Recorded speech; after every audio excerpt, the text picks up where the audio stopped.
Hi, welcome back guys. This is your friend, Lettuce Head Fanfics. Back with amazing fanfiction. This is the series of What If Deku Had a Cosmic Shapeshifter Quirk? Please give this video a like and subscribe to the channel if you want more videos like this. Now let's get into the fanfic. Hi. Firstly, this story is inspired by two of my favorite fics, Between by Sister and Amorphi by Nivet. Be sure to check them out next. This story will have no consistent update schedule. My school obviously takes priority, so writing this happens during what little free time I have. This is my first fanfic, so don't expect anything quality. I had one good idea and ran with it. As such, if you have any advice, criticism, or corrections, please don't hesitate to voice them in the comment section. I want to improve, so feedback is appreciated. I have the entirety of the plot down in writing, so I intend to see this story to completion eventually. This story is the brainchild of a person who knows Latin grammar better than English, so don't expect perfect grammar. English is my first language, but I suck at grammar. Studying Latin is one of my hobbies, so I know a lot of how the language works. There will be a little bit of Latin text in this story itself, but I will make sure what it means isn't important and that Google Translate mostly works. That if you know any Latin and notice a mistake, please point it out to me. I'm not an expert at English to Latin translation. Foramini spectaculum. Enjoy the show. Izuku was basically over the moon today from sheer excitement. He was sitting in the back seat of his mother's car, bouncing up and down excitedly on the seat. He had been looking forward to this day for a very long time. A few minutes ago, he had just been picked up by his mama from preschool. From his perspective, it was a regular, run-of-the-mill day, in which he spent coloring, playing on the playground, and learning about things like addition or the solar system. Eventually, it was time to go home. Just like every other day, he ran over to her car and hopped in the back seat. As he was buckling his seatbelt, his mother asked him an unexpected question. Izuku, are you excited? Today's the big day. Inko said with anticipation. He could see she had a smile by looking up at the rearview mirror. No. What happens today? Izuku curiously asked his mama. She never asked him this kind of question. Had he forgotten something important? Was today the day they went to the dentist? Did he have a playdate with Katsuki today? He hoped it was that. He loved playing with Kaken. You remember what we have today, don't you? Today is your appointment with the quirk doctor. We're gonna find out what your quirk is. Inko happily said. Our appointment is in 20 minutes. Izuku's eyes widened. A second later, a piercing scream of pure joy was heard. He couldn't believe it. He would finally know what his quirk is. Izuku had practically been waiting for this day his whole life. He heard his mom chuckle at his visible excitement. She made a mental note to be extra careful driving because she was feeling so much secondhand excitement that she might accidentally start speeding on the way to the doctor. Just like her son, Inko had been anticipating this day for months, albeit for different reasons. She was hoping he would get a quirk similar to hers because although she loved him, she only had enough brain power to handle only so many questions about her own quirk. Izuku, still grinning from ear to ear, truly hoped that his quirk would be cool. Although, no matter what kind of quirk he got, he knew that he could become a hero. This mindset, dear reader, is crucial for Izuku's journey. Because in about 20 minutes, his life would be changed forever. Izuku was seated atop the examination table in the small pediatrics office. The smell of cleaning chemicals and LTX attacked his nose as he waited for the doctor to enter the room, but he didn't care. He knew that in a few short minutes, he would learn all about his future quirk. The anticipation was killing him. After the dawn of quirks, quirkology was quickly added into the medical field, with pediatricians, doctors who specialize in children, being required to study quirks. Because of his innate talent for analyzing quirks, Izuku considered quirkology a backup career if heroics didn't work out. However unlikely that was, he thought. He was simply too determined to settle for anything less than the #1 hero spot. Earlier, a nurse had entered the room. She told Izuku that they needed a small blood sample to analyze his future quirk. I know this seems scary, but you have to be brave. Who is your favorite hero? She asked Izuku. All Might, he exclaimed. He always gets up when the villains hit him. He never loses. I love watching his fights on TV. The nurse nodded with a warm smile on her face. Can you tell me about his last fight? Izuku was happy to oblige. He started to talk about the fight, the villain's quirk, all the civilians All Might had saved. All done, the nurse said with a mischievous smile on her face. Done with what? Izuku asked, confused. She still had to draw his blood, right? This was quickly disproven when the nurse held up a vial full of a crimson liquid. He looked down at his arm, seeing a very small puncture wound. He didn't even feel it. He looked up at the nurse as she was leaving the room, syringe in hand. The doctor will be with you shortly. You were so brave, little hero. Just as Izuku felt that he would dissolve from the anticipation, the door opened and a man in a white lab coat walked in holding a clipboard. He introduced himself as their doctor. So, your blood results just finished processing. Congratulations, young man. You have a very versatile quirk.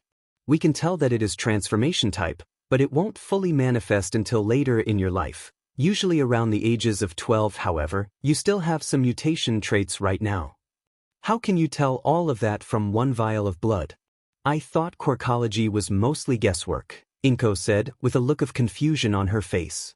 Well, during the dawn of quirks, determining a child's future quirk was a field of interest among many geneticists. They developed a series of tests designed to analyze patterns from gene sequences, the doctor said.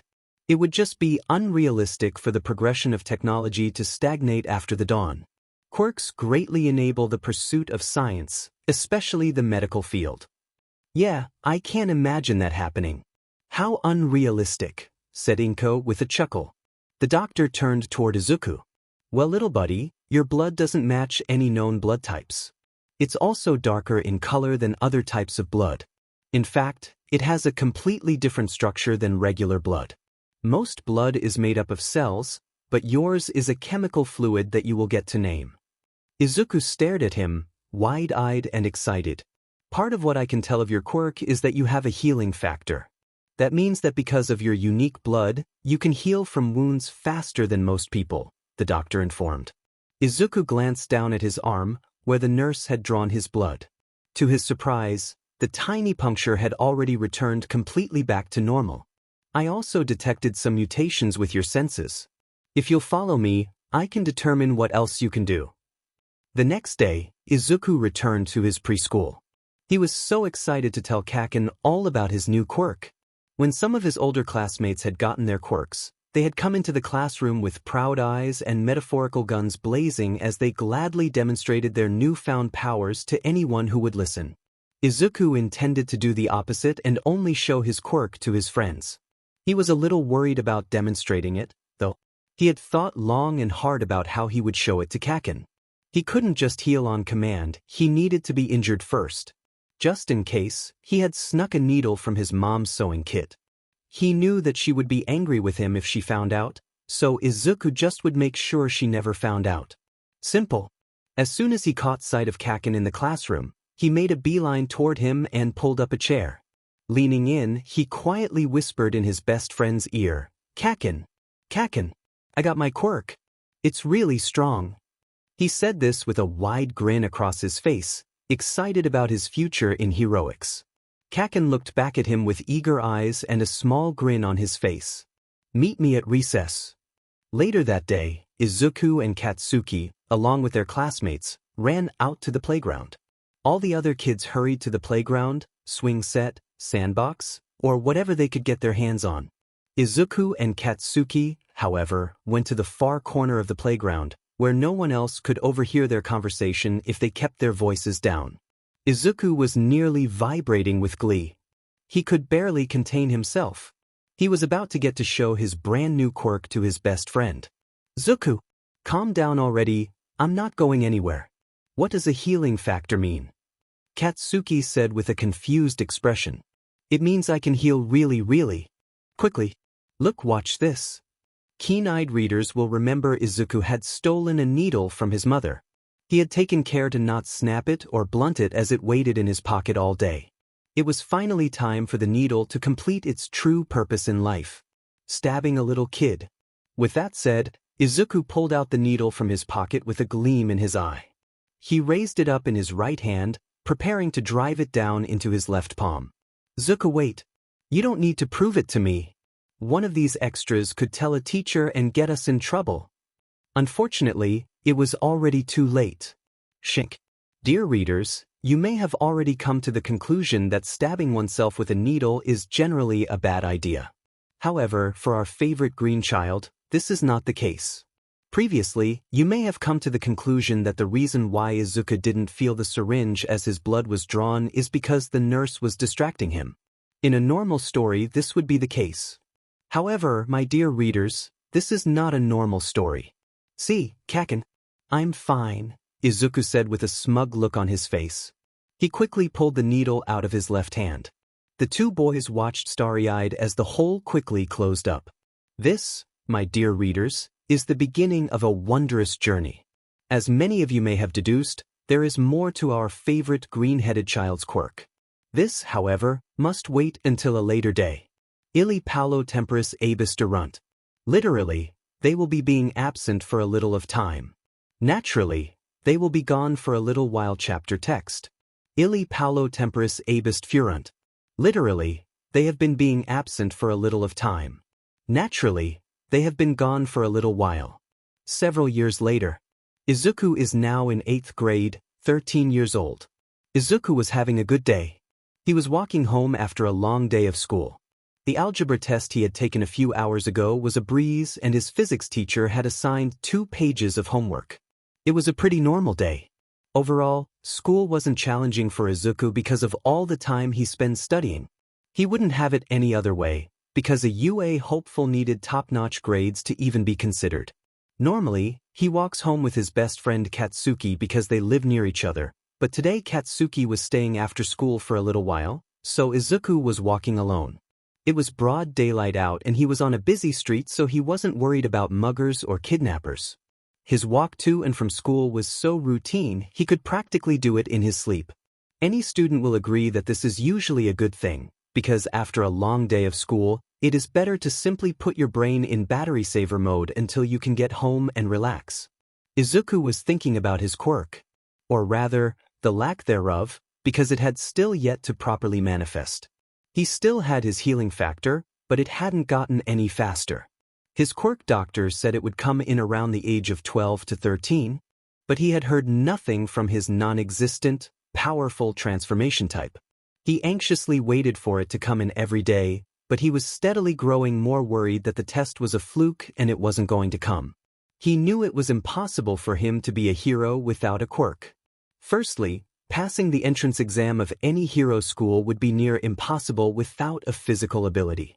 Mental and non-physical quirk users could still enter through other means, but public perception played a huge factor in heroics. Nowadays, a hero was basically a celebrity who fought villains as a side gig. All heroes, save All Might, had some sort of brand deal or company associated with them. A quirkless hero would have to constantly fight an uphill battle to counteract the discrimination.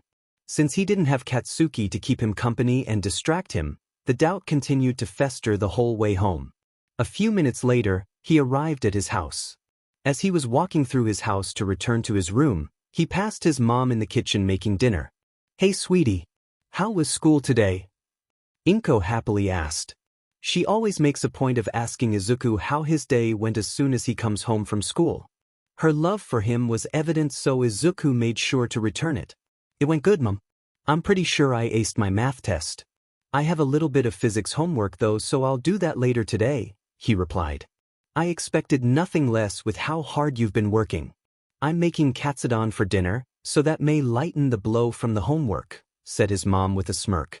"Thanks, Mama, I love you. I'm gonna go take a nap, it's been a long day," said Izuku. Green eyes stared at green eyes as Izuku looked at himself in his bathroom mirror.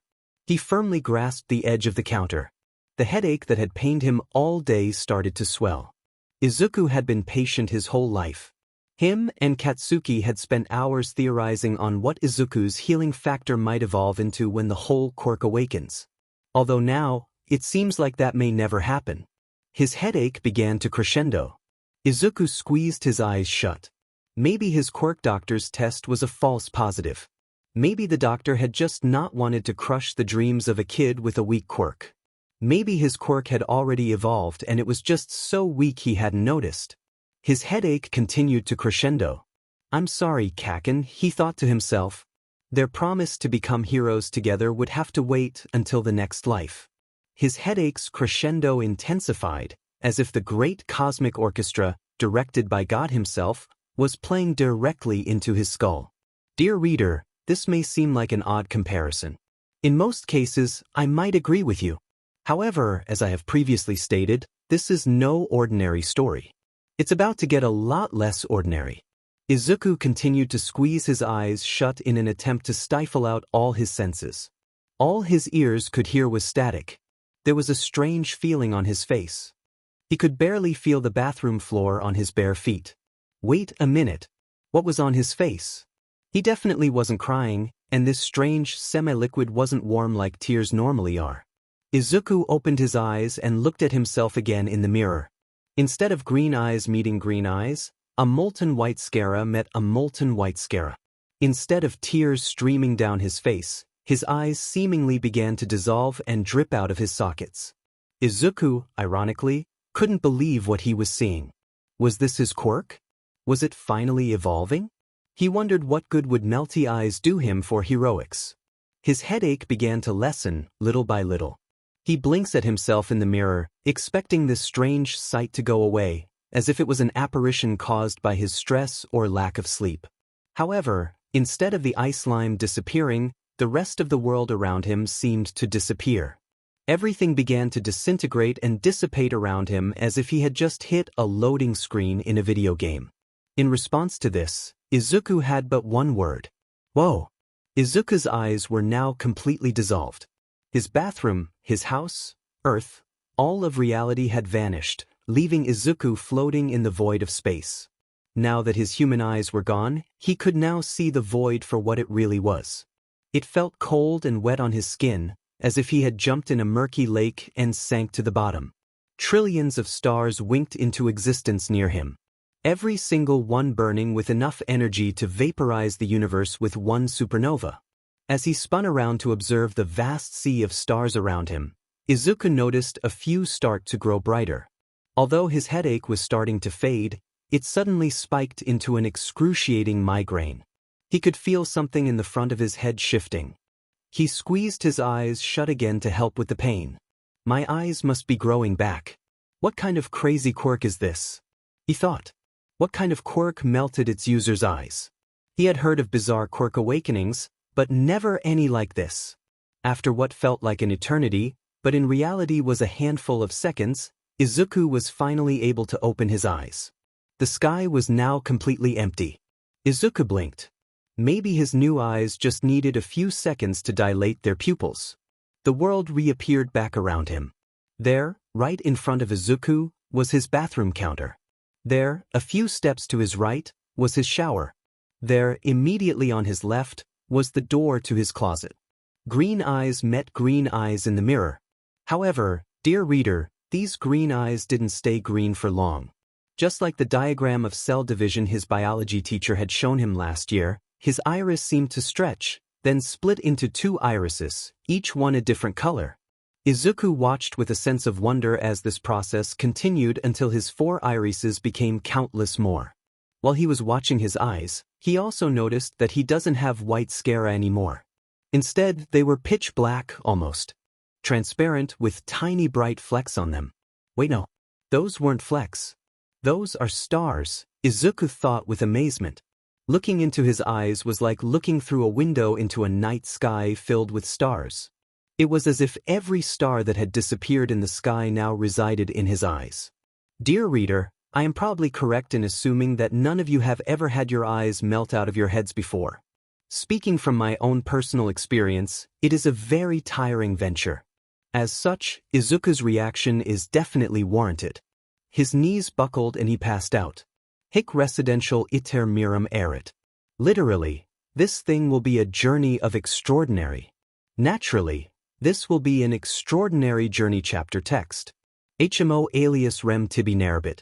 Literally, another man will tell the thing to you. Naturally, someone else will tell you the story.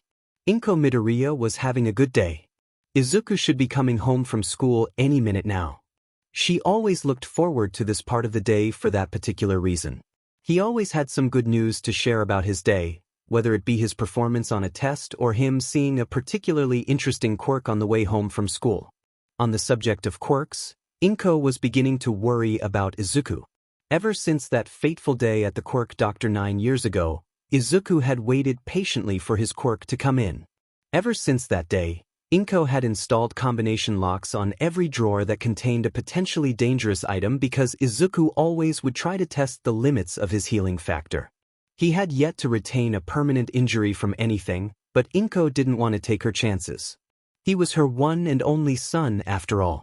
However, despite all the experimentation and training Izuku did every day, Izuku's half-quirk had yet to emerge as a full one. She could see his training growing more and more discontent every day. I should do something to cheer him up, Inko thought. She quickly decided that fixing his favorite food for dinner would do nicely. A little while later, she hears keys clinking as the bolt on the front door was unlocked. A few seconds later, her green-haired son walked past her. His trademark grin was brightly shown across his face. However, her motherly instincts told her something was wrong, but she decided not to press him. He knew that if something was wrong, he would talk to her. "Hey, sweetie. How was school today?" she happily asked. Hopefully, her cheerful tone would rub off on him. "It went good, Mom. I'm pretty sure I aced my math test. I have a little bit of physics homework though, so I'll do that later today," he responded with a tired voice. She could tell that he was absolutely exhausted, for good reason. He had been working very hard to ensure his grades were top-notch to secure a spot at UA. "I expected nothing less with how hard you've been working," she said, with a tinge of pride. "I'm making katsudon for dinner, so that may lighten the blow from the homework." "Thanks. Mama, I love you. I'm gonna go take a nap, it's been a long day," said Izuku. Inko watched as Izuku walked off towards his room to first shower and then go to sleep. A few minutes passed. Coming from the bathroom, Inko could hear a noise that sounded similar to the static that an untuned radio makes. That must be the shower running. I'll need to look into the faucet and the water softener. I've never heard a shower head that sounds like that before, she thought. She continued to prepare dinner, unfazed. A few minutes later, she hears a loud thud come from the bathroom. Since Izuku had never before been teleported into outer space, Inko reasonably assumed that the thud was not a sonic boom but in fact, Izuku slipping and falling in the shower. To reiterate, this is not a normal story. Not even a little bit. Mama bear instincts ran at 110%. Inko put down the pot she was holding and ran to the bathroom to check on Izuku. "Izuku, are you okay?" she shouted through the door. In her panic, she hadn't yet realized that the static sound had disappeared. She jiggled the doorknob, realizing that it was locked. Izuku had yet to respond after a few seconds, so she pounded on the door with her hand and shouted again, "Izuku, what happened? Answer me." Still, no answer. She slowly began to move the locking mechanisms with her quirk. Picking a lock with her telekinesis was slow, precise, and tedious. How Inko learned to pick a lock is considerably outside the scope of this story, so it will have to wait for a later date to be told. After a few agonizing seconds, she finally got the lock to click into the open position. She threw open the door as fast as she could. It was sheer luck that saved her from stepping through and falling forever. The door seemed to be a portal into outer space. The entire bathroom had disappeared, leaving only a view of the farthest reaches of the cosmos. Stars were sprinkled throughout the sky. The strangest part, however, was her son floating in the center. Inko stared at the strange sight with astonishment. Is this his quirk? What kind of quirk is this? Inko had never heard of a quirk that did anything remotely close to teleporting its user to outer space. She reflexively clutched the doorframe even harder to avoid falling out of the door.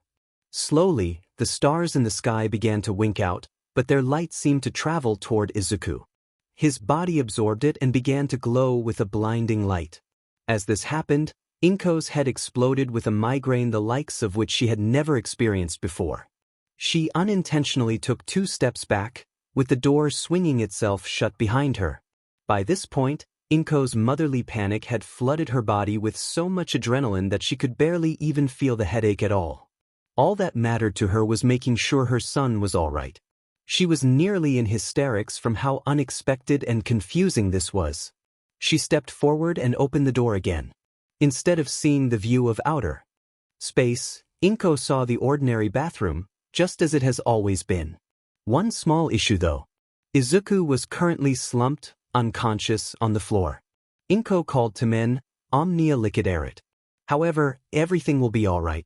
Denique, ego fabulum rei gaudii convertum. Literally, at last, I will convert the story to a story of joy. Naturally, at last, I will turn the story to one of light-hearted tone. After Izuku's rather unique quirk awakening, his mother was rushing him to the quirk doctor as quickly as possible.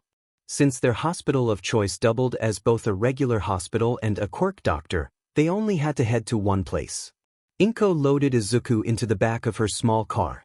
Izuku typically chose to walk to and from school, and she only had to go to her job, so she rarely used her car nowadays. She nervously chuckled to herself as she thought about the last time she took Izuku to the quirk doctor. The last time, she was trying not to speed from Izuku's contagious excitement. This time, she's trying not to speed because of her encroaching panic about whatever the heck was wrong with her son. However, despite her better judgment advising against it, she was driving 20 miles per hour over the speed limit. Izuku was still lying completely unconscious in the back seat. Inko thought she saw him stir, but she would worry about that later. Izuku slowly opened his eyes. The bright lights were blinding. He blinked owlishly as his eyes acclimated to the white light emanating from the ceiling. He could hear two distinct voices next to him. And when I opened the door again, everything was back to normal, and my son was unconscious on the floor. I've never heard of anything like that ever happening during a quirk awakening before. Rest assured we will find out what happened. Izuku slowly sat up, looking around to see himself in a hospital room. Two people sat in chairs next to his bed, talking. One was his mother, the other was wearing a lab coat with a stethoscope around their neck. He recognized this person as his quirk doctor. "Oh, he's awake," Izuku heard the doctor say. Both the doctor and his mother turned to look at him. "Do you remember me? I was the doctor who analyzed your quirk 9 years ago. I had never seen such an advanced quirk before. I've been anticipating your quirk fully awakening ever since then so I can study it." A few minutes later, Izuku's examination was in full swing. Firstly, the doctor began the examination with Izuku's eyes. To summarize what was previously stated, looking into Izuku's eyes was like looking through a window into the cosmos. Galaxies upon galaxies were visible inside his eyes. As for his irises, he has multiple in each eye, all swimming around the void of space contained within his sockets. Each one was a different color, but Izuku's original green ones remained front and center as the ones Izuku saw out of. The doctor was amazed as he shined a light into Izuku's eyes. "Fascinating," the doctor said. "Also appears you also no longer have eyelids. You don't need to blink, and I assume any debris that gets in your eye will disappear into your space." Next, the doctor grabbed his stethoscope, put it in his ears, and pressed the end to Izuku's chest. "Take a deep breath, then release it whenever you need to," the doctor said, following standard procedure for the examination. A few seconds passed, while the doctor anticipated Izuku to exhale. A little while longer passed. The doctor looked up at Izuku expectantly, only to see Izuku looking completely fine. "Do you need to breathe?" the doctor asked impatiently. He had never had a patient hold their breath for more than a few seconds before. "No, not yet. I don't feel out of breath at all," Izuku responded, confused. Previously, he could hold his breath for about a minute, but by now, he should have at least felt the lack of oxygen. "That's odd. Try to hold your breath for as long as you can," said the doctor as he pulled out a stopwatch from within the many pockets of his lab coat. And with that, Izuku took a deep breath, closed his eyes, and began to wait. 10 minutes later, Izuku still sat on the examination table, motionless. The doctor had long foregone the stopwatch and was now furiously scribbling on his clipboard. Izuku was still holding his breath. "All right, as much as I would like to see how long you can hold your breath, we have to continue with the rest of the examination. go ahead and stop. Okay, said Izuku excitedly and distinctly not out of breath. I feel like I could have gone for a while longer, though. Again, the doctor pressed his stethoscope against Izuku's chest. Both the doctor and him stared at it for a few seconds, before the doctor removed it, muttering. Fascinating. You don't have any heartbeat at all, young man, the doctor said with amazement. This coupled with your lack of need for breathing has some incredible implications. Follow me to the X-ray room. After Izuku finished his X-ray, the doctor showed him the printouts of the results. However, something was different about them. This is your spine, the doctor said. Wait, what? Put it back in. Izuku said, worried. A beat of silence passed. Unfortunately, I can't do that, young man. He tapped a point on the X-ray printout with a pen. Right here is where your spine should be. You don't seem to have any bones. The doctor continued to stare at the X-ray printouts a few times before he visibly had an idea. He rushed out of the room, only to return a few seconds later with another doctor. This is my colleague. He has a quirk that allows him to reattach limbs within 1 minute of dismemberment. I would like to cut off one of your arms. Izuku stared at the doctor, wide-eyed. Inko, who had been watching from the corner of the room, fainted in her chair. Really? You will? Izuku said excitedly. I've been wanting to test out my healing factor by doing this for so long. Izuku reclined on the examination table, watching. The doctor slowly approached with a comically large knife. Honestly, it was so big that it bordered on a machete in size. The second doctor, the one with the limb reattachment quirk, was standing off to the side holding a clipboard. He seemed to share the first doctor's passion for annotation because he was writing with a vigor comparable only to Izuku when he saw an interesting hero or quirk. For science, the doctor cried, raising the knife above his head and swinging it down. It cut off Izuku's arm in one clean cut. Both Izuku and the doctor looked at where the arm was attached, expecting to see blood. However, instead of blood, the hole was filled entirely with a thick black substance. In fact, there was no muscle or bone at all, proving the X-ray results to be accurate. Young man, it seems like the entirety of the inside of your body is made up of this black fluid. This explains why you could hold your breath for so long because you literally don't have lungs, the doctor explained. He took a glance at the arm, which was flopped on the floor. It began to dissipate and fade away, while Izuku and the two doctors watched in amazement. Before long, it was completely gone. Doctor, I feel a weird itchy feeling on my arm stump, Izuku said. That quickly drew the attention of both doctors away from the now disappeared arm. A half-second later, a new arm sprouted out of Izuku's shoulder, but instead of skin, it was made completely out of the black liquid. I wonder if I'll get to name it, Izuku thought to himself. Only Izuku would wonder about naming a potentially new chemical while his arm is literally regrowing itself. After the arm completely emerged, the black liquid seemed to melt off of it, vaporizing into the air and revealing a layer of skin underneath identical to Izuku's previously lost arm. Both doctors, who had been watching the previous process with wide eyes, were writing even faster than ever before on clipboards. Do I get to name the black liquid? Izuku asked, silently hoping they would say yes. I guess so. I've never seen anything like it. Sweet. Quirk Registry, Izuku Midoriya. Anomaly. Type, transformation. Explanation.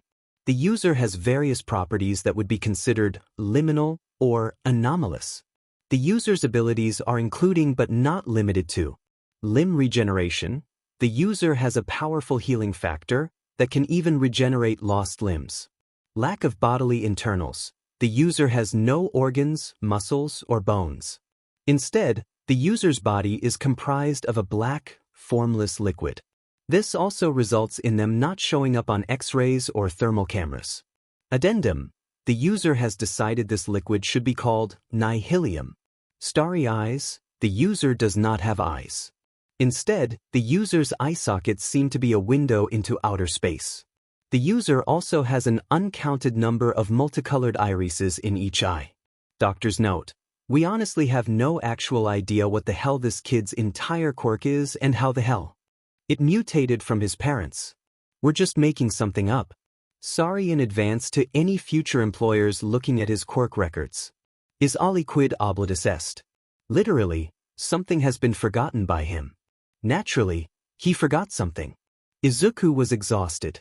For the entire car ride home after his examination, he had fantasized about how he was going to discover the new limits of his quirk. The doctors obviously hadn't tested everything about his new quirk, so he was itching to devise and execute some tests of his own. However, regardless of how much he thought about it, he couldn't shake the feeling that he had forgotten something. Izuku, now at his house, stood outside his bathroom door. His mind wandered back to how his quirk awakened, with the world around him dissolving and him being teleported into outer space. His memory after being transported into outer space was a bit spotty, and he has no memory of what happened between the stars fading and him waking up at the doctor's office. He slowly unlocked the door. The bathroom looked exactly as it has always looked. He still felt as if he was forgetting something. He approached the mirror. He looked at his eyes in the mirror, inspecting their vast emptiness. As he leaned in, more irises flicked around to the edges of his eyes, leaving only his original green ones in the middle. The stars inside his eyes glimmered brightly. Wow, was all Izuku had to say. Izuku wanted to stay there and examine his eyes for hours. However, he couldn't focus because he just knew he was forgetting something. Katsuki was sitting at his desk, working on homework. His physics teacher had decided to assign him 2 whole pages of homework.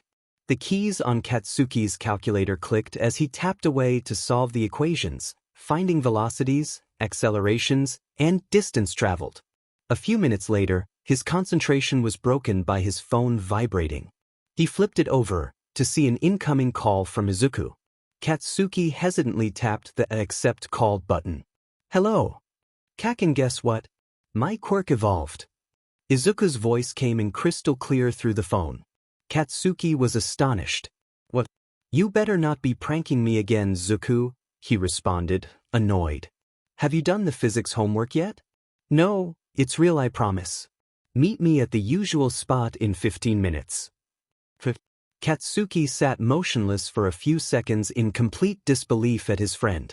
Eventually, after his brain finally finished processing what happened, he leaned back in his desk chair. Zuku seemed pretty excited. He probably wasn't joking. If he is, I'll explode him into next week, Katsuki thought to himself. Dear reader, in a world of superpowered humans, the rule boys will be boys still applies. However, instead of harmless insults, most dynamics of quirked boys revolves around sparring with quirks allowed. Katsuki and Izuku as such would frequently meet up at Dagoba Beach, a hidden area of sorts for them to exercise and practice their quirks. The beach was covered in trash from illegal dumping, but the duo had cleared out a small area for them to hang out in. Having left his house, Katsuki soon arrived at the beach. In the center of the area was Izuku, facing away from Katsuki. Oi, Zuku, Katsuki greeted in his normal fashion. So your quirk finally fully came in. Show me. Katsuki half expected Izuku to turn around and show off some flashy, damage-dealing quirk like his own. However, he was astonished to see Izuku turn around at all. Izuku's eyes had changed. Dear reader, seeing that I have already described Izuku's eyes 2 separate times, I will spare you the trouble of hearing Katsuki's description of them. Look at my eyes, Kaken. Don't they look super cool? Izuku said, clearly overjoyed to share his excitement with his best friend. They look just like outer space. I have to hand it to you, Zuku, those do look pretty cool. But that better not be all your quirk can do, Katsuki responded. Oh yeah. Well, my healing factor now works way stronger. The doctor chopped off my entire arm and it grew back, good as new, Izuku said with a grin across his face. Katsuki took a moment to mourn Izuku's mother, who surely fainted upon seeing her son get his arm get cut off. He was completely confused at how happy Izuku was about this, though. The duo spent the rest of the day showcasing Izuku's new abilities. Of course, it wouldn't be much fun for me to reveal them all to you now, would it? You'll have to wait. Ego non dolio. They also made their mutual promise to attend UA together and become heroes. Because attending UA was no easy feat, They also devised a foolproof training plan to build muscle before the exams in 2 years. They decided to clean the entirety of the beach. Every day, the two would also take breaks to spar with each other, and they each took up other martial arts and sports for additional training. The duo collectively worked hard, each one pushing the other to work harder.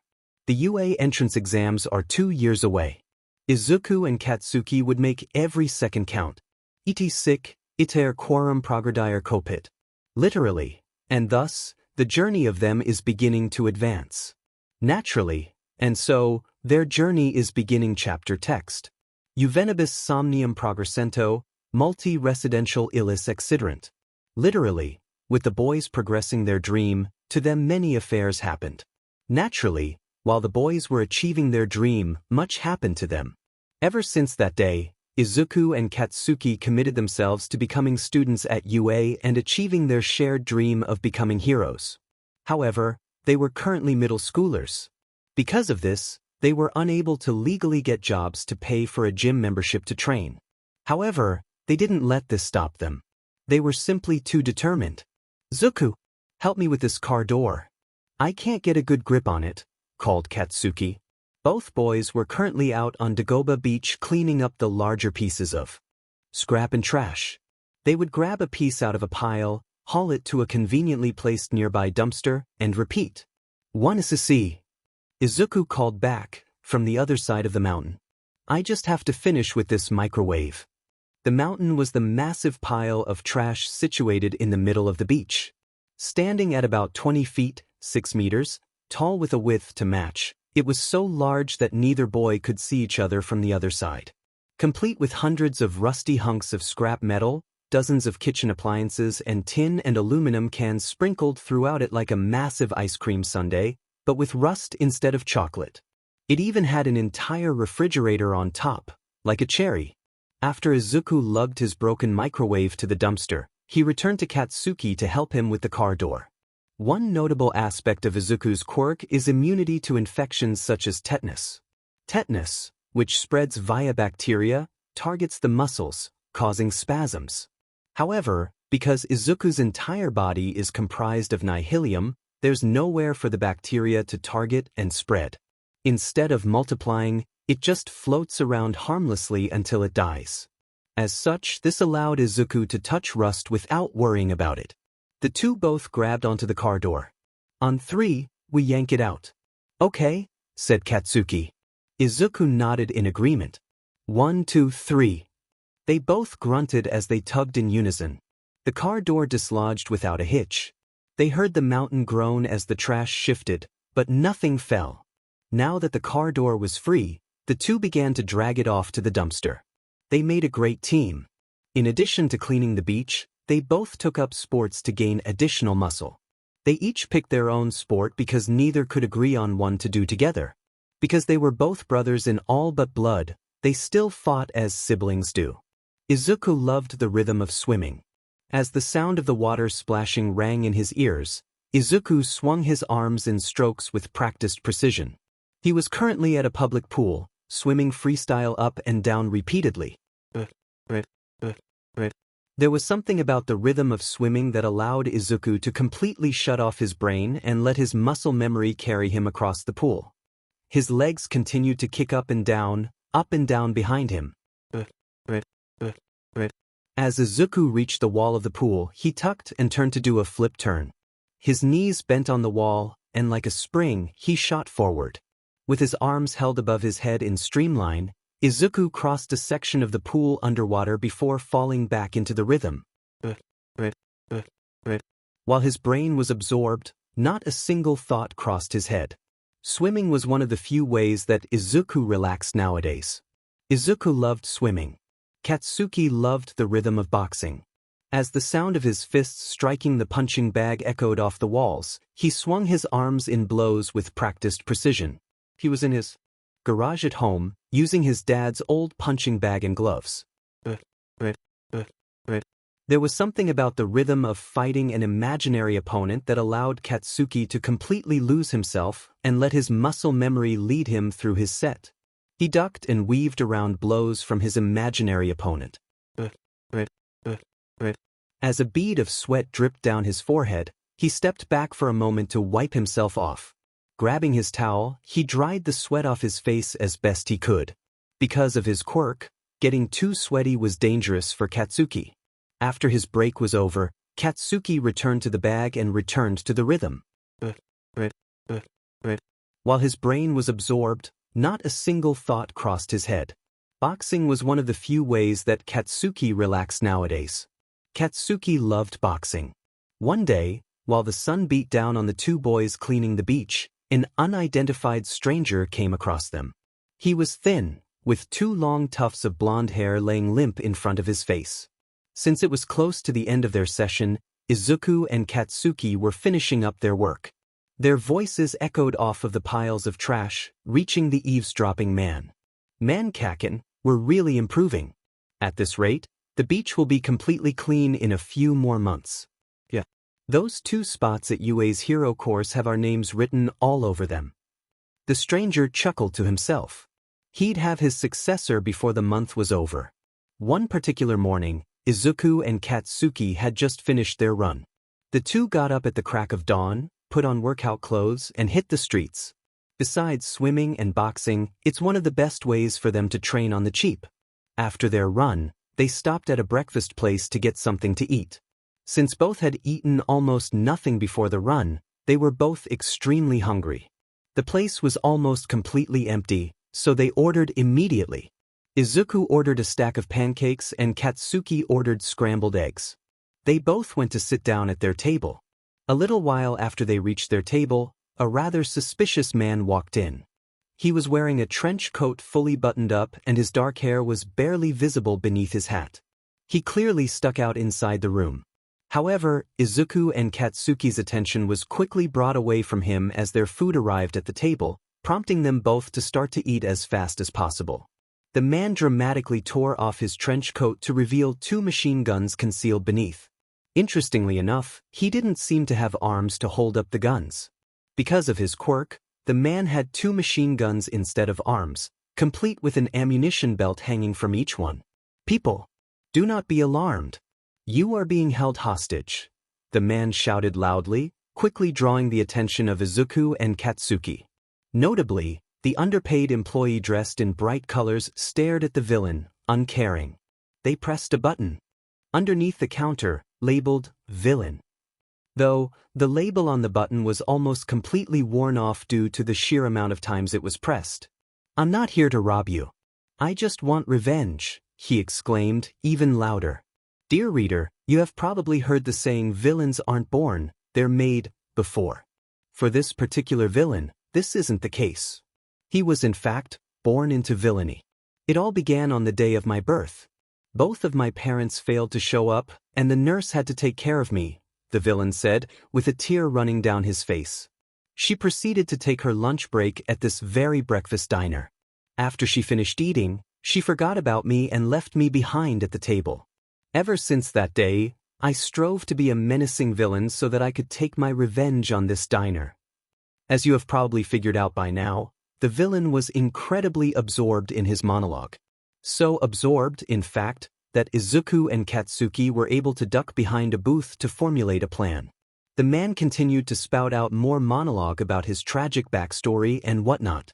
After what felt like an eternity, but in reality was only 5 minutes, Izuku and Katsuki broke their huddle. Katsuki silently crept behind the villain, before standing up and raising his hands. "Hey, this flashbang," Katsuki yelled, launching his new special move that he had developed during his sparring sessions on the beach. As the name implies, it's an explosion that is very bright and loud, while lacking in damage power.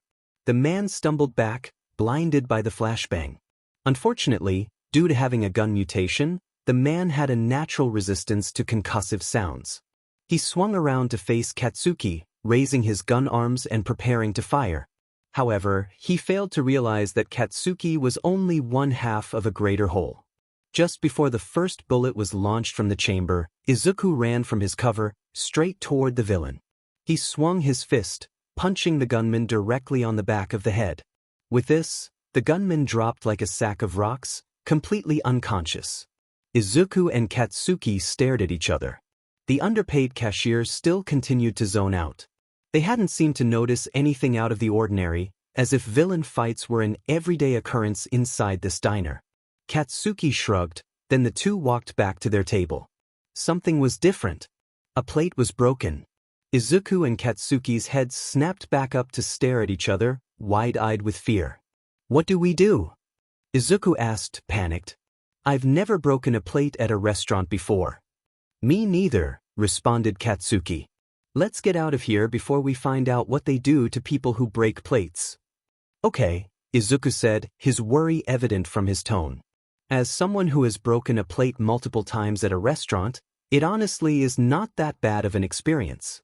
Sometimes nothing happens, sometimes you get it added to your bill, and sometimes you are demed to work in the kitchens forever to pay for your crime. 010 would not do again. Izuku and Katsuki sprinted out the back door. Because this was a fast food place, they had paid for their food before they sat down. They continued to run until they were about 2 blocks away from the restaurant. They stopped to catch their breath. However, they weren't expecting someone to drop from a rooftop to land in front of them. "I am here," someone shouted, startling the two. "All might?" Izuku asked, wide-eyed and astonished. "We promise we didn't mean to break that plate. It was an accident. Please don't take us to jail." Permitto, Fabula Tashinori in sequens part fabuli explicabit. Literally, I promise, the story of Tashinori will be explained in the following part of the story. Naturally, I promise, Tashinori's perspective will be explained in the next chapter.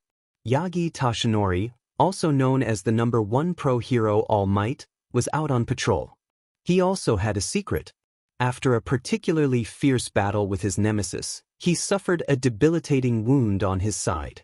Now, he could only use his power, one for all, for 3 hours every day. He had already used it for 2 hours and 45 minutes today. Luckily, his patrol was about to end in a few minutes.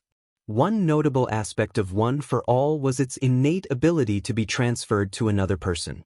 He hadn't been born with it, his sensei had given it to him. He was the 8th holder of the quirk, and he was seeking a 9th.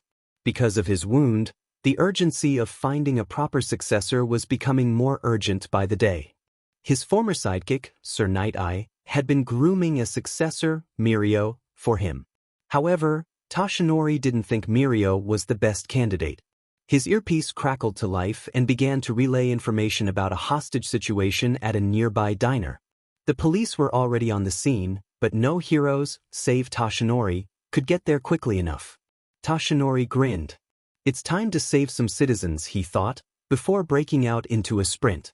Despite his best efforts, his commute to the diner was interrupted multiple times. A shout of, "Gimme your wallet," and "Somebody help me," rang out in his ears as he leaped over an alley. Looking down, a masked person holding up another person at gunpoint. Dropping down into the alley with his signature battle cry of, "I am here," Tashinori quickly incapacitated the mugger and returned the stolen wallet to the victim. He didn't stay for long, because the hostage situation was still ongoing. The whole situation only lasted about 15 seconds. As he continued to the diner, he heard many more accidents happen near him, each one taking up precious time and resources. He stopped a car from running a red light and crashing, he saved a construction worker falling off a building, he rescued a cat from a tree, and he even prevented a jaywalker from crossing the street. There was so much happening around Tashinori, it might as well be comedically timed. After all of this heroism, Tashinori had roughly 10 seconds left of his power to stop the hostage situation. "I'll only be able to hold my muscle form for long enough to fight the gunman," he thought. He formulated a plan in his mind. Finally reaching the diner, Tashinori, in his small form, entered through the back door. He planned to sneak closer, then power up and take down the gunman. Speaking of the gunman, he was in the middle of a long villain origin story monologue. Because Tashinori had been a professional hero for several years now, he knew better than to rudely interrupt a perfectly good monologue. Out of the corner of his eye, Tashinori saw 2 civilian teenagers sneaking behind the tables. They were the only 2 in the otherwise empty restaurant. Tashinori watched, too surprised to move, as they both took down the villain together, with one stunning the villain and distracting him while the other delivered a strong blow to his head. Wait a minute. These were the two kids who were cleaning the beach. This was a fantastic opportunity for Toshinori to introduce himself to them and start to train them to inherit his quirk. Toshinori watched as the two calmly went back to what he assumed was their table, only to rush out of the building. I have to follow them, Toshinori thought to himself, before turning around and rushing out of the diner, still in his small form. He followed behind the two boys as they ran away from the diner. Eventually, after they had gone a good distance, they stopped to catch their breath. Toshinori unintentionally eavesdropped on their conversation. We just took down an actual villain. Wait, would that be considered vigilantism? Crap, now we won't be able to get into UA's hero course, the green-haired one said. No, nobody in there saw our faces. We'll be fine, replied the blonde-haired teen. I'm kinda jealous of you, you know. You used your quirk to stop the villain, the green-haired one said with a disappointed tone. We've been training hard, but my weak quirk still isn't good in combat. At that very moment, Toshinori's mind was made up. This green-haired kid would be his successor. He quickly powered up into his muscle form, inexplicably growing to about twice his original height. Immediately, Toshinori felt the strain on his muscles. He would have to explain everything to the boys quickly. He then jumped high into the air, landing directly in front of the boys with his trademark grin and slogan, "I am here." All might? Izuku asked, wide-eyed and astonished. We promise we didn't mean to break that plate. It was an accident. Please don't take us to jail. Now, Toshinori wasn't expecting this. This threw a massive wrench in his plans. Because of his surprise, his entire game plan quickly vaporized inside his head. Plate? I'm not here about an unimportant plate. I'm here dash. He shrunk back to his normal size. To discuss one of your becoming my successor. Both boys stared at him in shock. Neither one seemed to be able to move a muscle. Toshinori took this as his cue to explain his situation. 5 years ago, I was gravely injured in a fight against an extremely dangerous villain, the likes of which the public has never heard of. Ever since then, I have only been able to use my quirk for a few hours every day. I've wanted to find a proper successor since then, to pass the torch of the symbol of peace. I have seen the two of you cleaning the beach, and I think you are perfect successor material. Izuku blinked. Katsuki blinked. Both boys stared at Toshinori in awe. Finally, Toshinori got a good look at the green-haired kid's face. He saw the boy's astral eye mutations. He had never seen a night sky as radiant as this kid's eyes. To this day, Toshinori swears that he saw a shooting star cross Izuku's eyes. You want us to be your successor? All Might wants us to be his successor? But wait, All Might just admitted to stalking us, the starry-eyed kid said with hesitancy. Especially for a pro-hero, this was a serious offense. I promise my intentions have been only to find a successor, my boy, Toshinori assured. He was quickly realizing he hadn't really thought this whole thing through. I would like to train the both of you to become the finest heroes Japan has ever seen. Zuku, this is All Might. I'm sure we'd be completely safe mentoring under him. My name is Katsuki Bakugu, by the way, and this is Izuku Midoriya. We call each other Zuku and Kaken. I see. My name is Toshinori Yagi. Toshinori now prepared to drop the biggest secret these two boys had ever heard. The secret of a transferable quirk. One more thing. Young Midoriya, I heard you complaining about your quirk and how it isn't good for combat. Can you tell me what it does? Oh yeah, sure.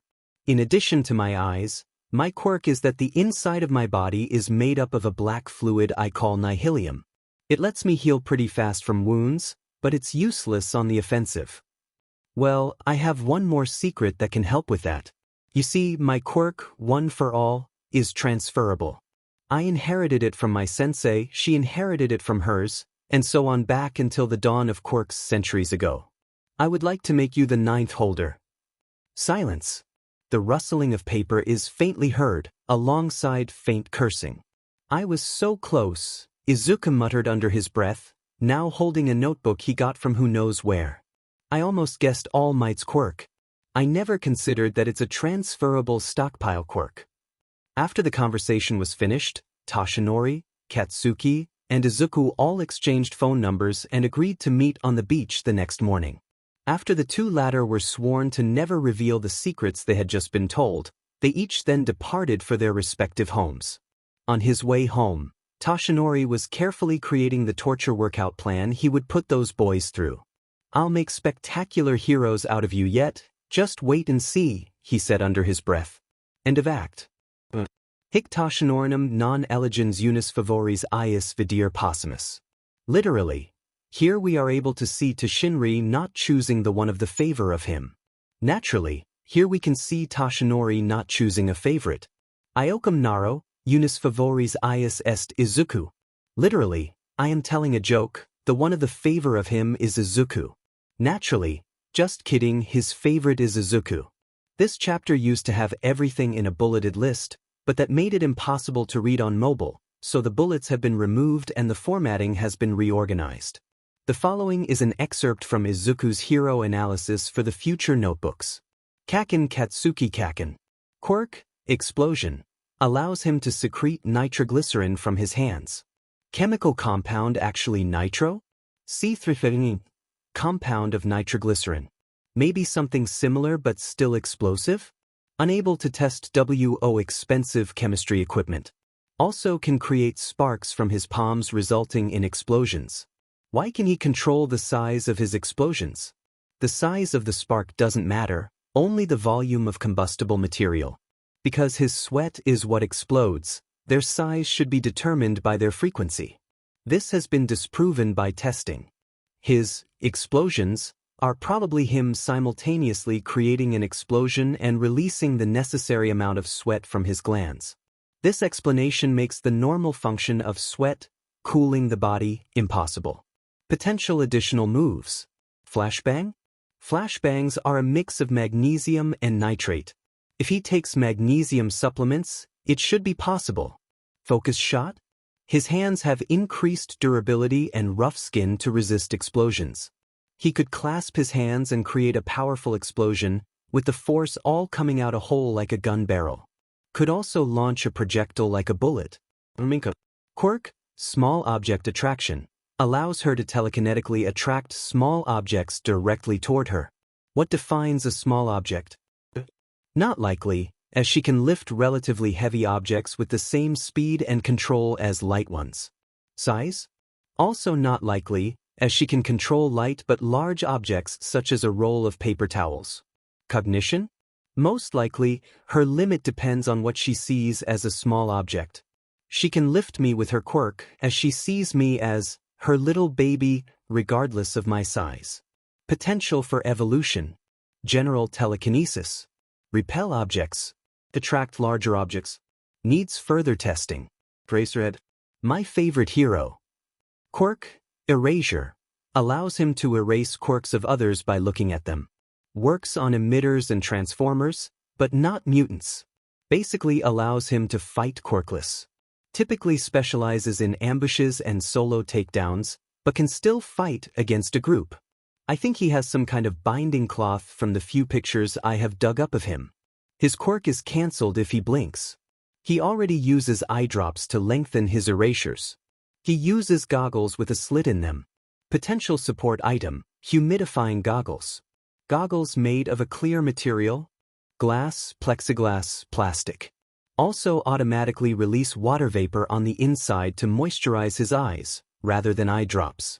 Also removes vulnerability and reduced field of view from the eye slit. The following is an excerpt from one of Izuku's school essays on the Quirk singularity theory.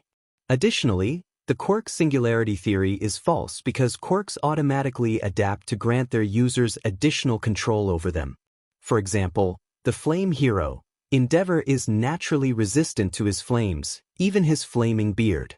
On the surface, this may seem like a natural evolution of his quirk, but upon closer inspection, there are many more additional protections provided to him by his quirk. Notably, he is never harmed by the lack of oxygen as a result of his flames. He likely has some sort of mutation that either makes it easier for him to breathe or that reduces the amount of oxygen which any naturally needs. However, his flames could burn off of another substance instead of oxygen, but his flames are completely similar to that of a normal gas fire, herostudy.org. This is an example of a quirk that additionally provides its user many other factors that counteract the surface-level drawbacks of the quirk itself. The protections would naturally have to be as strong as the quirk itself to function. Therefore, the quirk singularity theory is false because a quirk's protections evolve alongside the quirk itself. Now, for all of the time that Izuku and Katsuki spent training to become heroes, they also spent an equal amount of time relaxing and having fun. They were teenagers, after all. On this particular occasion, they decided to spend it doing something new. They decided to play Dungeons and Dragons. They decided to do this at Katsuki's insistence. One of his favorite MyTubers had just started a D&D podcast, and he wanted to try out this new experience for himself. So, he asked his parents if they had ever played before. To his surprise, his dad, Masaru, was part of a D&D campaign in college. He quickly agreed to be the DM for the two boys. Ithar, a dragonborn rogue, and Karst, a tiefling wizard, were adventurers in the small village of Mizuder. One night, they decided to visit their local tavern to see what information they could find. As they arrived, they quickly noticed that the tavern was completely empty, save for a few tough-looking people in the back corner. Ithar approached the barman. Back in the real world, Izuku rolls high for his persuasion check. He flips the barman a coin. "Have you heard of anything of interest recently? My friend here and I were just passing by and we seek an adventure." The barman chucked. "You don't often see dragonborn and tieflings around these parts. As a matter of fact, I have." He gave Ithar and Karst a cursory glance. "You two wouldn't be able to handle it." Ithar takes a step back. Karst is astonished, rushing forward. Back in reality, Katsuki proceeds to roll very, very low for his intimidation check. "We're tougher than we look," he says angrily. "How hard can it be?" Once again, the barman chuckles. "The town's best warriors were bested by this quest. What makes you any different?" This time, the gods of the dice decide to bless Katsuki, giving him a high roll. "We're the number one, fiercest warriors in all the land," he said, red eyes gleaming in the firelight. And that was a mistake. Katsuki, one of the suspicious men in the back of the tavern, punches you in the back of the head. "You take 4 points of damage," Masaru, Katsuki's dad, said with a grin. "Roll initiative." Both boys toss their D20s. Izuku gets a 4, Katsuki gets an unfortunately, these rolls were both slightly too low. Another one of the barmen approaches and kicks Ithar in the side before he can react. "You say you are the fiercest warriors in the land," one of them says, clearly drunk. Being an orc, his tusks made his slurred words sound even more garbled. "I am the strongest. Fight me for the title." Karst quickly falls into a battle stance. Repeatedly claiming to be the strongest in the land often meant he had to face glory-seeking adventurers. He channels his magic into his hands, drawing the fire from the fireplace. It swirls around him, illuminating his red skin. A booming voice rings out. "No fighting inside my bar. Take it outside or else," the barman said, with one of the fiercest expressions Karst had ever seen. Suddenly, he really wanted to take it outside. This barman was terrifying. Now outside, Karst and Ithar square off against the 3 orcs. Karst again summons flames, swirling them around himself for dramatic effect before shooting them in bolts at the orcs. One of them gets blasted back, slamming into a tree and falling unconscious. The other 2 are barely singed. Now, the second orc takes his turn. He charges forth, reaching out to grab Ithar. Being a rogue, Ithar simply rolls away. Taking advantage of the orc's bad position, he whips out his knife and drives it right into the orc's back. Not quite being down, the orc turns around and swings his fists at Ithar. However, he had already vanished into a nearby shadow. The exchange lasted only a little while longer, with Karst blasting the third and final orc with his flames. Seeing this, the second orc decided to cut his losses and run. The 2 high-fived and, having proven their skill, proceeded back into the bar to get their quest. As with the nature of Dungeons and Dragons, the session, unfortunately, ends here. The quest, however, keeps going. And just like Ithar and Karst are fighting to complete their quest, back in reality, Izuku and Katsuki are fighting to complete their own quest to become heroes. End of interludes. The UA entrance exams were 6 months away. Izuku and Katsuki had trained under the number 1 hero, All Might, for some time now. Under his tutelage, both Izuku and Katsuki had grown considerably stronger. They both had much more muscular figures and great endurance. Both boys had also greatly improved their control over their quirks. Izuku hadn't developed any new facets of his quirk, but he had developed his own fighting style regarding his regeneration. On the other hand, Katsuki had developed a few new moves in addition to training his quirk. He could now sustain a very limited flight sustained by his explosions, albeit for only a few seconds. He could also create powerful focused explosions by clasping his hands. Both were on about equal footing in terms of strength and power. These new ideas for Katsuki's moves had come directly from Izuku's hero analysis notebooks, where he broke down the quirks of his family, friends, and favorite heroes to a fundamental level. Katsuki had been shocked when Izuku had first shown his analysis to him. One night, Izuku was lying awake in bed. He had tossed and turned for hours, unable to find sleep. This typically wasn't an issue for him because he was very busy throughout his days, with activities such as school, studying, and cleaning the beach. This particular night, he felt his mind running at 1,000 miles per hour. He stared up at the ceiling of his bedroom, unable to shut off his brain. He couldn't help but mutter to himself to express his thoughts. "We've almost finished cleaning the beach. I'm gonna receive All Might's quirk soon." He couldn't believe that he was this close to accomplishing his dream. It was almost surreal, being so close to achieving a huge step in the goal he had striven for since childhood. He rolled over to his side and looked at his bedside clock. 1:54 a.m. Izuku slowly tossed the covers off himself. He sat on the edge of his bed for a second, before standing up and walking to his window. Thanks to his natural night vision, he didn't stub his toe on anything else in his room. After he reached the glass, he pulled open his curtains and tied up the blinds. Through the glass, all the stars in the night sky shined down upon him.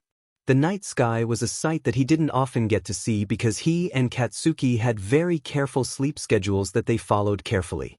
They made a point to never stay up too late studying or exercising. However, he couldn't help breaking that rule tonight. The sight of the thousands upon thousands of stars peppering the sky filled him with a sense of awe and determination.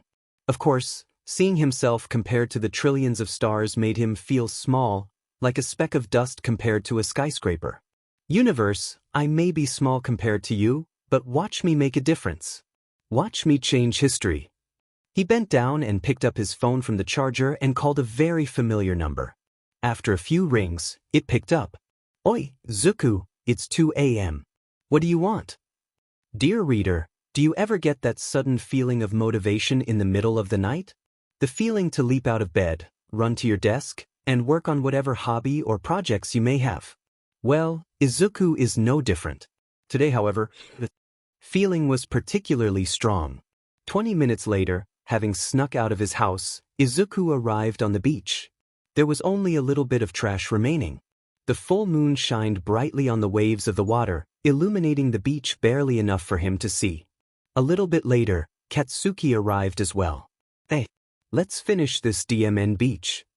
Izuku beamed at his friend. "Let's do this." Tashinori slowly awoke. It was a beautiful Saturday morning, 7 a.m. The rays of sunrise flowed through his window, illuminating the room through his open curtains. He could hear a few birds faintly chirping just outside his window. It was a picturesque, perfect morning. He checked his phone as he does every morning, to see if anything had come up or if his patrol was any different. Instead, he saw a text message. Group chat W future successor number 1, future successor number 2, Yagi Tashinori. Future successor number 1554 a.m. Come to beaches. We have something to show you. As Tashinori made his way to the beach in his civilian attire, he wondered what his two sons' successors had done. The beach was nearing completion, but they had left it unfinished the previous day before heading home for the night. Tashinori nervously wondered what happened. Maybe another refrigerator fell on Izuku again? Maybe Katsuki got crushed this time, without a healing quirk to protect him, Toshinori worried to himself. Of course, one didn't make it to the #1 hero spot without being a bit paranoid. However, he was off the clock, so he pushed these thoughts to the back of his head. No matter what happens, he thought, I am extremely proud of those two. They both embody the spirit of a true hero. His only regret was that he could only give one for all to one of them. He had already decided on Izuku, but both were fantastic candidates. Arriving at the beach, Toshinori was yanked out of his peaceful train of thought. Maybe I'm at the wrong beach, he worried. This beach is completely clean. But wait, there aren't any other beaches in Mizudafu. What's going on? Was this a trap? Had a villain with an illusion-making quirk kidnapped his successors, texted him, and planned to jump him? His razor-sharp battle instincts were humming just beneath his fingertips. Surprise! Toshinori, transformed into All Might, turned around as fast as he could, ready to fight. However, instead of a villain like he had thought, it was just his two successors. My boys, what happened to the beach? And why are you both here so early? He asked, successfully trying to downplay the fact that he thought he was about to get jumped. Izuku had an ecstatic grin across his face.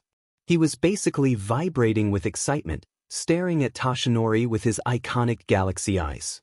Again, Toshinori swears to this day that he saw a shooting star cross the boy's eyes. It looked like he could barely contain his excitement. Katsuki, on the other hand, stood a little off to the side with a smug grin on his face. It was not a condescending type of smug, but more of a satisfied and proud grin. Internally, he was just as excited as Izuku. He was just less inclined to vibration than Izuku was. Izuku paused for a second, before launching into a rapid-fire, barely audible stream of words. I got up in the middle of the night last night because I couldn't sleep and I got motivated and I called Kakin and we went down here to the beach and we wanted you to be proud of us and we wanted to finish as fast as possible and we cleaned the whole beach and… Keep in mind, dear reader, that Izuku does not have lungs. He didn't take a breath throughout this entire spew of words. Of course, Katsuki and Toshinori knew this already, but they were slightly unsettled, nonetheless. What he said, Katsuki finally said after Izuku ran out of explanation. That's fantastic, my boys. You both have the work ethic of true heroes. I'm so proud of both of you, and I'm glad I got to be a part of your origin stories. Now, it's the time that you all have been waiting for. The quirk transfer. I wasn't expecting you to be finished today, or this week for that matter, so I'm not prepared to have you inherit my quirk, Midoriya. Why don't you come to my house for a celebratory breakfast and I can transfer the quirk afterward? Now, Izuku and Katsuki had no idea how a transferable quirk was supposed to work. Being teenagers, their minds wandered considerably away from the actual way, DNA consumption. Izuku was afraid that it might require some kind of blood ritual. Before he knew it, he was climbing into the back seat of Toshinori's car. All right, we're here. Izuku and Katsuki both looked out of the window of the back seat of their mentor's car. They both saw a rather regular-looking house. They both internally hid their disappointment because they both expected All Might, the #1 hero, to live in a house that was a bit more interesting. However, All Might wasn't alone in heroes that chose to live in apartments or plain-looking houses to be inconspicuous. They both climbed out of the car and began to follow Toshinori into the house. As they approached his porch, they saw that his doormat was an American flag pattern, with some English writing on it that none of them could read. This said, live, laugh, love, in loopy, cursive lettering. Izuku and Katsuki knew Toshinori was a fan of all things West from their many conversations with him. However, they were about to find out that their mentor's taste in decoration favored the West far more than they previously thought. The first thing that they noticed upon entering the room was the wall covered in movie posters. There was Top Gun, Star Wars, Titanic, The Shining, and other famous American movies that Izuku and Katsuki had watched, with Japanese subtitles of course. Basically, the house was very stereotypically American. During his time training as a hero in the US, Toshinori clearly took a liking to their customs. Let me fix you two some tea, Toshinori said. Yourselves at home. Here's the living room, the TV remote is on the table, and the bathroom is down the hall to the left. Izuku and Katsuki both walked over to the couch and sat down. They were both a little shaken, due to their lack of sleep and from the apparent shock of being inside the house of the number one hero. After a few minutes, Toshinori returned to the room carrying 3 cups of tea. He carefully set down 2 cups in front of Katsuki and himself before setting down the 3rd cup in front of Izuku.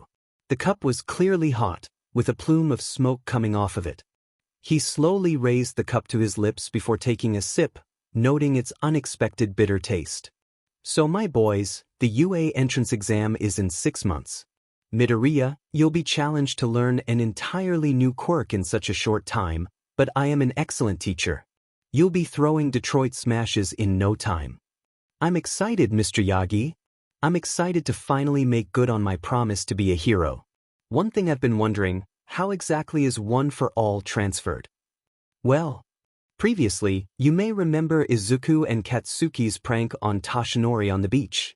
They were both wearing their own versions of a mischievous smile. Now, however, Toshinori was demonstrating his own version of a mischievous smile. Despite the warmth of the now fully drank tea, Izuku shivered in his seat. The transfer has already happened.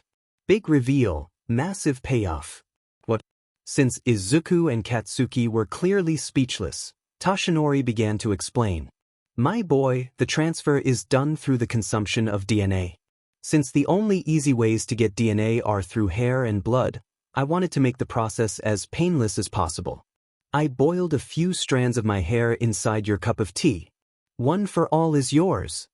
Wow, that was all fine and dandy. However, Izuku felt exactly nothing. He was so shocked by everything that he could only wordlessly stare at Toshinori. It should make itself known to you within a few hours. Why don't we have breakfast now, and then you and Katsuki can have the rest of the day off? After their meal at their mentor's house, the boys went over to Katsuki's house to hang out. When spending time together, they typically alternated between each other's houses unless they wanted to do something specific at one of their houses. Today was one of those days. Just like regular teenage boys, they both had a particular interest in a retro pre-Quirk video game called Minecraft. They had found an old Xbox at a yard sale alongside a copy of the game and quickly fell in love with it. They had built a massive base together in their survival world. Several hours went by, with both boys occasionally chatting about what they were currently working on or getting up to grab a snack. While they were playing, Izuku was down in their mine looking for resources. Katsuki, on the other hand, was working on another addition to their base. They had played together, in this specific world, for hours on end, creating many massive buildings. This specific play session saw Izuku down in a deep cave. He was running around, looking for more resources to grow their already large hoard of valuables. The two were overall having fun, and they didn't realize how fast time was passing while they played. Finally finishing filling his character's pockets with as many precious stones and metals as he could, Izuku began the arduous journey of returning to their base. With his character journeying through biome after biome, Izuku finally began to see his home on the horizon. One small detail, one tiny little tidbit that makes this entire situation infinitely less desirable. One minuscule bit of information that quickly turned Izuku's smile directly upside down. A hissing sound was heard behind him. Izuku screamed. The creeper exploded. His character died. Izuku exploded. Dear reader, you are probably thinking, wait, what? That must be a typo. Izuku wouldn't explode, it was his character in the game that did the exploding. However, I assure you that nothing of the sort has happened. Do I need to remind you that this story is extremely unordinary? Back to what I was saying. Izuku exploded. Katsuki, completely focused on his half of the screen, wasn't paying attention to what was happening on Izuku's half. However, Izuku's scream and his peripheral vision suddenly being filled with a black liquid quickly drew his attention. What he saw terrified him. What he saw looked similar to that time Izuku was crushed by the refrigerator, but instead of a pair of eyes, there were hundreds. The nihilium, in a greater quantity than Katsuki had ever seen, was coating the floor and the walls due to the force of Izuku's explosion. The eyes covered almost all of it, swimming around like small fish in a pond. Each one was looking in a different direction and had a different colored iris. To this day, Katsuki swears that there were a few colors that he had never seen before. Zuku? Can you hear me? Dear reader, now would be a good time to remind you that this story takes place in Japan. For your convenience, all of the Japanese has been translated into English. However, this doesn't include any other languages spoken. Before, this wasn't an issue because none of the characters spoke any other languages. But this time, Katsuki heard foreign words coming from somewhere within Izuku's mass. A handful of the eyes stopped moving and snapped to look directly at Katsuki. Quid mihi accidit? Est me Quirk? Est unis ad omnia? Fic id Quirk me mutatus est. Vidis quicquam varius. What happened? Is it my quirk? Is it one for all? Kakan, my quirk evolved. Do you see anything different? Every noun in Latin has different forms depending on context, so kakan becomes catch because Izuku is speaking directly to him, which is called the vocative case. Latin also doesn't have a word for, so I had to improvise. Now that was strange, Katsuki thought. Thought he heard something that sounded like his name in that garbled mess of words, so Izuku must be speaking coherently, but in a different language. Izuku's quirk was called anomaly, after all, so speaking in eldritch language must be part of it. Izuku, you're in your puddle form again. I can't understand a word you're saying right now. Can you understand me? Katsuki shouted. Quid? Ego tu optimi intelliger possum. Forma conlectus me lunge patinier sentit. What? I can understand you fine. My puddle form feels far more powerful. Katsuki's panic was growing. What if his friend was stuck like this, forever speaking in some language of the elder gods, never to be understood again? Izuku, I can't understand you at all.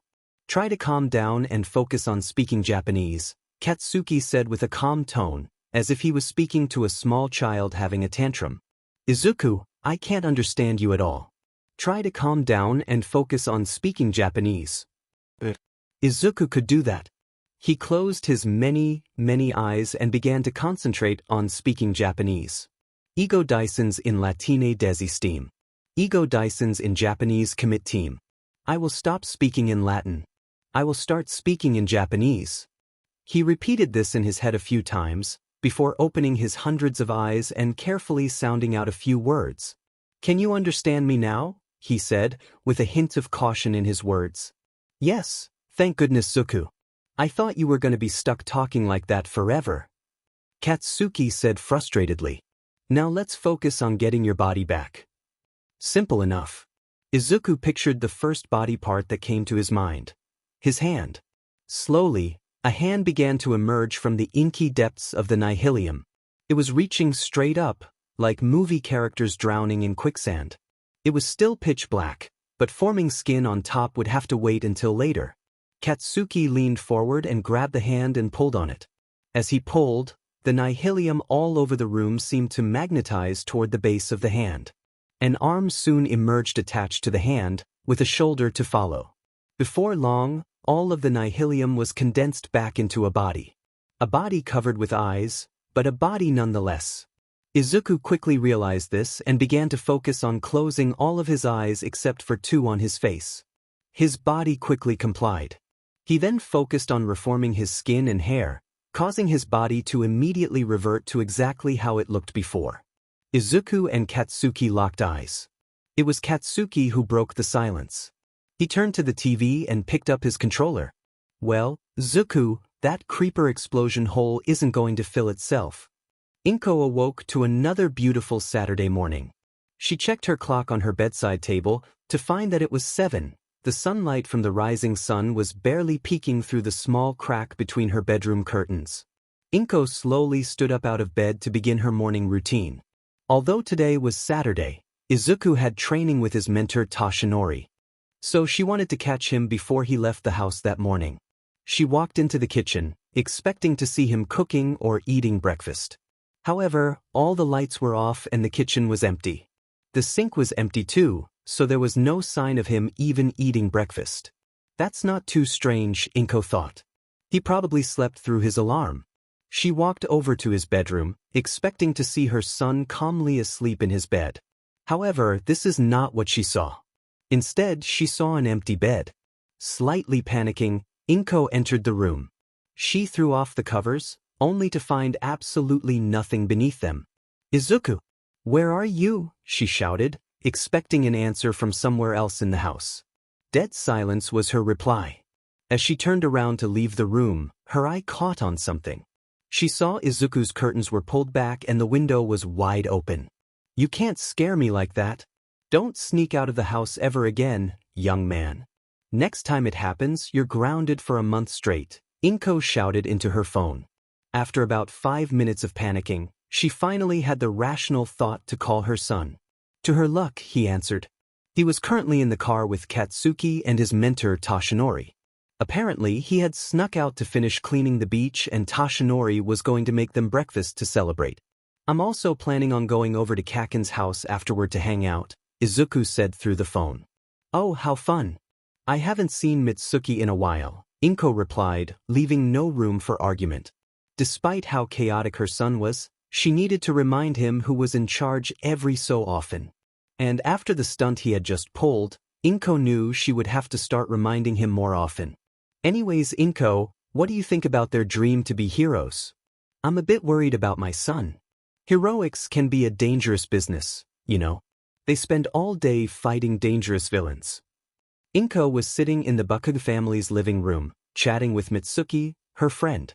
Both of their sons were playing upstairs. They had been talking about whatever mothers talk about.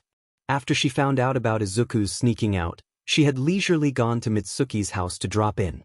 When both boys came in through the back door, she and Mitsuki were waiting to question them. Both quickly swore to never sneak out again before retreating upstairs to go hang out.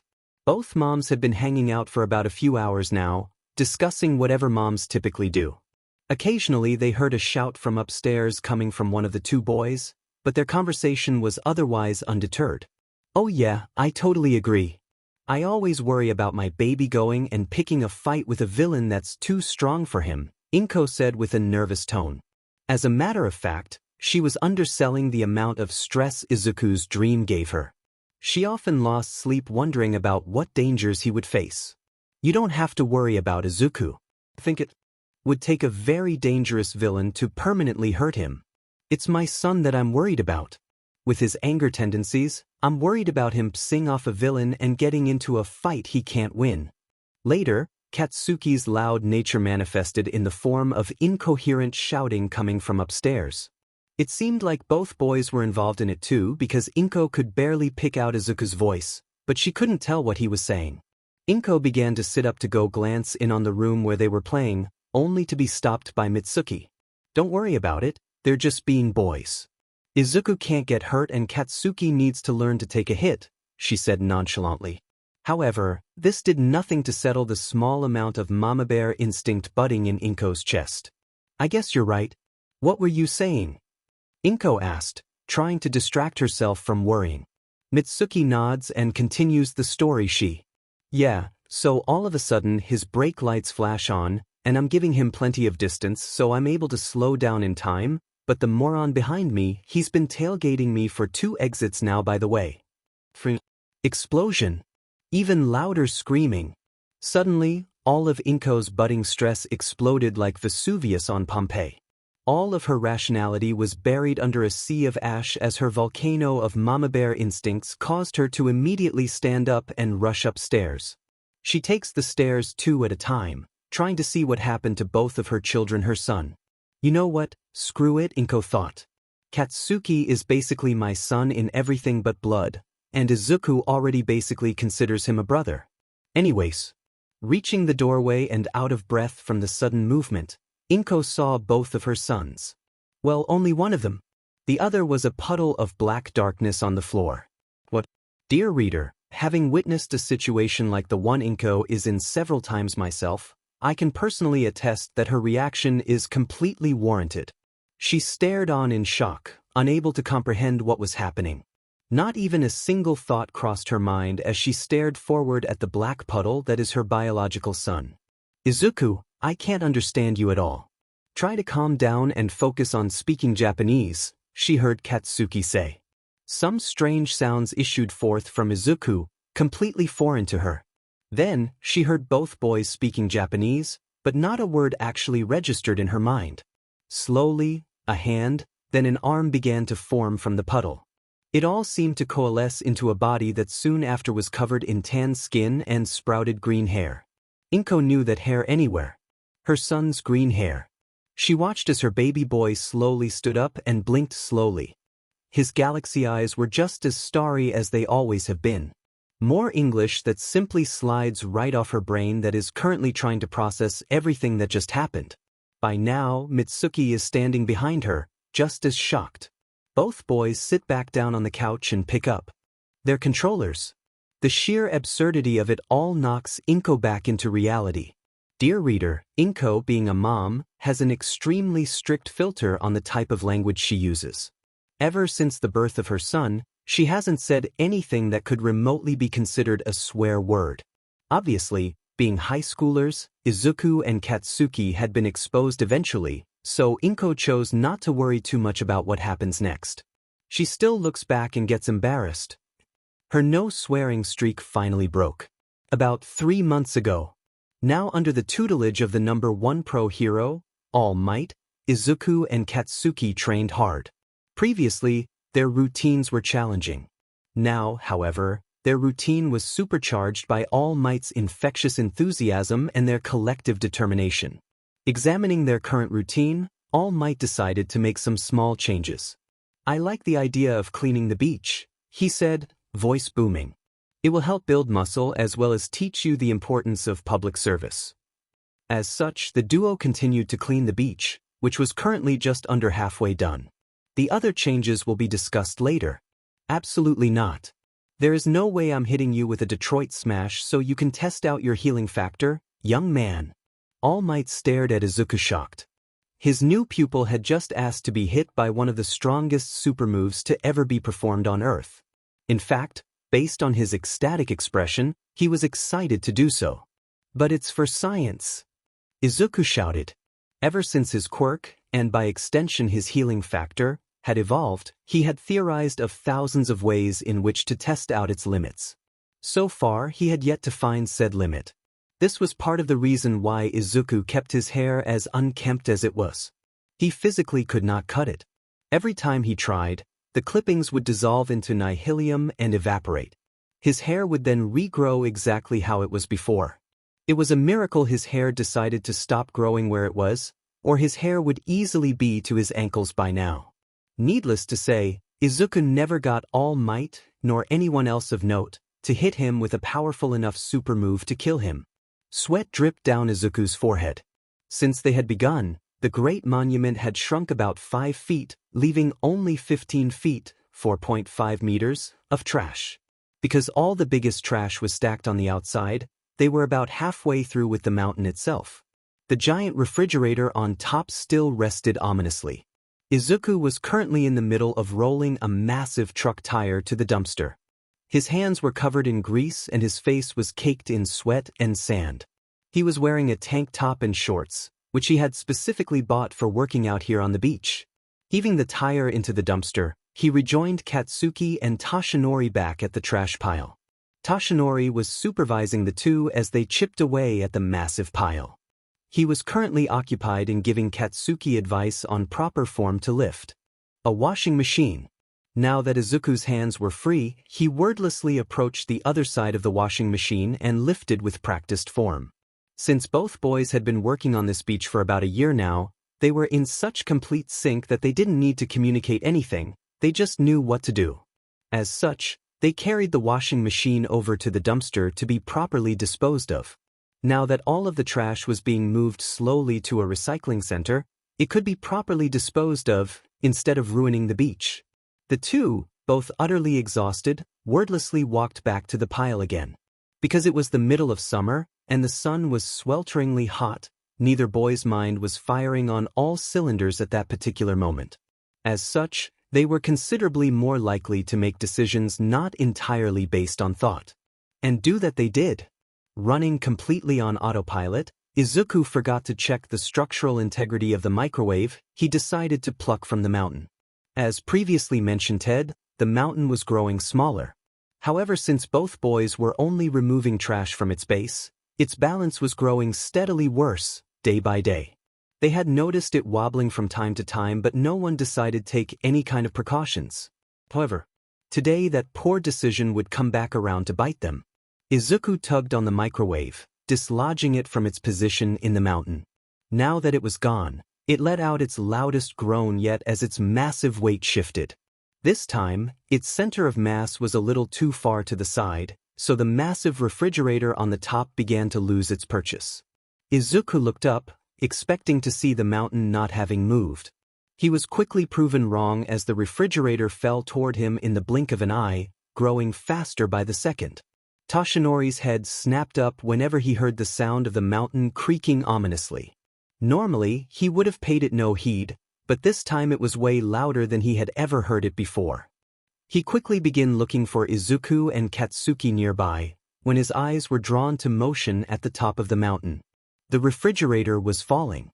Toshinori, whose instincts had been carefully honed by decades of heroism, was already springing into action. One small problem. He was still in his small form.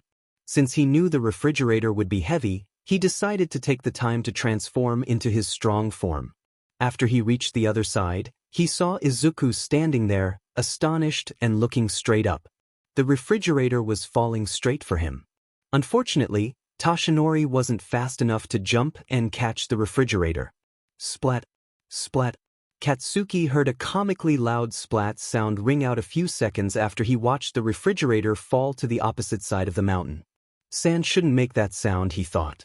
I should go check out what it hit when it fell. Unfortunately, what it hit just so happened to be his best friend. Toshinori, in his all-might form, stood next to the refrigerator. Some black liquid, which Katsuki quickly recognized to be nihilium, had splat out into a puddle around the base of the refrigerator. All Might looked absolutely traumatized. Katsuki, on the other hand, had listened in on Izuku's muttering sessions. Izuku had theorized that his quirk would be able to regenerate him from almost nothing, as exemplified by him asking All Might to Detroit smash him. Are you gonna lift the fridge or what? Katsuki asked impatiently. He wanted to see Izuku's nihilium reform. All Might stared at him with a completely disturbed expression. He had expected Katsuki to be at least a little bit shaken by what had happened. However, he did what was asked. Beneath the fridge, like bugs hiding under a rock, were two pupils floating in a mass of darkness. Just like Izuku's normal eyes, the entirety of the darkness seemed like a window into outer space. The eyes seemed to blink a few times, before looking around and seeing Katsuki and Toshinori standing nearby. Again, speaking from personal experience, seeing your future successor reduced to a puddle is a traumatizing sight to behold. Additionally, Toshinori was already low on blood, having lacked proper blood pressure since his injury. All this together caused him to faint where he stood. He fell backward and hit the sand, not to awake for about an hour. Katsuki stood above his friend. However, said friend wasn't nearly as recognizable as he normally is. For one, his iconic green hair was nowhere to be seen. Same with his freckles. As a matter of fact, his entire body had also vanished. Izuku was currently nothing more than a puddle of nihilium, with only two eyes. Katsuki, in seeing this, immediately recognized that his friend was absolutely fine. You see, he had been forced to sit in on hours of muttering sessions about Izuku's quirk, anomaly. To Katsuki, instead of seeing his friend potentially dead, he merely saw Izuku's theory proven correct. In fact, Izuku can completely regenerate his entire body. He decided to take his lunch break. 15 minutes later, he was joined by Izuku, who wordlessly sat down next to him and opened his own lunchbox. Clearly, neither boy wanted to talk, so Izuku pulled out his sandwich and took a large bite.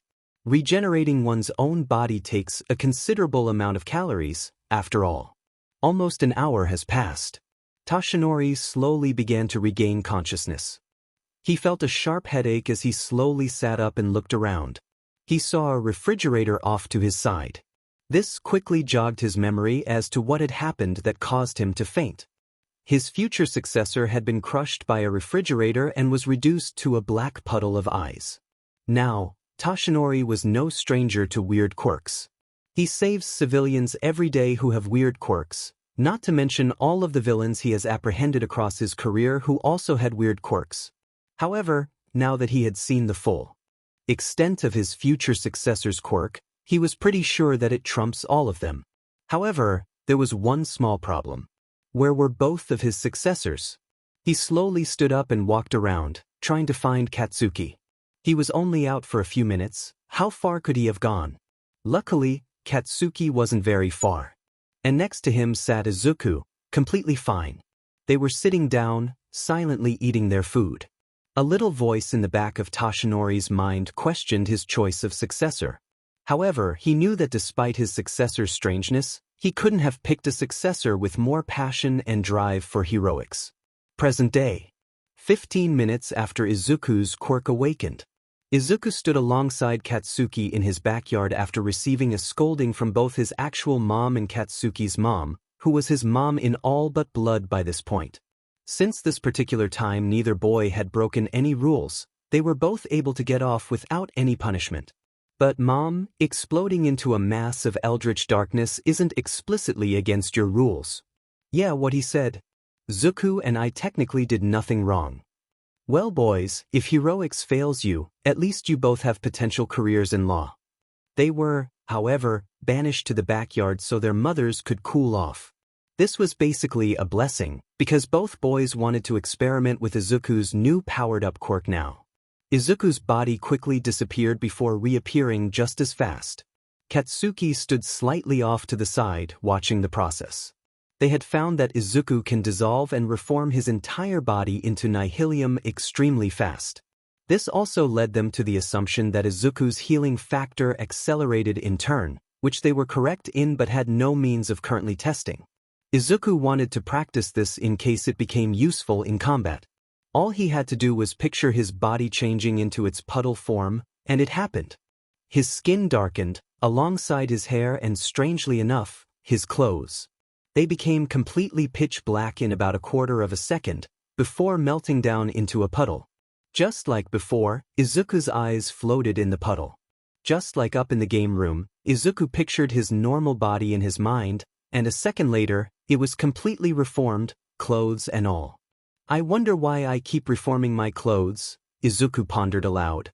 As previously demonstrated in the interlude chapter of Izuku's quirk analysis, he was quite the expert at studying quirks and their potential functions. He prided himself on his ability to fundamentally break down a quirk in seconds. Oftentimes, his thoughts ran so fast through his head that they couldn't help but leak out through his mouth. Since he and Katsuki were basically inseparable, this trait often rubbed off on Katsuki too. This time, he got a chance to demonstrate his vicarious analysis ability. Zuku, try reforming with different clothes on. You may be making the clothes out of your nihilium, Katsuki helpfully supplied. Internally patted himself on the back for coming up with such a good idea. "'Kay, I'll give that a shot," Izuku responded, nodding. He closed his eyes and once again focused on dissolving himself, which happened nearly instantaneously, of course. This time, when he focused on his mental image of himself, he pictured himself with different clothes. Naturally, his mind automatically latched onto what was most recently on his memory, Katsuki's gray tank top, black shorts, and bright orange running shoes. Izuku felt his body shifting as it condensed from his puddle form back into his human form. Except this time, he felt a little bit different. Instead of the soft, blue fabric covering his shoulders that he was previously wearing, he instead felt a cool summer breeze. When he opened his eyes, he was pleasantly surprised to see his clothes looking completely identical to Katsuki's. He inspected one of the seams of the tank top, to find it was even a little threadbare, just like Katsuki's version of the shirt. Wow, I can make my own clothes. That's kinda useless for heroics, Zuku. You can probably do more than just clothes. Yeah, you're probably right. It wouldn't make sense for the most powerful quirk of all time to just allow me to make clothes. What are your grandparents' quirks? We already know Auntie Inko's had nothing to do with yours, and unless you can turn into fire, your dad's isn't there either. Izuku raised his hand to his chin in thought for a second. Well, I don't remember anything on my dad's side of the family, because he left Mom and me soon after I was born. I do remember my grandma's quirk was that she had a very, very good memory, and that my grandpa's quirk allowed him to change the color of his hair. Having quirk genes that skip generations must run in the family, because one of my great-grandparents had a telekinesis quirk like Mom's. Oh yeah, I bet you can change the color of your hair too, Katsuki said excitedly. Even though his quirk hadn't changed at all, he was still very happy for his brother-best friend to be getting such a strong one. Maybe Izuku can finally beat him in a quirked spar. Everything about Anomaly must have come from my dad's side. Maybe one of his parents was a shapeshifter or something, Izuku wondered. Katsuki nodded in agreement. Izuku closed his eyes, again picturing his body but with his hair missing. In its place, his memory supplied another head of hair that he was very familiar with. One that he had seen almost every day for as long as he could remember, Katsuki's spiky, blonde hair. Katsuki watched in awe as Izuku's thick, green tufts of hair seemed to morph into something different. He was just expecting Izuku to change the color of his hair, but it was pretty cool that he could change the style of it too. It seemed to shoot upwards and outwards, before settling on a very distinct, spiky shape, all the while its color shifting from Izuku's trademark green to a very familiar font. After a second, Izuku opened his eyes to see a very astonished Katsuki. "Izuku, you're ripping off my style. Change it back," he said with a grin. "I didn't expect you to be able to change the style of it too, much less imitate others." "It's cool, isn't it?" asked Izuku. "I don't know, maybe I'll keep it like this. Forever." The boys shared a second of laughter before returning to the task at hand. "I don't know. My entire body feels a bit more fluid. Like everything is just really malleable." They then set out on experimenting what else Izuku could change. With just a thought, Izuku felt his back shift a little, before seeing that he was now seeing from a perspective a bit above his old one. He had grown about 4 inches taller, now making him 6 feet 3 inches, 190 centimeters. "I'm keeping this for sure." Just for experimentation's sake, he imagined himself shorter than normal, and his body responded by dropping him down to a much shorter stature. He quickly reversed the change, though. "That's pretty cool," Katsuki supplied. "You could use that to infiltrate enemy bases or lose pursuers by changing your height and hair color, just like the stealthy hero, Chameleon." "Yeah, that's awesome. I can't blend into my surroundings like Chameleon can, but I can be a master of disguise." Izuku had heard of the many types of heroes before. Naturally, there was Limelight, which was the most popular one. These were the heroes that stopped huge heists and fought villains during the day, out in the open. They typically received the most fame. There were also underground heroes, like the Erasure hero, Eraserhead. They stuck to the shadows, ambushing villains at night. Infiltration heroes didn't specialize in combat, but they were very sneaky and typically worked undercover to gather information on big gangs and the like. Lastly, there were rescue heroes, who did the least amount of combat and specialized in saving civilians from natural disasters and the wake of villain attacks. Being an infiltration hero would be pretty cool. I wonder if I can completely transform into someone else. And with that, Izuku's face subconsciously began to warp. Katsuki stared on in amazement as Izuku's face contorted as his facial structure became that of someone else. It was a face he saw in the mirror every single day. In combination with Izuku's previous imitation of Katsuki's clothes, hairstyle, and height change, he was now the spitting image of Katsuki. However, he didn't seem to notice anything. "I bet I can transform my face too. Want to see me try?" Izuku asked happily. Katsuki was trying to hold back laughter. He had no idea how his friend hadn't noticed his transformation yet. "Nah, let's take a break," he said. "I'm feeling a little thirsty. I bet my mom will make us some lemonade." Mitsuki, Katsuki's mother, was forever scarred that day. The day she thought her son had somehow discovered how to clone himself. She would never have a moment of quiet again. The boys did.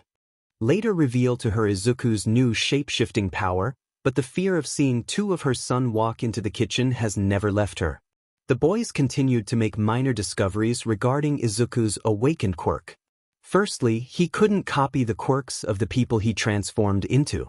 This was easily tested by having him transform into Katsuki and his mother, and attempting to use their quirks to no avail.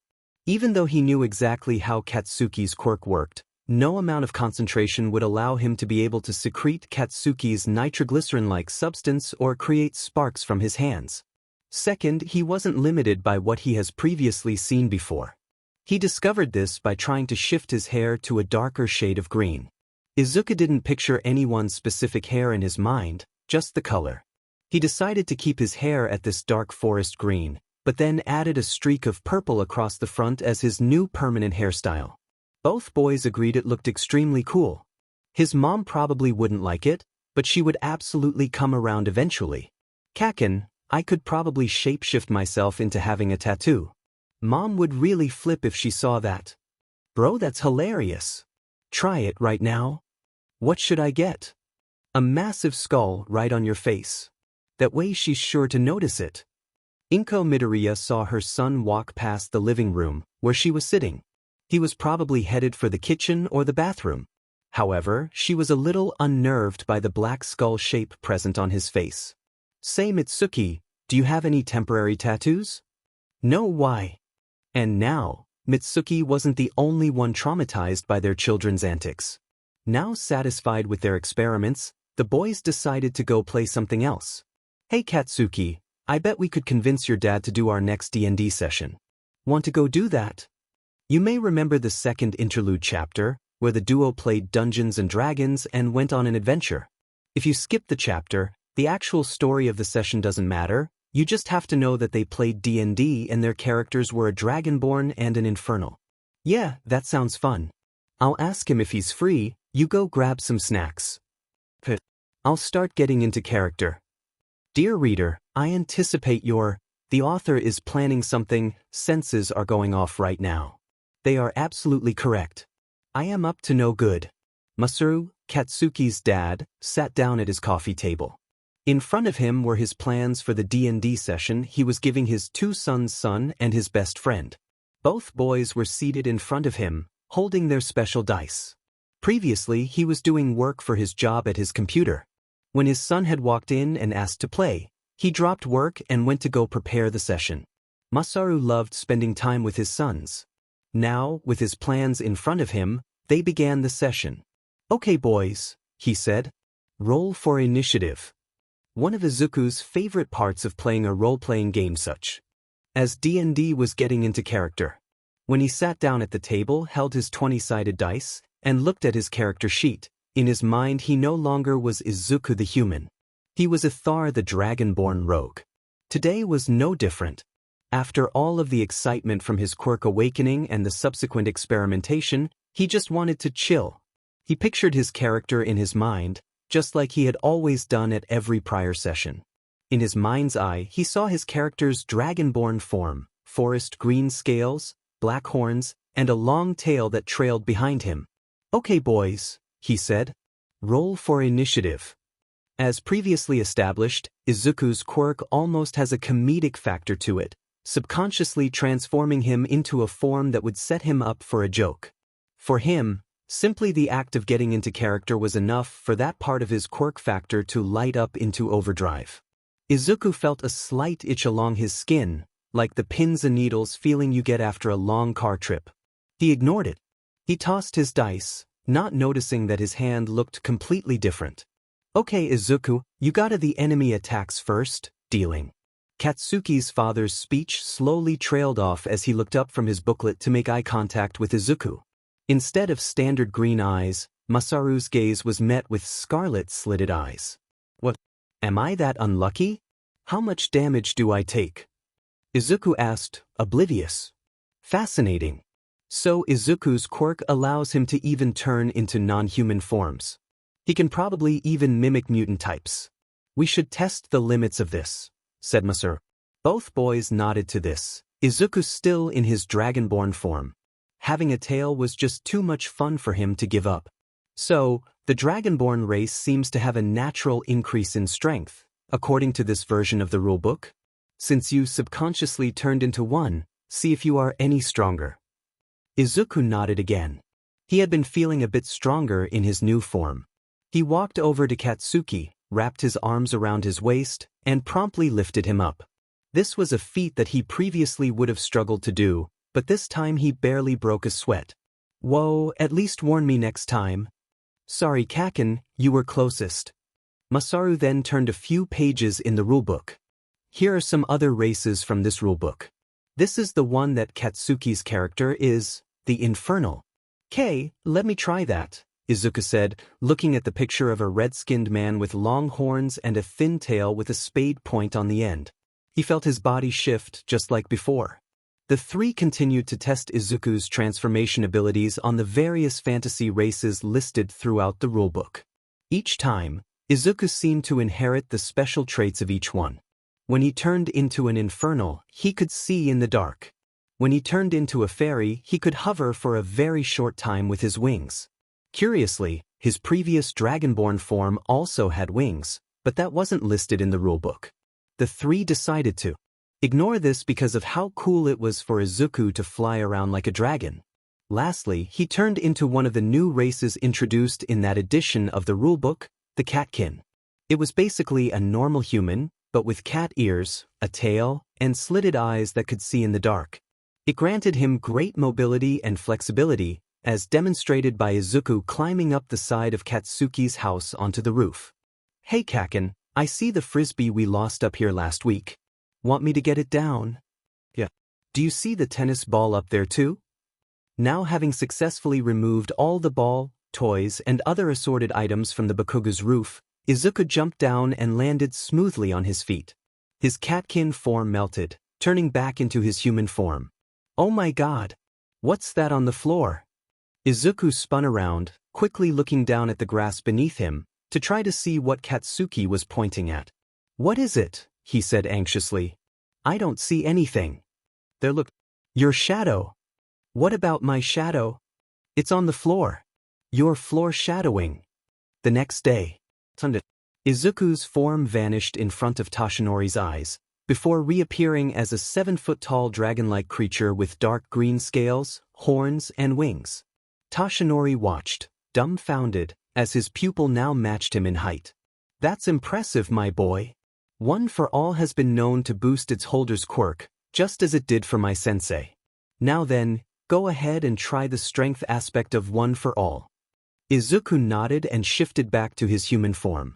Toshinori led him out to the surf, facing the ocean. "Take a deep breath, clench your butt cheeks, and yell smash. With all your might." Izuku planted his feet in the combat stance drilled into him during his martial arts lessons.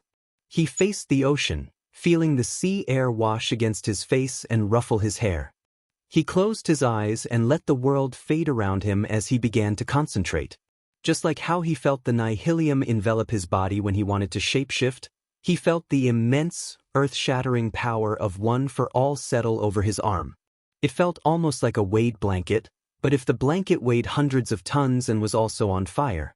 Before he could convince himself to stop, he moved his arm back, took a step forward, and threw the strongest punch the world had ever seen, shouting, "Smash!" at the top of his non-existent lungs. The ocean in front of him parted before his eyes, like Moses leading the Israelites across the Red Sea. He could see the movement of the wind continue for miles upon miles in front of him, as the immense power of his punch created a shockwave.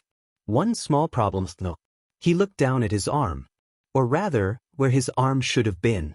Apparently, the force of One for All exploded his arm clean off his torso. "Huh," Izuku said. "I guess One for All is way too strong for me to handle yet." "I can see that," said Toshinori, surprised. He expected Izuku's strength from cleaning the beach to be plenty to allow him to use One for All to its fullest extent. "At least it gave me an opportunity to test out my healing," Izuku shrugged. One right arm coming up. With a thought, a black tornado of nihilium quickly formed at the base of his shoulder, expanding before condensing into a perfect right arm on Izuku's body. This whole process happened in about half a second. "I'll focus on building more muscle, but for now, I'll just let my arm keep exploding every time I use the quirk, since reforming my arm doesn't take any energy or anything. Time continued to press forward as the duo kept training under Toshinori. The boys' schedule was rather monotonous. School, homework, training, and sleep, all while following a rigorous meal plan. However, there were a few moments that broke routine. Izuku awoke to the blaring of his alarm clock at exactly 6:30 a.m. It was a cool Thursday afternoon in the month of April. Izuku desperately wanted to stay in bed and savor the warm feeling of the covers on his body, but he knew that he needed to go to school today. He reluctantly rolled out of bed and felt the bottoms of his feet hit the carpeted floor. He had an extremely simple morning routine. Get out of bed, take a shower, eat breakfast, say goodbye to his mom and leave. The warm water of the shower helped a little bit to alleviate the pain of getting out of his warm bed. However, its main benefit was that the water washed away any remnant of sleep left on Izuku's body, leaving him completely awoken and ready for the day. After he finished washing himself off, Izuku looked at himself in his bathroom mirror. This was the very same bathroom where his quirk awoke several months ago, where his eyes melted out of his head and he realized that his life will never be ordinary again. He quickly imagined some clothes, a dark gray t-shirt and a pair of jeans, and his body quickly responded by forming them out of his nihilium.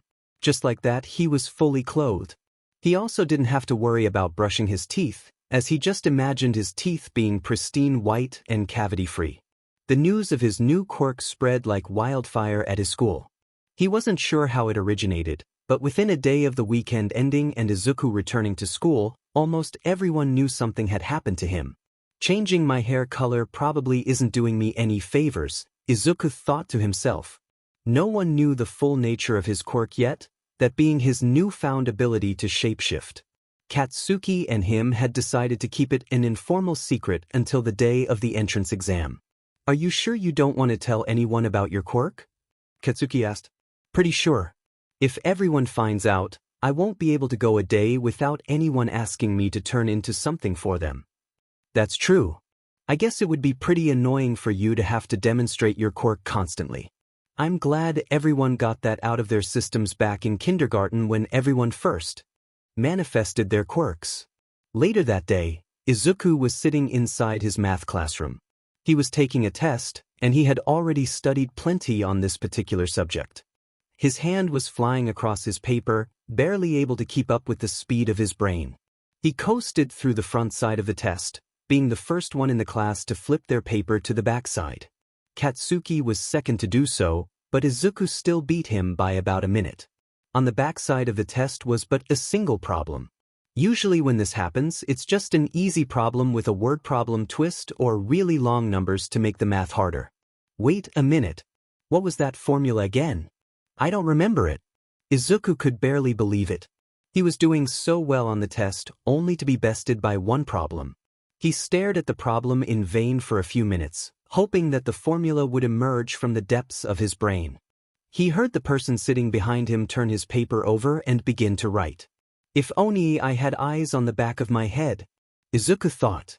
Suddenly, Izuku felt an itchy feeling on the back of his head. Izuku quickly realized that he shouldn't think about things like that now that his body is easily capable of transforming to do just that. Grow a pair of eyes on the back of his head. Through them, he could see the person behind him and the entire back of the room. Luckily, his new eyes were completely hidden by his large mass of hair, so he didn't have to worry about accidentally making eye contact with anyone else in the room. The temptation to look down and see the paper of the kid behind him entered Izuku's mind. It would be unheroic to use my quirk to cheat like this, Izuku thought. He quickly dissolved his new eyes and returned his focus to his paper, noting how useful this ability could be in the future. That math class was Izuku's last PRD of the day. After he came up with his best guess for the problem and handed his paper in, Izuku returned to his desk to wait for the bell. As he sat down, he turned his head up toward the clock on the classroom's wall. 2:49 p.m. 11 minutes before the bell that signaled the end of the school day. Izuku reached into his backpack, which rested beside him on the floor, and pulled out his laptop. He quickly opened it, typed in his password, and opened his internet browser. Izuku's favorite pastime in class was going onto the news and checking out whatever he could regarding heroes. The news was a treasure trove of data regarding all sorts of heroes in Japan. Most of them even had video footage, so he could watch the hero in action. Izuku loved to take notes on the hero's fighting style, public persona, super moves, and everything else there was to know. Izuku pulled out his earbuds, plugged them into his laptop, and clicked play on his video. It was only 13 minutes long. What's the worst that could happen? Izuku's video ended and he looked up abruptly. Around him was an empty classroom, not even the teacher was. Seated at his desk at the front of the room. Looks like I lost track of time, Izuku muttered to himself. Even Katsuki left without me. I need to start paying attention to my surroundings more. Heroes can't get lost in thought like that. He quickly packed all his things into his backpack and headed out of the room. As he turned the corner of the classroom into the hallway, a tiny sliver of movement caught his eye. Well, it was only tiny for long. It quickly grew closer. As previously established, Izuku's situational awareness was not that great. However, this time, his brain decided to react fast enough to deal with this incoming threat. "Ra!" shouted Katsuki as he lunged toward Izuku, with intent to scare him. Izuku's brain reacted in the only logical way. Exploding. "Ei" was the only sound that escaped Izuku's lips before his entire body exploded back into its natural form. "I" doesn't have an exact translation, it's just an exclamation of surprise or shock. This is a case where Google Translate is completely wrong. He would later receive a detention slip for using his quirk in class. Katsuki got off scot-free, but he showed up to the detention room and no one told him to leave to keep Izuku company. The empty space above Chapter 15, in which various UA hopefuls make a fateful encounter. Day of the UA entrance exam. Ochako Uraraka was absolutely terrified. She sat on the train on her way to the entrance exam of the school of her dreams. She was as prepared as she possibly could be, having gotten plenty of sleep the night before, eaten a nutritious breakfast, and studied as much as possible for the past several weeks. She also spent countless hours training her body and quirk for the practical exam. She was ready for anything the exam might throw at her. Then why was she still so nervous? She could feel the butterflies in her stomach swell as her train approached her stop. Each passing minute was another minute closer to her being judged by UA's grueling tests. Maybe I should have studied more, Ochako thought. If I can't become a hero because I didn't work hard enough, I'll never forgive myself. The voice over the train intercom broke her from her thought process, prompting her to realize that this is her stop. It's now or never. Your destination is on the right, rang out from Ochako's phone as she walked down the sidewalk. She had used the map app on her phone to make her way to UA and not get lost. As such, she spent the whole walk with her head down, looking at the map on her phone screen. Getting lost was another one of her worries. Showing up late to the written portion of the exam would disqualify her completely. Now that her phone indicated that her walk is over, she looked up, only to see a massive skyscraper. She internally face-bombed, realizing that she never could have gotten lost, with her destination being the tallest skyscraper she had ever seen. The sheer absurdity of this situation completely distracted her from her nervousness, and for a short minute, she felt relief from her worries. As she turned onto the entrance and walked through the massive front gate, she melded into a massive crowd of people all headed to sign in and take the written exam. She assumed that most of these people were here for the heroics course exam, as most people, even those seeking general education, tried out for heroics. Because everyone took the same written exam, UA allowed people to fall back onto Gen Ed if they failed the practical portion of the heroics exam. She took in everyone in the crowd, noting their diverse appearances and quirks. She saw many mutation quirk users, alongside others with unique hair colors. It was very common, especially in Japan, for people to have abnormal hair colors as part of their quirks. Walking next to her was a boy about her height, with forest green hair with a dark purple streak down the front. He was looking up at the tall building as he walked. As such, the boy didn't see the road in front of him. More specifically, the pebble that was directly in his way. As Ochako had grown up on a construction site, where everyone wears heavy-duty boots and walks on tough terrain. She thought nothing of this minuscule obstacle in the boy's path. Because of this, she didn't think to warn him. She assumed that he would simply step over it. However, this assumption was quickly proven wrong as she watched the front of the boy's foot catch on the pebble. Before her eyes, his whole body began to pitch forward, directly toward the concrete on the path in front of him. She extended a hand out, in an attempt to save the boy with her quirk. Ochako's quirk allowed her to manipulate the effects of gravity on any object she touched. One particular use of this was to make something float. She intended to do this to the boy, to save him from tasting the floor. However, her hand seemed to slide through the boy. As she reached out to touch him, her hand seemed to pass right through his body, as if she was trying to grab onto flowing water. The boy's semi-solid form continued to fall forward onto the pavement, before splattering all over the concrete path. Ochako was stunned, and even completely stopped walking to stare at the puddle of blackness that was now the boy's body. Ochako watched in shock as the boy's body began to coalesce from the puddle of darkness. After about a second, but what seemed like an eternity, the boy fully stood up. He turned to look at her and said something unintelligible. Gracie ad temptans mihi servire. Quirk tibi esten? Nobis festinandum est fortas, certum in brevi. Thanks for trying to save me. Was that your quirk? We should probably hurry, the test is in a few minutes. And with that, he turned and walked into the building, leaving Ochako behind, with a moment that she will never forget. Hitoshi Shinso was absolutely exhausted. What are you waiting for? There are no countdowns in real life. Go! He pushed and shoved through the horde of bodies as all of the people taking the practical exam charged forward in an attempt to score as many points as possible. Hitoshi wished he could use his quirk to make the job a bit easier, but his parents had expressly forbidden him from doing so. It didn't matter, though.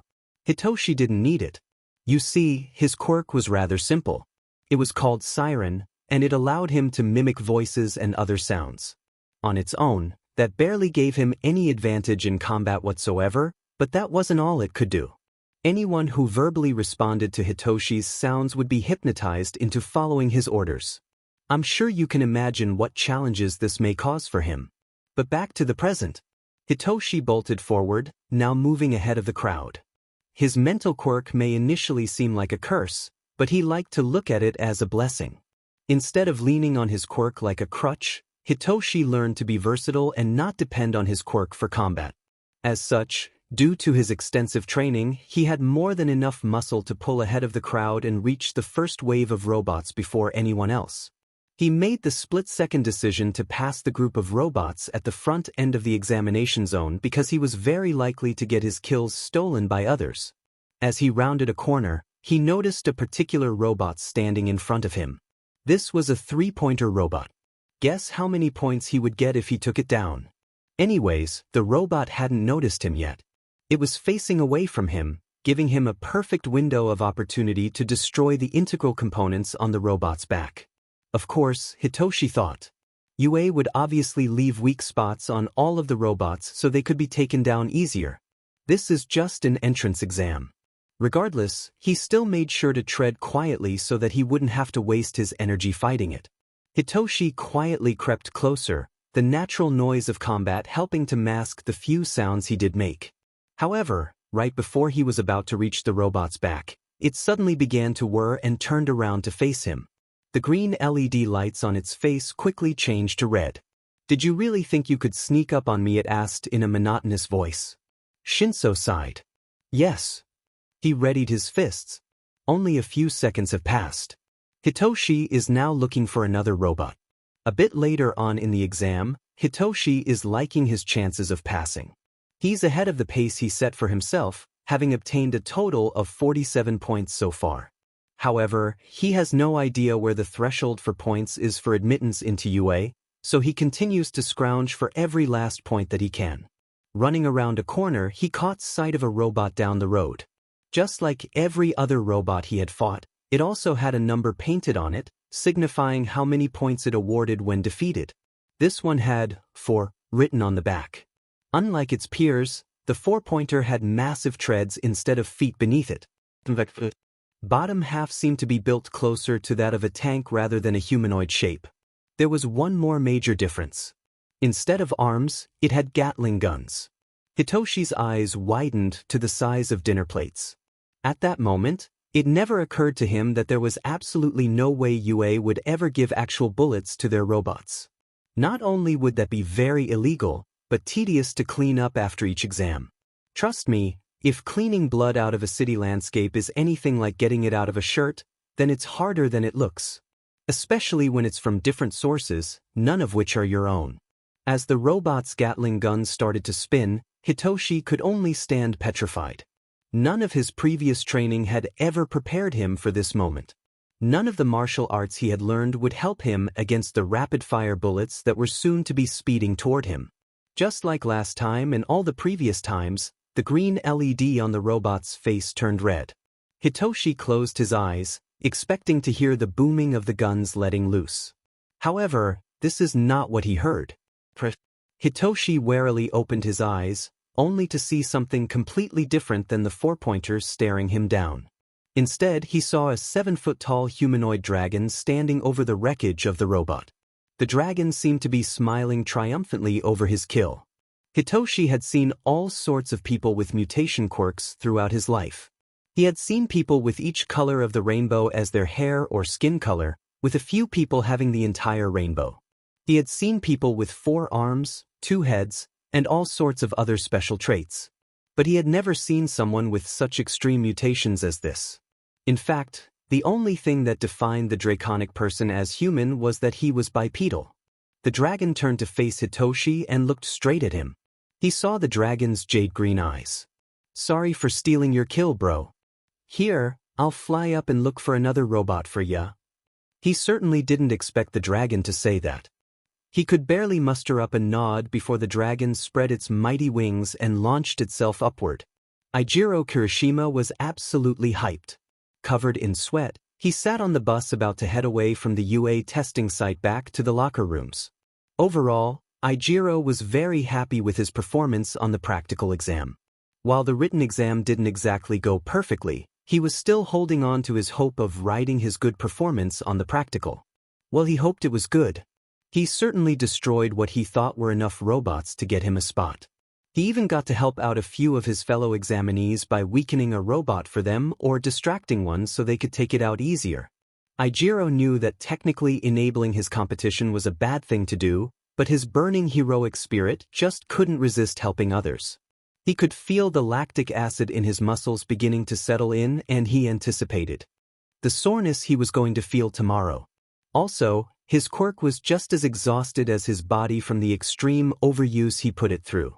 Eijiro knew that his quirk wasn't as flashy as some others, so he had decided to train extra hard, focusing on brute strength. He knew his stamina regarding his quirk was lacking, but he would just have to rely on his muscles instead of his boring quirk if he wanted to make it as a hero. People were filing down the aisle of the bus, and all the people sitting alone were now getting a partner to sit next to them. Eijiro was hyped by this too because he had a chance to make a friend who might be going to UA with him. Along the aisle came a tall kid with green hair. It seemed fate had decided that these two must sit together. Eijiro smiled brightly at the kid as he sat down and greeted him. "Hey there. I'm Eijiro Kirishima. I'm Izuku Midoriya, nice to meet ya. How do you think you did?" Eijiro's eyes brightened.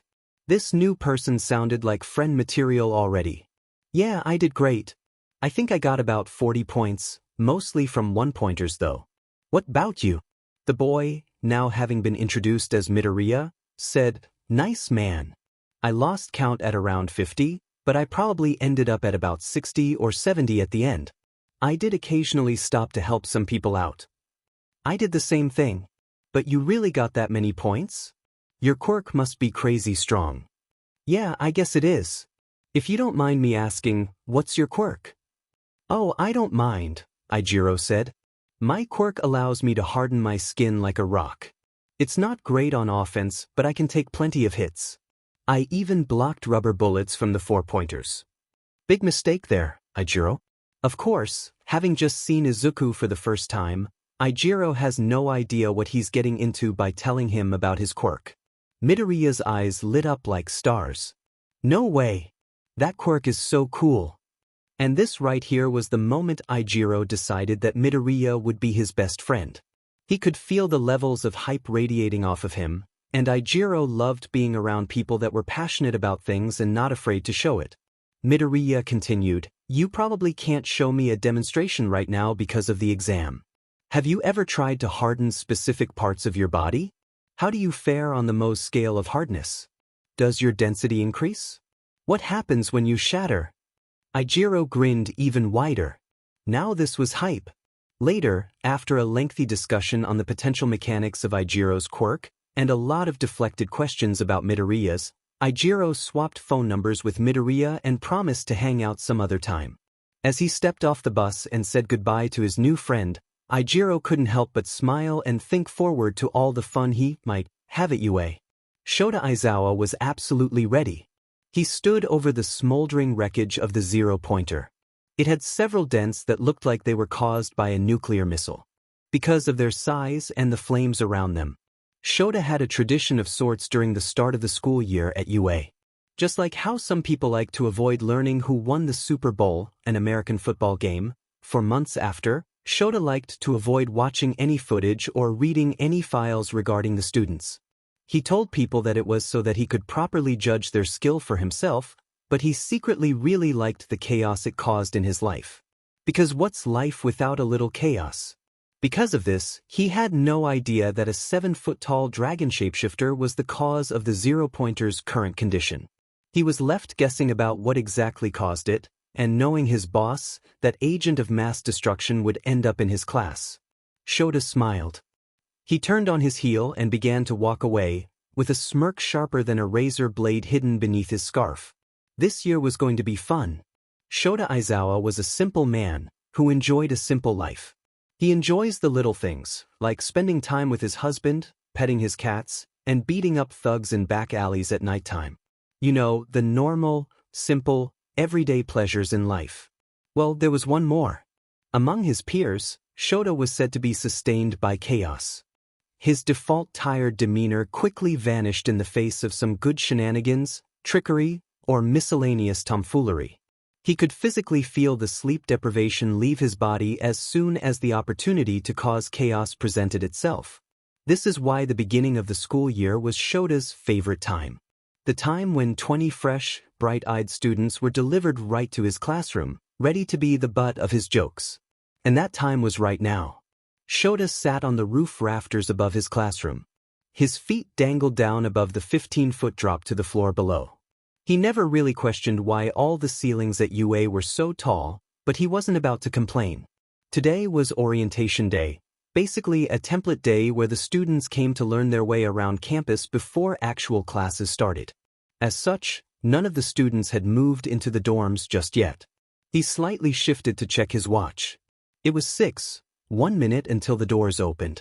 Shota took a deep breath. In practiced efficiency, he got into character. In his mind, he was no longer Shota. He was Mr. Izawa, the teacher of heroics at UA. His deadpan and monotonous voice remained, but his nonchalant nature and uninterested stare were quickly replaced by a gaze that could pierce one's soul. First PRD started at 7:30 sharp. For half of the heroics course students, this would be their class with him. The other half would have him immediately after. The rest of their day would be filled with the other subjects that UA requires, from math to science to history. Out of the 44 heroic students, half fell to Izawa. The other half fell to his coworker and fellow pro-hero, Vlad King. To make things easier on him, 22 students were split into 2 PRDS of 12 each. The door swung open, with a creak reminiscent of the doors in horror movies. Izawa had specifically messed with the hinges on the door to make it as creaky as possible to set the tone for his students. Nothing instilled fear into a student quite like a good old-fashioned creaky door. Inside the doorframe stood 2 boys, one with spiky blonde hair and the other with messy green hair. They both walked in while chatting about who knows what and picked 2 seats in the middle of the classroom. Immediately, something was off. Very rarely did Izawa see students who weren't at all nervous on their first day. Internally, he chuckled, to not give away his position. He knew that cocky brats like these would be the first to be expelled by him. If a student was arrogant enough to come into their first day at UA without any hint of nervousness, they were very quick to go. Aizawa could tell a great deal about a student from their choice of seating. Firstly, if a student chose the first row, then they were a more calm and collected type. Although, some students sat in front if they had bad hearing or eyesight. Those that chose the very back row were typically more quiet and reserved. They didn't like talking or being talked to. But these two that chose the center were clearly extroverts. They went out of their way to pick seats that had the most number of seats surrounding them, meaning more classmates to talk to. The green-haired one was looking straight at Aizawa. Aizawa was quickly snapped out of his train of thought by the boy staring directly up at him, his inky black eyes staring into Aizawa's soul. Because of the distance between the two, Aizawa didn't yet see Izuku's galaxy eyes. How did he notice me up here? Aizawa thought. Normally, none of his students had the spatial awareness or the luck to glance upward and notice him. Aizawa quietly moved his finger over his mouth, making the gesture to the boy, who immediately broke into a grin and nodded. He turned back to his blonde friend and continued their conversation. Immediately, Aizawa got another important insight into this boy's personality. He was a fellow demon of chaos. Aizawa silently grinned. Izuku was so excited. It was his first day of school at UA. He had never gotten out of bed in the morning with more vigor. He quickly rushed through his morning routine and ate breakfast so that he and Kaken could walk to school together. Of course, Inko, Izuku's mother, was crying the whole time. She simply couldn't bear the thought of her sweet baby going off to a big hero school. She was crying both for her sadness of her son leaving the nest and also her pure joy of seeing how happy Izuku is from accomplishing his dream. After taking enough pictures to fill an entire photo album, Izuku was finally allowed to leave the house. So, I wonder what our heroics teacher will be like, Katsuki said as the two rode the early morning train to UA. The two had already compared schedules and had found that they both were identical. I don't know. I hope we get a cool limelight hero to be our heroics teacher.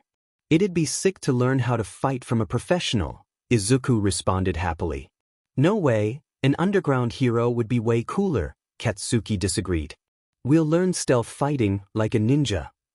Yeah, I guess that'd be pretty cool too. People slowly filed into the classroom. Having arrived as early as possible, Izuku and Katsuki were the first two to get to the classroom. For some reason, their teacher was sitting up on the ceiling. The teacher seemed to be hiding up there, so Izuku grinned at him and played along. Katsuki had yet to notice. As people started to arrive, Izuku had fun greeting the people that he had already met from the entrance exam and congratulating them, especially Kirishima, the red-headed boy from the bus. The two shared a moment of mutual hype of each other achieving their goals. He also got to see the purple-haired kid whom he saved from the four-pointer. Hey Purple, great to see you made it in. Izuku greeted. He ran up to the boy with a wide smile on his face. The boy, unceremoniously dubbed Purple, stared at Izuku confused. He had no idea who this person was, let alone where they had ever met before. Have we met? Purple asked with a deadpan tone. Wait a minute. Izuku internally face-bombed. Of course, Purple had no idea who he was because they had met during the entrance exam, where Izuku was shapeshifted into his dragon form the entire time. But this presented a unique opportunity for Izuku. A light bulb illuminated itself in his head. What do you mean, you don't remember me? I saved your life, Izuku said, faking a surprised tone.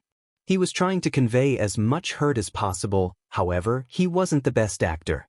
Bro, I got like 20 minutes of sleep last night, Purple deadpanned. Now is definitely not the time to ask me to think too hard. Not wanting to annoy him needlessly, Izuku decided that this was enough for Purple. But still, the sheer ungratefulness. Oh well, you'll remember me eventually. Izuku turned on his heel and walked away, still not realizing that he had yet to ask for Purple's name. Hopefully, the name Purple doesn't stick too hard. Several minutes later, Izuku, Katsuki, and the few other students that had arrived were chilling in the classroom. The room was calm, with a few people having conversations with each other, mostly the students that knew each other from their previous schools, like the pink-skinned girl and the yellow-haired boy. Izuku had already introduced himself to everyone else, so he was sitting at his desk waiting for more people to arrive. In addition to becoming a hero, Izuku also was looking forward to making friends with so many new people. Whether or not he was going to analyze the crap out of their quirks was still up in the air. The door opened as a new student entered the classroom. Everyone turned to look at who it was, including Izuku. The extrovertedness evaporated straight out of Izuku's body. Oh no, he thought. There, in the doorway, stood the girl that tried to help him at the entrance exam. The girl that watched him faceplant, dissolve, then speak gibberish. Dang it. You see, this wouldn't be a problem normally. Previously, Izuku had found that dissolving and speaking gibberish was an extremely effective method of making a good first impression. However, Izuku had found that there were 3 specific types of people that this trick didn't work on.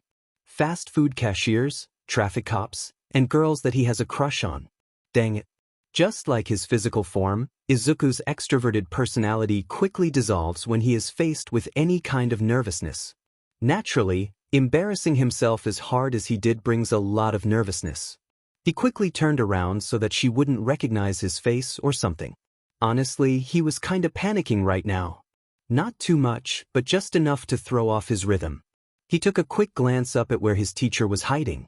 He seemed to be able to tell exactly what Izuku was going through, evidenced by him nearly falling off the beam he was sitting on in silent laughter. Well, he would have to talk to her eventually, just to introduce himself or explain his quirk. Might as well get it over with. He reluctantly turned back to face the door, intending to eventually introduce himself. Unfortunately, the two locked eyes after he finished turning. Immediately, Izuku could tell that she recognized him. Both quickly looked away with embarrassed expressions. Dang it. Wanting the awkwardness to end, he hesitantly approached her and introduced himself. Hi, my name's Izuku Midoriya. Thanks for trying to save me out front, he said with a nervous laugh. The girl looked at him for a second, seemingly trying to think of something to say, before responding. No problem, she said, also with a nervous tone. She hesitated for a second, then curiously said, My name's Ochako Uraraka. Was that your quirk that made my hand phase through you? Need I continue to stress that this is a very awkward conversation for both participants? That's my quirk. It's very weird. At this point, Katsuki, who was watching Izuku repeatedly fail to exhibit any social ability for talking to the opposite SEC, finally decided to step in and save his friend from further embarrassment. He grabbed Izuku by the back of the collar and pulled him away from the girl that he clearly had a crush on. Izuku, just happy for respite, just let it happen.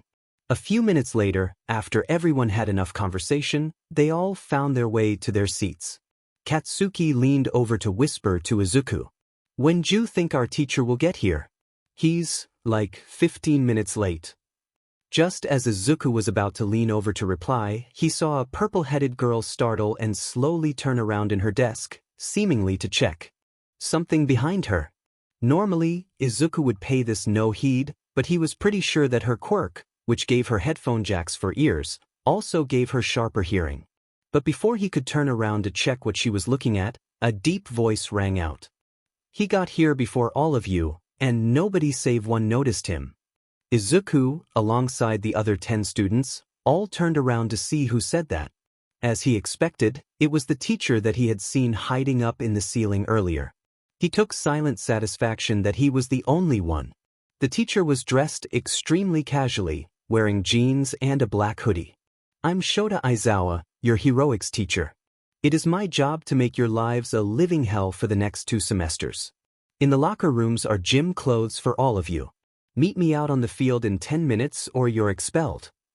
Izuku snorted to himself, before getting up and following the herd of panicking people. He quickly decided he liked this teacher.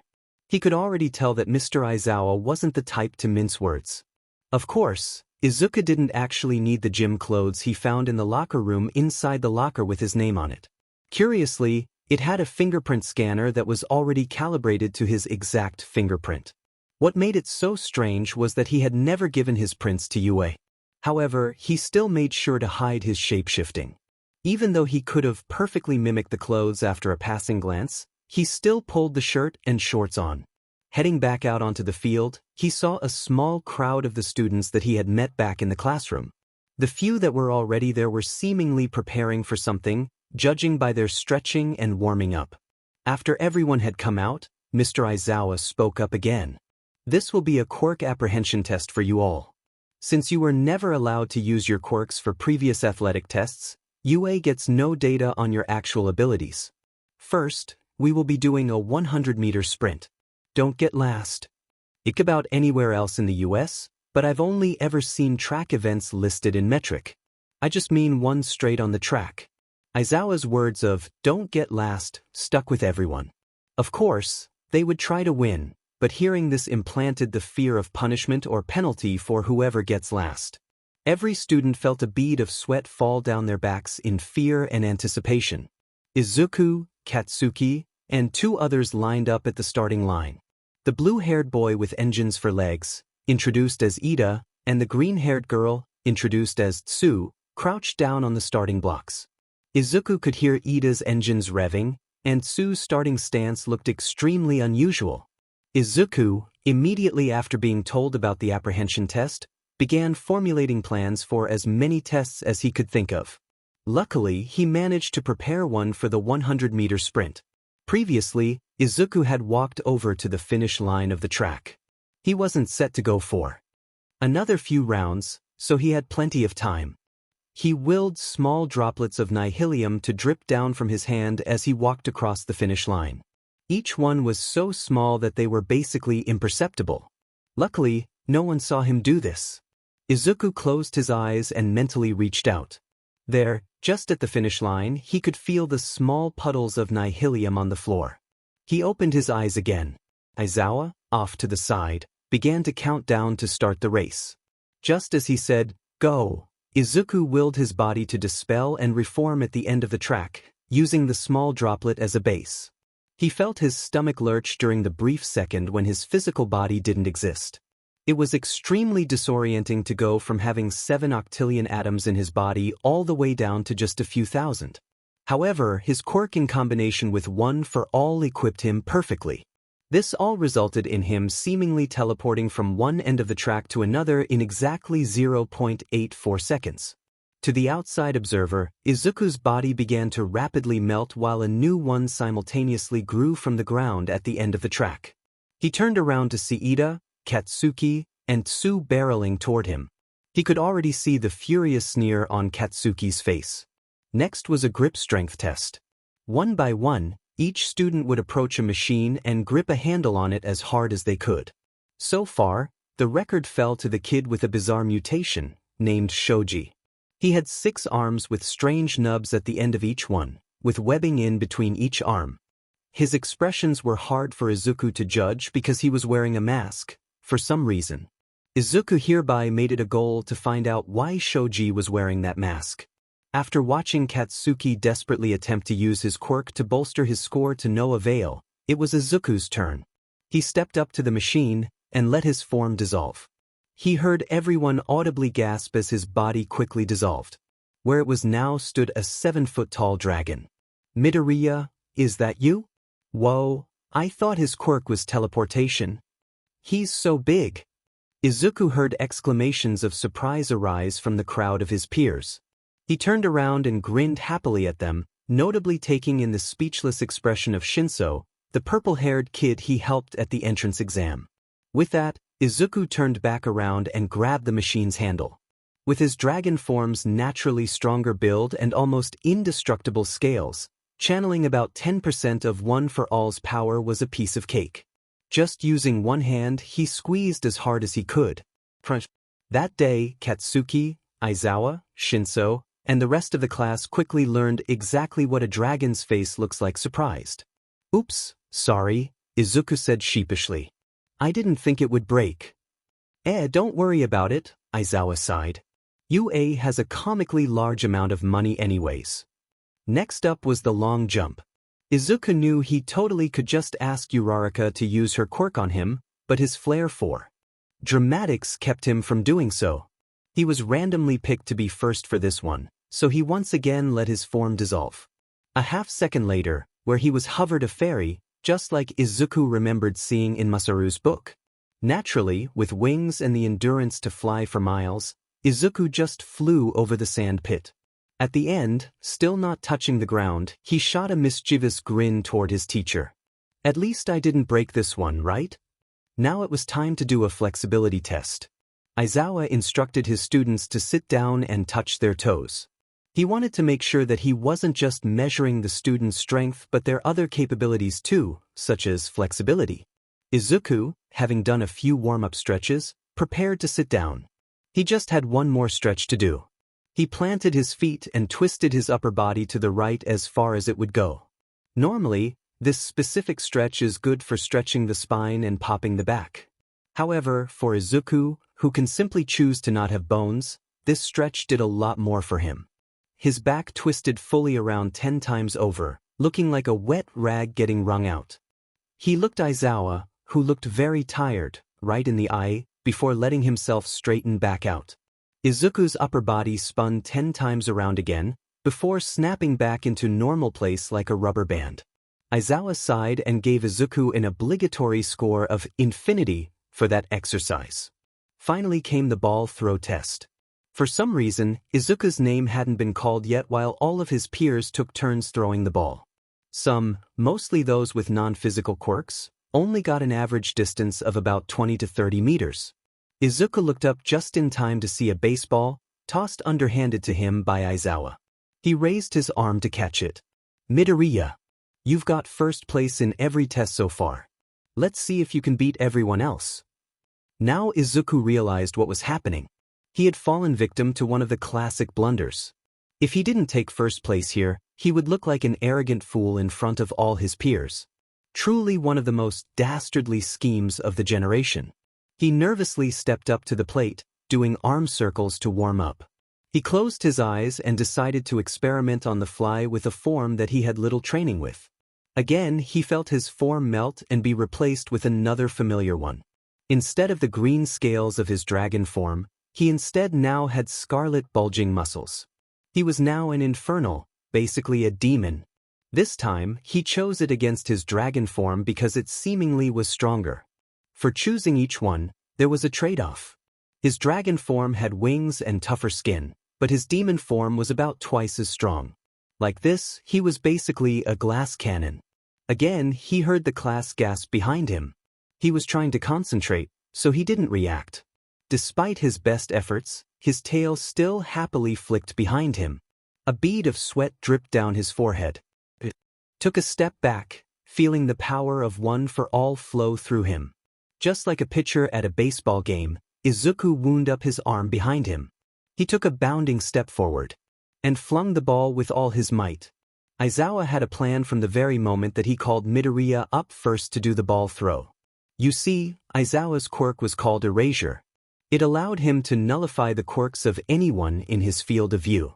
However, it also allowed him to see a small amount of information about someone's quirk when he looked at them. From the moment he saw Midoriya walk into the classroom, Aizawa knew that he had some kind of shape-shifting quirk. By this point in the test, Midoriya was blowing all the other scores out of the water. He had dealt with problem children like this before. The type of kids that were naturally very powerful and were told their whole lives that they are the best. Aizawa really didn't want to deal with another, so he planned to stop Midoriya right in his tracks. Being a naturally scheming person, Aizawa tends to get lost in his thoughts a lot. By doing this, he failed to notice Izuku notably not being arrogant after every test, congratulating his classmates and even offering advice. If he had known that, Aizawa would have called off the plan. But alas, he didn't. "Midoriya, you've got first place in every test so far. Let's see if you can beat everyone else," Aizawa said with a grin sharper than a knife.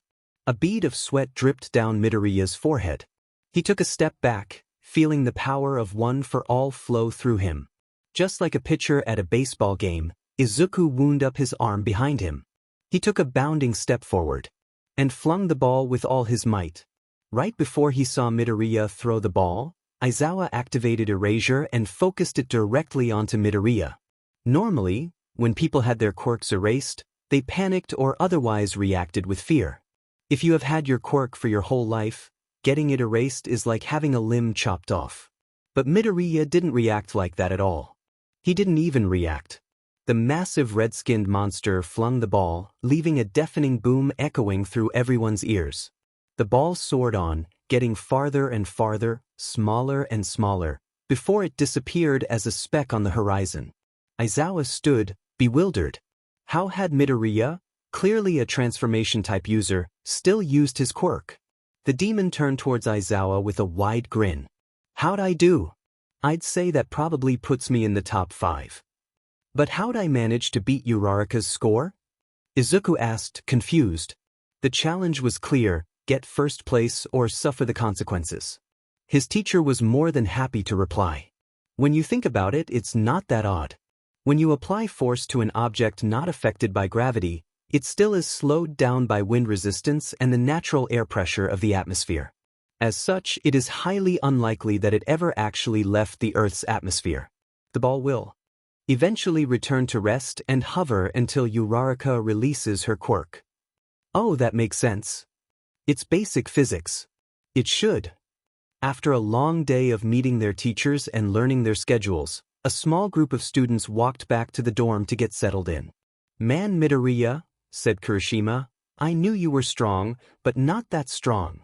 That got me so hyped watching you turn into those things and perform. Hey, I'm just as strong as he is. I beat him in spars all the time, said Katsuki, with no hint of actual anger in his voice. You just wait and see. I have a feeling that this year we'll see all 3 of us growing way stronger than we thought we could, said Izuku. Don't think I didn't see you blushing after you saw that girl with the gravity quirk, Izuku. You saw nothing. Is that so, eh? How about I go ask her, then? No. Once again, Izuku's alarm started to blare. He slowly leaned up, sleepy-eyed and barely conscious, before reaching over to turn off the alarm. He let out a loud groan. One of the worst parts of school in general is waking up at an awful hour. Izuku, in his sleep-driven stupor, briefly considered faking being sick or something. With his quirk, he probably could do a pretty good job. No, I can't do that, Izuku thought. He didn't work as hard as he did to fake a skip day. That doesn't come until the 2nd semester. Today was Friday, almost the weekend. Izuku just had to survive one more day of school, and then he could relax for the next 2 days with his new friends. Unlike his actual bedroom, Izuku's dorm room was rather empty. He still hadn't taken the time to unroll and put up all of his posters. He briefly thanked the administrators at UA who decided that students wouldn't have to have roommates. That would be rather embarrassing, explaining the sheer amount of hero merch that he had. Barely avoiding tripping on the carpeted floor, Izuku dragged himself out of his dorm room to shower and eat breakfast. Izuku's knee bounced as he sat at his desk, now fully awake. It was first PRD, which meant it was heroics class time. Aizawa, his teacher, walked into the room right as the bell rang, carrying a massive mug of coffee. In fact, Izuku had yet to see his homeroom teacher without his trademark travel mug. Quiet class. Today you'll be doing a battle trial to kick off your basic combat training. The first unit of heroics is combat, so consider this to be the introductory lesson. We start in Gym Delta in 15 minutes, be there or you get a 0. And with that, Aizawa hit a button on a remote on his desk and walked out of the room. On the wall, 12 panels opened, revealing briefcases with their names printed on them in dark, black lettering. A moment of silence was shared among the students before they all bolted out of their chairs to grab their cases. After all, none of them wanted to get a 0 on one of their first graded assignments. Dear reader, if you've never had a teacher give you a bad grade on an assignment, let me tell you, the pain from it stays for a while. Until the teacher is merciful enough to be quick in grading your next few assignments, you'll be stuck with a 25 or 33 for a long time. Naturally, everyone in Izuku's class knew this already. Everyone has that one teacher that you shudder to remember their name, whether they taught a hard class, just taught a subject you were bad at, or were strict and mean. I would love to share mine, but knowing my track record for luck, she would be recognized by someone. If you know me personally, there's easily enough personal information subtly inserted to trace this back to me. In fact, several of Izuku and Katsuki's cataloged adventures are loosely based on my own exploits. Anyways, each gender hurried off to their respective locker room to get changed. Inside the locker room, Izuku's briefcase clicked open. He gasped and stared at his costume inside the case. Right after he got into UA, he had to submit a costume form, detailing aspects of his quirk and how he wanted to look. He asked them to lean into the theme suggested by his quirk name, Anomaly. Alongside the form, he also submitted a general sketch of what he wanted. It had been done in pencil and left much to the imagination, but clearly, UA's design department knew what they were doing. Because he could shapeshift his clothes, Izuku had previously tried to generate his own costume. In fact, since his awakening, he only wore clothes he made with his quirk. His mom was very thankful not to have to buy him clothes, and he was very thankful not to have to go shopping and try on clothes with her.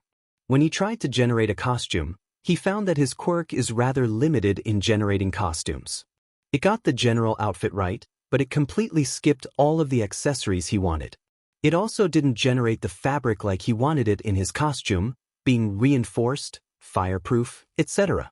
Izuku loved his costume. The base was a dark green jumpsuit, so dark that you could hardly tell it wasn't black if Izuku was standing in a shadow. He chose that color because he would still be seen as green in the daytime but blend into shadows at night. The shade wasn't constant throughout it. On his chest and his back, the color gradually got darker as it spiraled into the center, forming what looked like a black hole, with the center being completely black. The entire jumpsuit was highlighted by a stark white trim, which ran along his chest, sleeves, and back. Around his waist was a black utility belt, adorned with plenty of pouches for all of Izuku's quick storage needs. Everyone else's costumes look exactly the same BTW. It only took him a few minutes to get fully changed into his brand new costume, and all the while, he couldn't wipe the massive grin off his face. He was wearing his very own hero costume. Izuku couldn't believe it. It even has that new car smell. He thought excitedly. As he exited the locker room, he turned towards a conveniently placed map and started to look for the "You Are Here" marker. Alright class, I've already randomly assigned teams. Take a look at the board and get with your partner, Aizawa said, gesturing to a TV screen mounted on the wall inside the gym. Next to your name is your partner's name, and across from that is the team that you'll be fighting. I'll give you 30 seconds to get organized. Gym Delta turned out to be right next to where the entrance exam had taken place. Izuku's eyes scanned the screen, quickly locating his name and finding it was listed directly next to a person named Mina Ishido. He briefly remembered meeting her on orientation day. She was the pink-skinned girl. Because of this, she was very easy to spot in the crowd. As he approached her, she was still looking up at the TV screen, having not found her name on the list. Izuku hesitantly opened his mouth to greet her. "Hi, I'm Izuku Midoriya. You're Mina Ishido, right? You're my teammate for this." The pink-skinned girl quickly whirled around to face him, looking only slightly startled. The two made eye contact, both realizing that the other had an eye mutation that gave them pitch-black eyes. "You're like me. You have black eyes too," she said excitedly. Izuku immediately got the impression that she had a very similar enthusiasm to Kirishima, another boy Izuku had befriended at UA. Ishido turned to face the screen again, looking to see who they'd be competing against. Her eyes quickly widened in acknowledgement. "We're up against Denki Kaminari and another boy named Mizo Shoji. Before we strategize about them, let's share information about our quirks," Ishido suggested. Izuku nodded, before diving into a brief explanation of his quirk's basic abilities and his transformations. "Wow, that sounds really versatile. Anyways, mine's pretty simple. I can secret liquids from my skin and control their basic properties, like viscosity, corrosiveness, and adhesion." Izuku grinned, already having thought of several plans of battle. He wasn't able to take his opponent's quirks into account, so his options were a bit limited. He was also mentally preparing another entry in his quirk analysis notebook. "I'll have to buy another one pretty soon with how many new quirks I'm discovering here at UA," he thought. "How corrosive can you make it? And how adhesive?" Izuku asked, trying to get a feel for her limits. His excitement was clearly leaking out onto his body language. "Well, I haven't tested my acid strength to its limits, but it can get sticky enough to stick someone's shoes to the floor." I can't make it sticky and acidic at the same time, though, Ishido said. Yeah, I figured you wouldn't have done much experimentation. With a quirk like that, you could easily damage all sorts of stuff, Izuku commented. He was lucky his quirk wasn't destructive in nature because he loved being able to freely use it. So, I went to school with Kaminari, his quirk is just called electrify. Plus, him generate electricity from his body and shock people. He can also sorta shoot out bolts of it, like lightning, but it isn't very powerful when he does, Ishido helpfully supplied. Gotcha. I can see that Shoji's quirk just gives him 6 arms, so he's probably pretty strong. When we fight, I'll focus on him because I'm most likely stronger, Izuku said, prompting a confused look from Ishido. Are you sure you're stronger than him? I know you can shapeshift, but he looks pretty strong. Trust me, I've got this. Have you ever tested controlling the conductivity of your liquid? I have a plan. The actual trial was rather simple. It was very similar to capture the flag because each team had a flag on the edge of the battle arena. The arena itself was a big, multi-story building. It seemed to have a floor plan similar to that of an office because there were small rooms for cubicles and plenty of hallways. Izuku and Ishido were told by Aizawa that they could hide their flag anywhere on the bottom floor of the building and that their opponents would be hiding theirs on the top floor. The goal of the trial was to simultaneously protect your own flag while capturing the opponent's flag. To win, your team had to have both flags at the same time. The two, Izuku and Ishido, were on the bottom floor doing warm-up stretches. They had already planted their flag in a corner room as far away from the stairs as they could find. The building did have windows, but neither of their opponents had any way of climbing down the outside of the building, so they figured it would be safe. They had already put in their communication earpieces. Their plan was finalized, now all they were waiting for was for Aizawa to start the trial. Go! Rang out through the 4 earpieces, said rather unenthusiastically by Aizawa. Izuku wasted no time in shape-shifting into his dragon form. He felt his body stretch as he gained height, and he felt his back grow heavier as wings emerged from his partially dissolving form.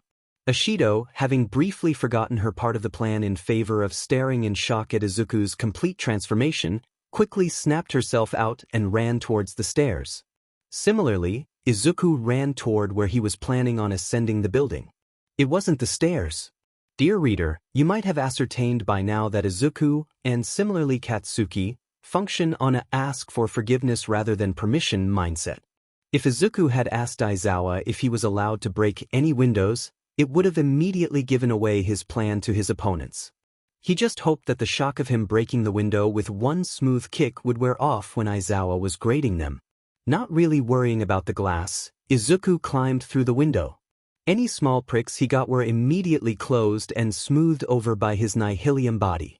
He then crouched down, spread his wings, and leaped up. Izuku had found that flight, with his body being as heavy as it was rather difficult.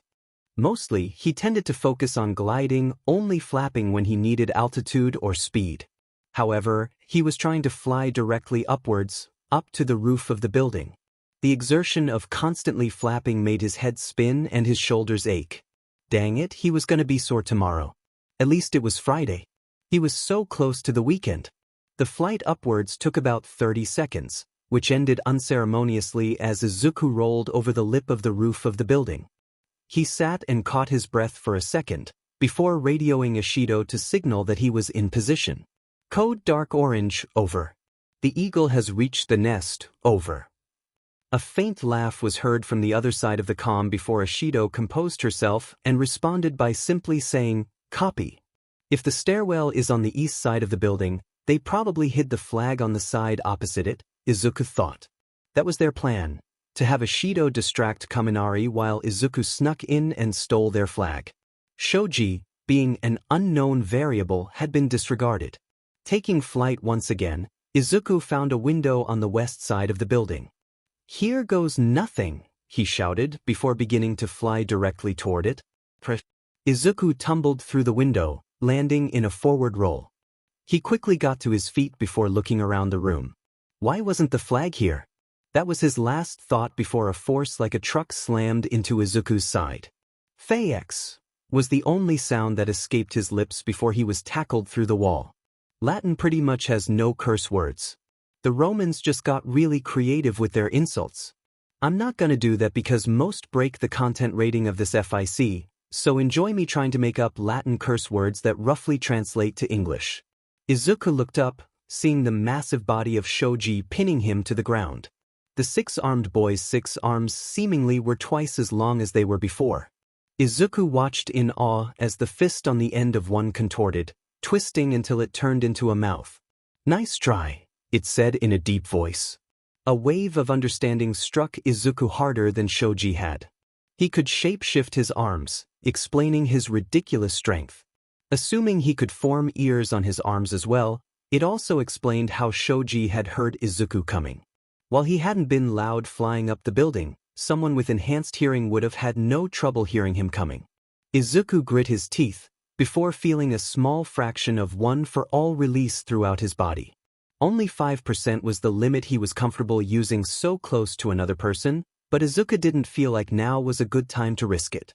He planted his palms on the ground and pushed, feeling Shoji's body get knocked off. Both boys stood up and faced each other, ferocity flowing through their bodies. Izuku made the first move, dashing towards Shoji. Honestly, their first impact looked more like a sumo wrestle than an actual fight. Both of them knew that the other wouldn't be taken down by simply punching and kicking. Grabbing and using their own weight against them was the best tactic. With his opponent firmly in his grasp, Izuku pushed him away. Taking advantage of Shoji's temporary loss of balance, he delivered a strong punch to the boy's face, noting the hard texture of the boy's face beneath the mask. Recoiling from the strike, Shoji took another step back and regained his footing. He adopted a defensive stance, using his 6 arms almost like a shield. This was going to be a long fight. Ashido was feeling very tired by the time she climbed the 5th flight of stairs. Why hadn't Izuku radioed that he had their flag? Ashido knew for a fact that their flag was still safe. The only way up and down the building, besides Izuku's flying, was the stairwell she was currently in. Because she had yet to pass Kaminari, she knew that he must be above her. Just as she was about to reach the 2nd highest floor, she caught sight of a streak of yellow moving in the corner of her eye. She would recognize Kaminari's hair anywhere. He's planning an ambush, Ashido thought. No matter, he'd have to be sneakier if he wanted to fool her. She remembered back to what Izuku had told her. He had asked if she could control the conductivity of her liquid. She had never specifically tested conductivity, but she could control almost all its chemical properties. When she readied her liquid beneath her skin, instead of focusing on the acidity, she instead focused on the conductivity, trying to make it as insulative as possible. Because of her quirk, she was naturally a fan of studying chemistry. While she didn't have access to a lab, she made do with various chemicals from around her house to test her theories about her secreted liquid. Due to this, she was naturally familiar with terms such as conductivity and insulation. Conductivity refers to a substance's ability to conduct electricity. For example, metal is very conductive while rubber is not conductive at all. Izuku had suggested that she make her liquid be insulative and throw it on Kaminari, thus rendering his electricity ineffective. She would then make a strong glue liquid to immobilize him. She felt the liquid secrete into her hands, forming small globs about the size of a baseball. When she threw them, they would act like snowballs and splatter all over her opponent. With the plan in mind and her liquid at the ready, Ashido let out the deep breath she had been holding all this time and turned the corner. She flung her liquid as quickly as she could, but that didn't stop the sharp sound of the crackling of electricity from reaching her ears. Bolts of lightning shot out from Kaminari's hands, traveling through the air. They stopped whenever they hit a splatter of liquid. She felt the hair on her head start to stand straight up due to the static electricity in the air. "Hey, Sparky," she shouted, filling her hands with the strongest glue she could muster. "You're grounded." She flung the globs with all her might. Back up on the upper floor, the wrestling match between the 2 strongest members of the class continued. Both boys fought to maintain proper footing and position, occasionally letting out a grunt as one of their forceful swings connected. Luckily, Izuku's scaly, tough skin resisted the blows more than Shoji's normal, human skin. That gave him a natural advantage in terms of endurance. However, he could still feel himself slowing down. He couldn't keep doing this for much longer. Izuku started to look for an opportunity to turn the tables. Grappling in the center of the room, both boys pushed off from each other before taking a second to catch their breaths before re-engaging. Shoji formed a mouth on the end of one of his arms. "You're strong, I'll give you that," he said in a deadpan tone. Izuku couldn't read his expression very much, given his mask and glaring eyes. "Thanks," Izuku responded. "You're not bad yourself." With that said, both lowered into a charge before meeting again at the center of the room. This time, Izuku knew that he needed a different approach. While only using 5% of one for all, the match wasn't nearly as one-sided as Izuku had hoped. Izuku grit his teeth, knowing his opening was coming. A few seconds later, Shoji struck him across the face with a vicious punch. Izuku just tried his best to soak in the pain, before dropping into a leg sweep, knocking Shoji to the floor. Diving down onto his opponent, Izuku delivered several strong strikes while Shoji couldn't fight back or dodge. The thing about being pinned by Izuku in his dragon form is that he's extremely heavy. The mighty dragon raised his fist back for one final swing, preparing to end his brawl. He only stopped when he heard Shoji weakly say, "Stop. I yield." The massive teen looked up at Izuku with a determined expression. Looks like Izuku had just found another rival. Ashido watched, hopeful and desperate, as Kaminari lit up the room with his electric shocks. If she was lucky, her liquid would neutralize the electricity.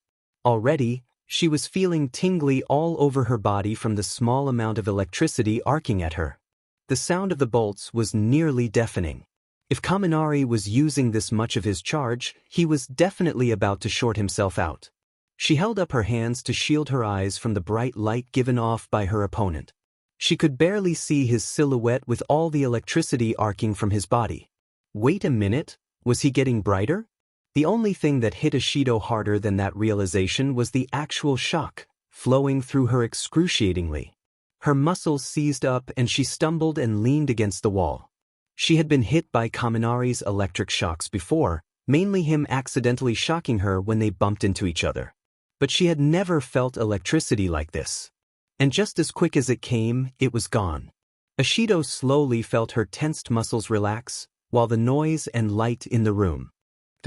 In front of her laid the unconscious body of Kaminari, completely shorted out by the shock. Her earpiece gave off a rough static sound, before seemingly resetting. "Im wins. Ashido, can you carry Kaminari out of the building?" The deadpan voice of Aizawa seemed slightly distorted over the fried circuits of her earpiece. Ashido stood back up, stretching her muscles. Most of the tension left her body rather quickly, due to the insulative liquid that remained beneath her skin. Ashido had previously read Sun Tzu's The Art of War for fun. There was something about how most of his tactics seemed obvious at first, but how they were truly brilliant beneath the surface, which made the book an extremely entertaining read. However, she now realized that one of his most basic tenets was false. She knew her enemy. She knew herself. But dang it, she totally feared the result of their rematch. She got way too lucky at the end there. If he hadn't shorted when he did, or if she hadn't noticed him at his ambush, she would have been fried. "So how'd you get to be so knowledgeable about chemistry?" Izuku asked Ashido after everyone's fights were over. He had never met someone as learned in chemistry as he was. "Oh, well, my old chemistry teacher back at my previous school, Mr. White, taught me plenty. He let me experiment all the time, and he even asked me to make him a few special liquids from time to time. He's the reason I know everything I know. He disappeared recently, I hope he's doing fine." Time continued to pass as Izuku, Katsuki, and the rest of their class studied heroics. All of them had never been tested so hard by their assignments, both in sheer quantity and quality. Izuku leaned back in his desk chair and let out a long groan. The paper was only 5 pages long, and to keep on pace, it needed to be 8 pages by yesterday. But Izuku just couldn't get himself to write the rest of it. Even with all the research he did on heroic tax write-offs, he still was unable to fill the rest of the paper. Looking back at the digital clock on his nightstand behind him, the time was 1:45 at night. Izuku let out an even longer groan. One of the first things he had invested in for his dorm room was a thick pair of blackout curtains. Dear reader, if you don't own some, I highly recommend it.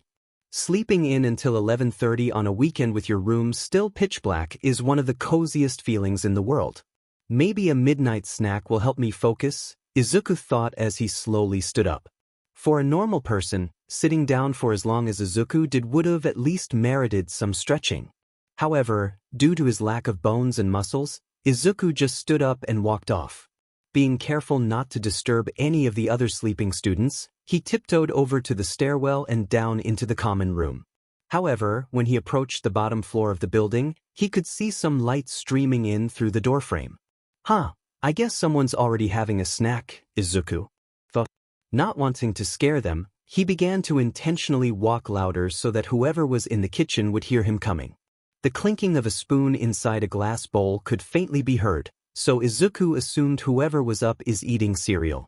As he turned the corner, he saw a certain classmate with red hair seated at the table. Kirishima didn't seem like the type to be up in the middle of the night to Izuku. Maybe Izuku's ears weren't adjusted to the silence, but Kirishima somehow hadn't heard him coming. In reality, Izuku is just so quiet naturally that even when he is trying to be loud, he simply doesn't make noise when he walks. Nevertheless, Kirishima didn't seem to be lost in thought or anything. He was just enjoying his cereal. Maybe he'd like some company. He's definitely an extrovert, Izuku thought, walking towards the kitchen to fix himself a bowl too. Hey, it's Izuku.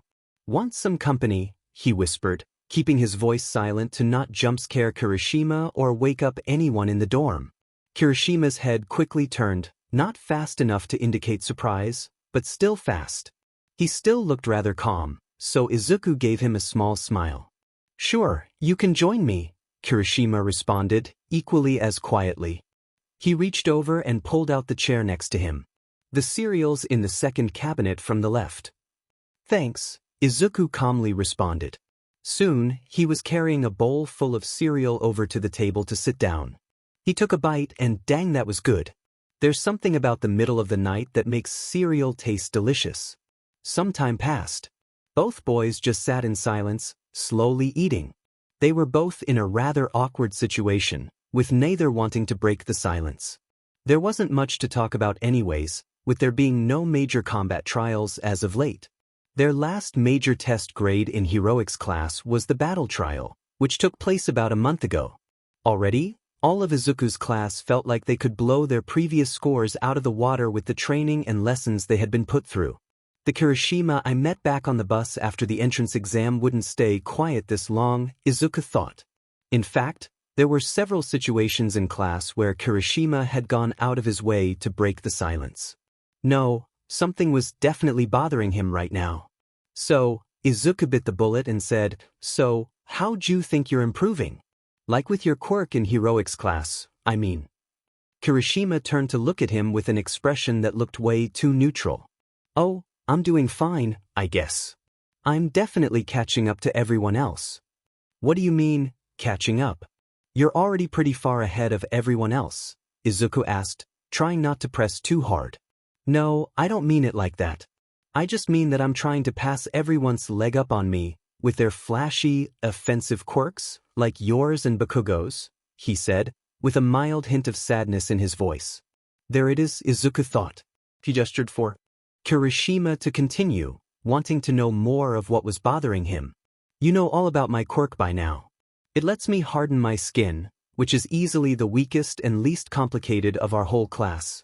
I mean, Todoroki can freeze an entire building, Yaoyorozu can create literally anything, and we still have no idea what Shinso's quirk even does.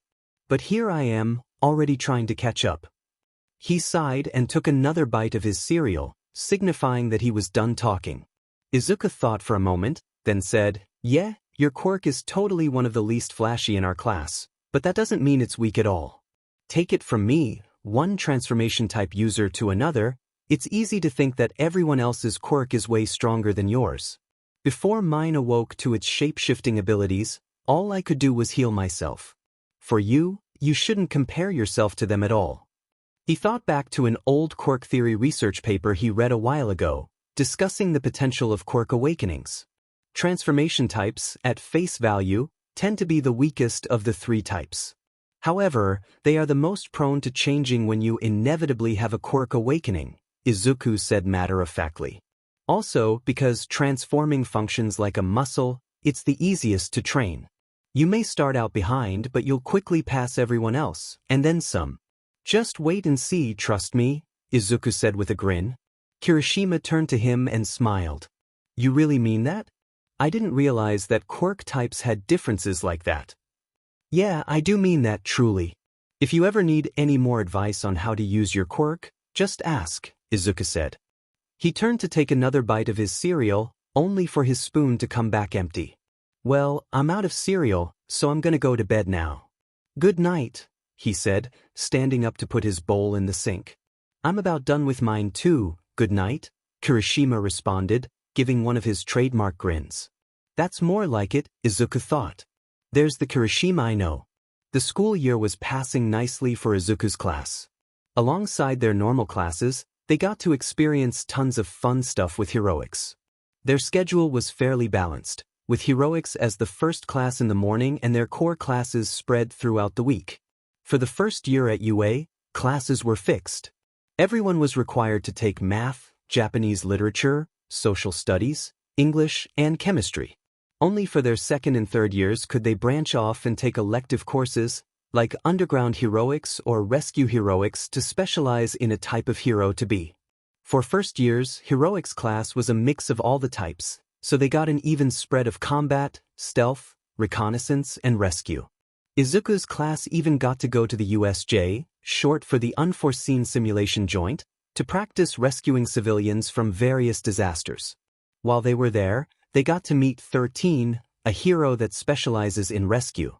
But now, enough time had passed for UA to deem them ready for their first public appearance. All their training was leading up to their debut as heroes. The sports festival. Kaken, I don't know what I'm gonna do. I hate being on camera. Relax, Zuku. You don't even have to do that stupid speech, Katsuki said, annoyed. You just get to stand here and be a face in the crowd, while I have to go give a speech in front of millions of stupid people. Izuku shook his head. I still feel like I'm melting from the nerves. Izuku turned to look down at his hands, to find out that he was, in fact, melting. Pull yourself together. You can't melt on TV, it's bad for publicity, Katsuki said, as he flipped through his note cards where he had his speech outlined. The duo, alongside the rest of their class, stood inside a tunnel leading into the main arena for the sports festival, UA's annual televised competition for their students to duke it out and make their debuts in the public eye. Each category of students at UA, heroics, support, and general, was organized into their own tunnels so they could make an entrance together as the announcer called out their classes. Because of this, the 24 heroic students, half of which Izuku had never met, were all huddled together, preparing to be seen on millions of TVs around the world. The UA Sports Festival was truly a spectacle for the quirked world. It was popular around the globe because UA was the first to start doing it. Almost every other heroic school has one, but none quite compare to UA's in scale and hype factor. There's just something about watching teenagers beat each other unconscious that just makes really good entertainment. Or so I've heard. Above them, mounted to the wall, an intercom crackled to life, blasting the instantly recognizable voice of Present Mike, a hero that also taught English at UA. He also had a side gig as a radio host, so he was naturally chosen to be the announcer of the festival. Are you ready? He shouted into the mic, hello to everyone in the stadium and everyone watching at home. My name's the voice hero, Present Mike, and it's my job to be your commentator. Through the tunnel, Izuku could hear the roar of the crowd coming from the stadium built all around them. Even with the distance between him and the crowd, the sheer amount of noise was deafening. Everyone, put your hands together. That was the signal that they were given beforehand to start walking into the arena. It was now or never. Now was their time to shine. Down in the stadium, you'll see the Heroics Class 1A and 1B. These bright-eyed first years have been training for months to prepare for their debuts, so let's cheer them on. Mike shouted into his microphone, reverberating throughout the stadium via the sound system. If Izuku had thought the crowd was deafening before, It was head-splittingly loud now. The sheer insanity of the crowd seemed to double as soon as Mike had mentioned them.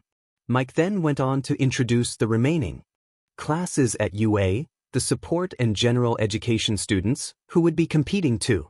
Although the sports festival was mostly for UA's flagship students, the heroics kids, the others were still allowed to participate to not single anyone out. Previously, many general education students had used the sports festival to transfer into the heroics course to make up for their poor performance on the heroics entrance exam. However, that wouldn't be happening this year as neither class had any openings. Before we begin, it's time for tradition. Will Katsuki Bakugo, our highest scorer on the entrance exam by exactly 1 point, please step up to the stage? Mike asked.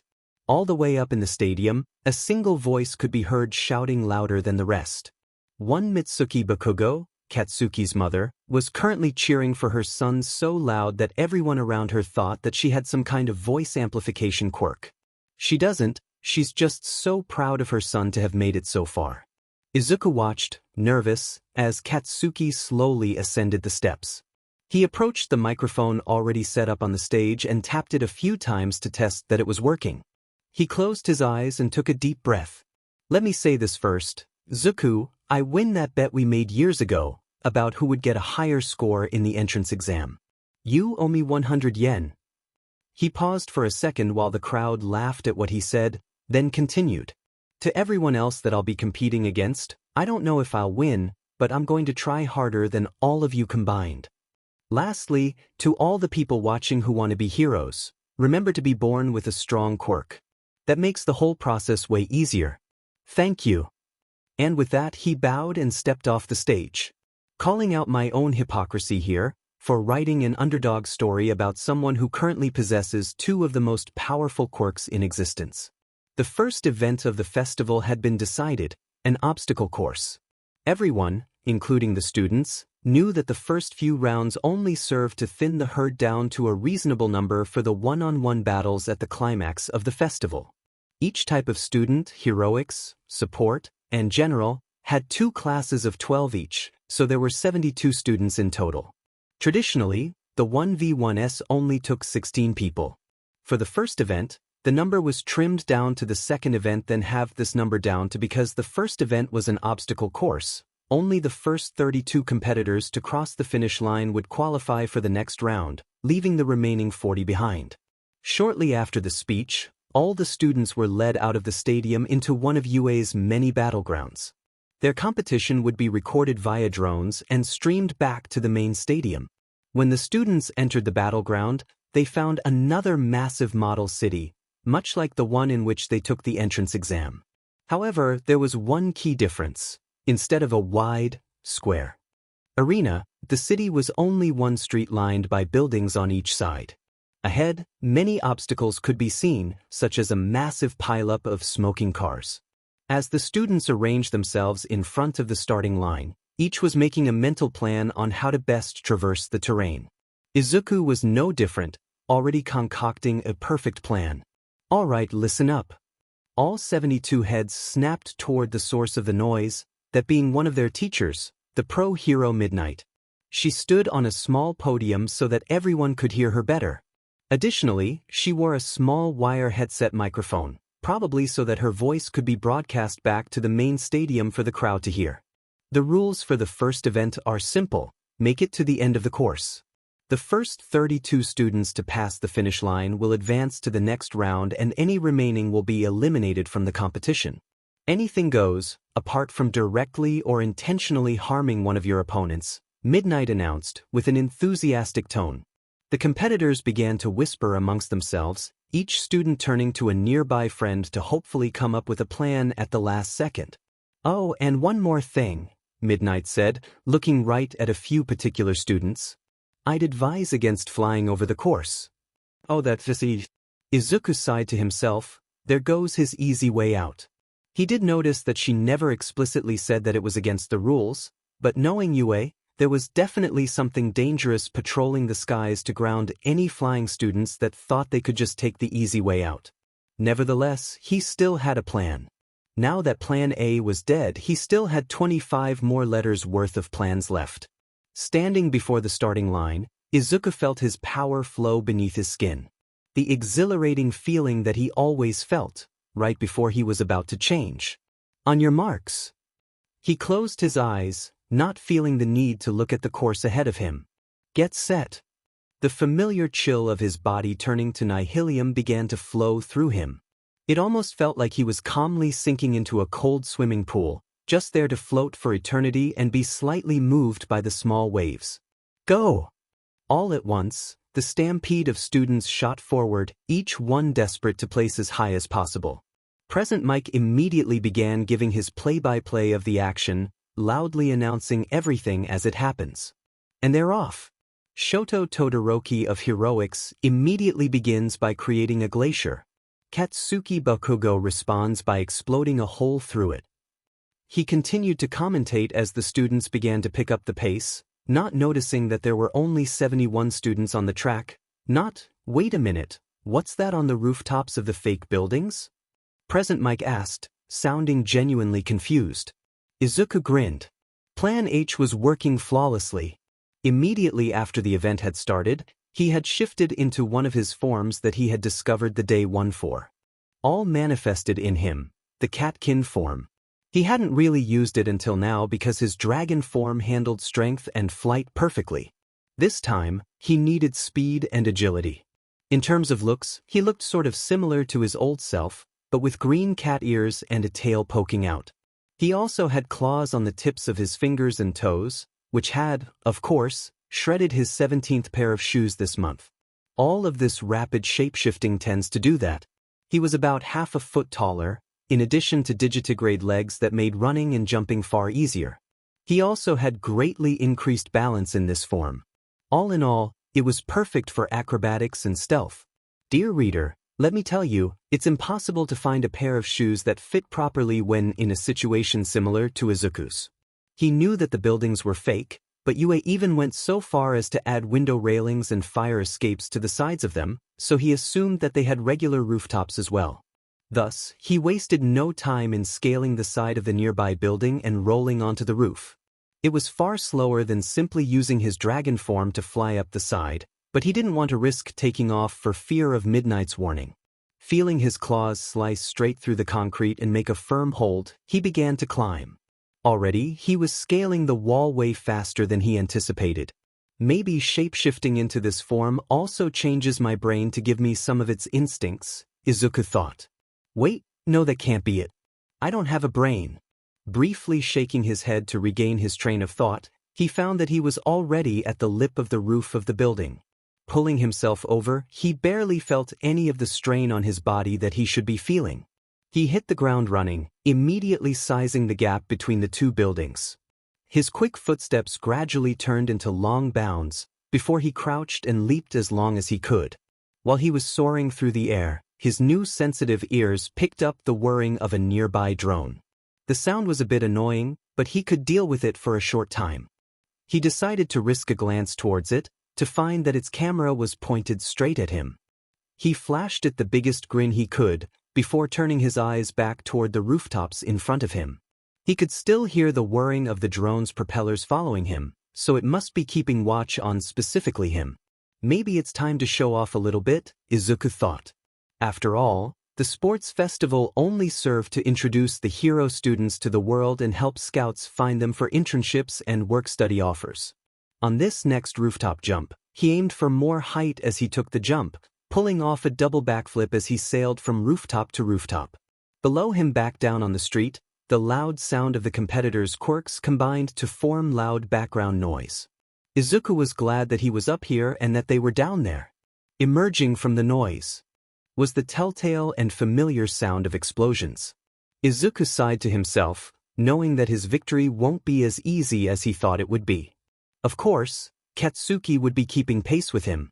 Katsuki grit his teeth and kept running. After risking a glance up to the rooftops where Izuku was running, he saw that his green-haired best friend was barely ahead of him. He simply refused to lose to Izuku this time around, he was sure of that.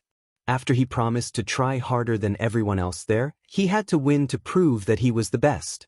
Really, deep down, Katsuki wouldn't care if he had to share the podium with some of his friends, especially Izuku. Although, he trained extremely hard to make it to where he was today, so he wouldn't go down without a fight. His quirk, aptly named Explosion, was fairly self-explanatory. It allowed him to produce powerful explosions from the palms of his hands. It had a few other side effects, but those weren't relevant to the race right now. He held his hands out behind him and began firing off explosions. The powerful blast he produced acted like a rocket thruster, launching him forward. He timed his explosions so that one went off right as he took a step, granting him more momentum as he took longer and longer strides. At this point, he couldn't be considered walking. It looked like a weird combo of long jumping and flying, but he didn't care how stupid he looked as long as he was moving fast. Izuku was still a good 15 seconds ahead of him. Katsuki had to pick up the pace. If he was going to lose, it was going to be so close that they would have to examine the camera footage. However, he had no real way of covering that much ground to catch up to Izuku, and Izuku was still going faster than him. Ahead of him was an absolutely massive pileup of cars. Honestly, he doubted that it was physically possible to get into a wreck 8 cars high. It was wide enough to block the entire street, so going around it wasn't an option. He had to either go through it or go above it. Katsuki had yet to get his driver's license and see how bad some drivers truly are. His keen eyes caught a key detail. Some of the cars had their hoods popped open and were emitting thick, black smoke. He guessed that it was modeled to look as realistic as possible. Wait a minute, I have an idea, Katsuki thought. I know how to catch up to Izuku. No, you idiot, that'll just get you killed. Katsuki's voice of reason thought back. Yeah, but we'll beat Izuku. Katsuki's adrenaline junkie brain thought, already seeming bored with just running. Katsuki finally ran up to the pileup of cars and began to initiate the plan. Without slowing down, he grabbed a hood off of a car that didn't look too damaged and yanked it free. The hood itself was rather heavy, so he mostly relied on his momentum to help him carry it. Not quite running at full speed but still moving fast, Katsuki began to bound up the pileup, using the roofs of the cars as platforms. Occasionally, he used his other hand, the one not holding the hood, to fire off an explosion to propel him up faster. Reaching the top, he quickly located a car with a smoking engine. Any car enthusiasts, please ignore the inaccuracies that you are about to read. I have literally no idea how an engine of a car works. He knew that these cars, if they were producing smoke, had to be real cars. And for that smoke to come from somewhere, these cars had to also have some gasoline in them. There probably wouldn't be too much. UA wouldn't want to risk causing a large explosion and injuring one, but there was just enough to carry out Katsuki's all-out plan. He readied his hands and held the car hood as a sort of shield, and let loose an explosion towards the gas tank of the car. With the hood protecting him from the bulk of the blast, Katsuki shot forwards, propelled by an explosion hundreds of times more powerful than those produced by his quirk. He was still clinging onto the car hood, which he leaned on until it was positioned beneath him for a smoother landing. He knew his landing was going to be rough no matter what, but he at least wanted to ease it as much as possible. Directly in front of him was the finish line. Katsuki could see the end of the obstacle course, and victory was his. Ah! Skit Izuku, he shouted as loud as he could, hoping the microphones on the drones weren't sensitive enough to pick it up. Izuku was mid-leap when he heard the loudest explosion he had ever heard in his life. His head immediately snapped back to look for the source of the sound. The noise distracted him and caused him to lose his rhythm, so he hit the next rooftop over a bit rough and lost his speed. He spotted a small blur zipping through the sky, which his keen eyes quickly recognized as his best friend, Kaken. He seemed to be riding a car hood like a sled, having been launched forward by the massive explosion that had distracted Izuku. Even though Izuku had a 15-second lead, the powerful blast was still enough to launch Kaken to first place, leaving Izuku in the dust. And Kaken used the momentum to keep going, meaning he had now gained even more of a lead ahead of Izuku. Izuku grit his teeth and took the next leap to the next building without any tricks. At this point in the competition, all bets were off. I don't believe it. In a bold move, Katsuki Bakugo of Heroics has launched himself with an explosion, taking first place. How is he not dead? Present Mike shouted into his microphone.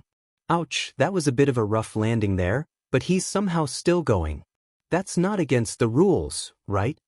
There was a pause for a second, then, okay folks, I have confirmation that while that was by far the stupidest thing I have ever seen a first-year do, it is allowed. What's this? Izuku Midoriya of Heroics, our former first place, is picking up speed again. And look at the green blur go. He's just as determined to win this thing as Bakugo is. The finish line is in a few more meters. Bakugo has the lead but Midoriya is gaining fast. I don't think I've ever seen a race as close as this one. We might need to do a photo finish. And they're almost there, just a few more seconds and we'll have our winner. Both are reaching their hands out to reach the end of the course. And the winner is... I have no idea. Let's look at the camera footage, shall we? Mike said, finally drawing a breath after his commentary that would make an auctioneer jealous. Izuku and Katsuki sat in the infirmary after their race. Izuku was pretty much reduced to a puddle on the floor. Even though he hadn't done any rapid shapeshifting, holding a form for an extended time tended to tire him out faster than usual. This compounded with the sheer amount of activity that he had done, running across dozens of buildings and leaping across dozens of alleys. He not only couldn't hold himself into his human form, but didn't even care to try, instead opting to relax as a puddle. On the other side of the infirmary, Katsuki was no better. He was nursing several burn marks peppering his arms and legs alongside having wads of cotton stuffed into his ears to help reduce the pain from being so close to such a loud explosion. Both had received an extremely stern lecture from UA's nurse, recovery girl, about pushing themselves too hard and overdoing it to the point of hurting themselves. Yeah, sure. I'll be more careful next time, Katsuki had said, making sure to whisper. He still couldn't properly hear out of either of his ears, so his inside voice was currently out of commission. Non facium. Omnia dolent, sed ego iterum facerem mox quam celerime. I won't. Everything hurts, but I would do it again soon as quickly as possible. Zuku, we have no idea what you're saying, Katsuki said, annoyed. Of course, this was a repeated issue for the two, when Izuku would talk in his strange eldritch language and leave Katsuki confused about what he said. Bono. After Recovery Girl had left, the two just sat in silence for a minute or two, nursing their wounds. However, their relaxation was broken when All Might, in his strong form, pushed open the door to the room and walked in, holding a clipboard with some papers on it. Young Midoriya. Young Bakugo. That was one heck of a race. The results are in, here they are. He turned the clipboard around so that both boys, well, one boy and one puddle, could see. On the paper was a grainy photograph, clearly having been enlarged too many times. It pictured a clawed hand barely reaching over the finish line before a regular one. In a flash, Izuku stood where the puddle once was. Ah! Resorb ID catch! Izuku triumphantly shouted. Ah! SCK Kaken! After such an explosive opening round, the audience of the UA Sports Festival was hungry for more action. I mean, they had just watched 24 teenagers basically fight to the death just to gain entry into another fight to the. The teachers announced that there would be a 2-hour-long break for the students to recover and eat lunch. The crowd began to vacate the stands, each person searching for the nearest food truck or vendor stand to buy overpriced food. Cementos, one of the teachers at UA, entered the center of the stadium. Currently, it was just a flat, open plain because the first event took place in a gym, not the ring as usual. His quirk allowed him to telekinetically control cement, so he was perfect for the job of shaping the arena into a battleground. Crouching down so that his hands touched the ground, he began to will the arena to shape itself to have a raised platform in the middle, about the size of a basketball court. Steps emerged from the cement, leading up to the elevated platform. After his job was done, he stood up and returned to his nearby post. Man, that was one heck of a match. I'm glad we all passed the second event and made it to the solo fights, Kirishima said, seated at a lunch table with his friends. Course I made it, I'm the strongest one at this whole school, Katsuki muttered, clearly still disappointed about his loss. He still intended to say it aloud, so everyone around him heard. Izuku, Ashido, and Uraraka looked up from their food, which they were each hungrily devouring. Izuku donned one of his trademark grins, saying, "Second strongest, you mean? I beat you in the first event. Only because of those long fingers you have, Katsuki said. At this point, the two brothers' boys had bantered back and forth about their event that all avenues of argument had been exhausted. Uraraka, Kirishima, and Ishido were loving every second of it, though. With all of them being only children, they were nearly in tears with laughter from seeing the true sibling dynamic in person. Dear reader, as one who is not an only child, let me tell you something. Movies, TV, and books do an awful job of representing true sibling dynamics. My siblings and I can literally go from full-on argument to complete peace at the drop of a hat. Any fellow sibling havers can totally relate to this. So, now that the qualifiers are out of the way, who do y'all think you'll be fighting against? Uraraka asked, finally changing the subject. I hope I'm against someone rather defensive so I can float them out of bounds. Naturally, her eyes flicked right over to Kirishima, who was innocently sitting next to her. He felt the hair on his neck raise, knowing that he was in for a challenge if he was matched against her. He nervously chuckled, yeah, I guess, before returning to his food. Ishido clapped her hands together, grabbing the attention of everyone. So, what do you guys think of our classmates so far? Now that we're a few months in, we should have met everyone by now. Izuku blinked nervously, trying to not draw attention to himself. Katsuki, however, spoke up in his stead, saying, well, Izuku here basically has followed up with no one since our first day. Said this with a teasing tone, trying to exasperate his brother friend even further. I don't know what you're talking about, said Izuku in denial. I have plenty of friends. I'm with Bakugo on this one, Kirishima said. Have you really not hung out with anyone else besides us? You need more than a small friend group, my dude. Altogether, their class was relatively small compared to most school classes. Their roster was as follows. Izuku Midoriya, Katsuki Bakugo, Ochako Uraraka, Eijiro Kirishima, Mina Ishido, Denki Kaminari, Shoto Todoroki, Tsuyu Azui, Kyokujiro, Mizo Shoji, Momo Yaoyorozu, Hitoshi Shinso. Now, Izuku could definitely connect faces and quirks to each name, but beyond that, he knew nothing. What? Ishido exclaimed. We gotta get you in some more circles, dude. Well, hopefully, your opponent for the tournament will start it. Suddenly, all of the five felt their phones in their pockets vibrate, the telltale signal that there was something important for them. Since all five felt it at the same time, they immediately checked to find that it was an email from UA. On it was attached a picture of the bracket for the tournament. Each person carefully scanned the list, looking to find where they were located. A few breathed a sigh of relief, while others let out a sharp gasp of worry. Izuku wondered what would elicit such a reaction, so he re-examined the list. Oh, that'll do it. Uraraka was facing Kirishima in the first round. Well, Uraraka said with a confident smirk, I should go start warming up. Kirishima gulped. Eijiro knew the crowd was going crazy. However, he couldn't hear it at all. All he could hear was his heart pounding and blood flowing a mile a minute. He was standing in the tunnel, about to enter the stadium and fight in the first round of the tournament. His opponent would be none other than Uraraka, his classmate whose quirk was literally a perfect counter to his. He couldn't tell whether his mind was racing at a mile a minute or whether it was completely motionless. It seemed as if all his senses had been erased besides his sight. He didn't know this, but Uraraka was feeling the exact same way across the arena in the opposite tunnel. He blinked a few times to zone himself back in and slapped his cheeks a few times to keep him there. It's just one fight. How bad can it be? Well, really bad, he thought. My quirk is useless against her. All Uraraka needs to do is touch me, and I'm done for. He felt a bead of sweat drip down his back. This would be his toughest fight yet. Usually, his strategy was to use his quirk to tank hits before counterattacking when his opponent left an opening. However, when Uraraka can grab him, neutralize his gravity, and throw him out of bounds, he needed a new plan, and fast. Eijiro thought back to Midoriya's encouraging words that night, when the two had had a midnight snack together. When Izuku had changed how he thought about his quirk. He grit his teeth and smashed his fists together. There rushed the feeling that drove him for most of his life, the rush of adrenaline that was synonymous with hype for him.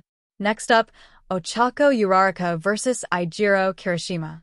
Oh yeah, if Eijiro was gonna lose, Uraraka would have to drag him out of the arena.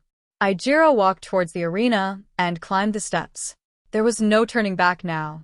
In front of him stood Yura. No, she was his opponent now. The enemy. In this fight to the death, only one of them can leave the arena alive.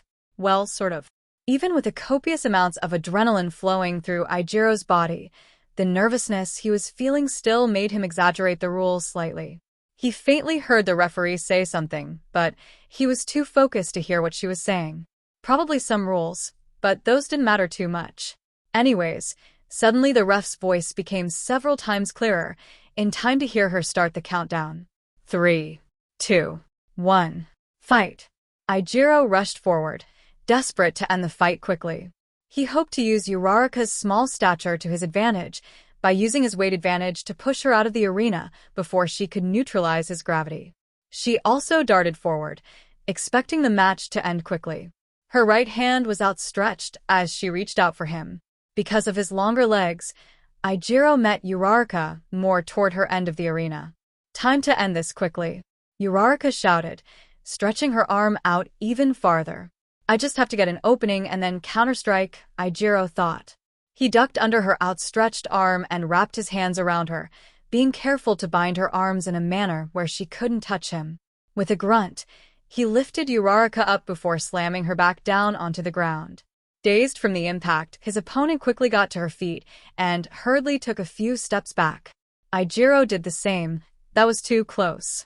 He would have to be more careful next time. Uraraka rolled her shoulders to recover from the impact before wordlessly charging straight at him again. Eijiro had no choice but to hope that he was strong enough to dodge this attack. 2. Knowing that it wouldn't matter anywhere else, he hardened his forearms and hands to make his punches hit harder and lowered his stance. As his opponent drew closer, he tried not to make his actions more readable.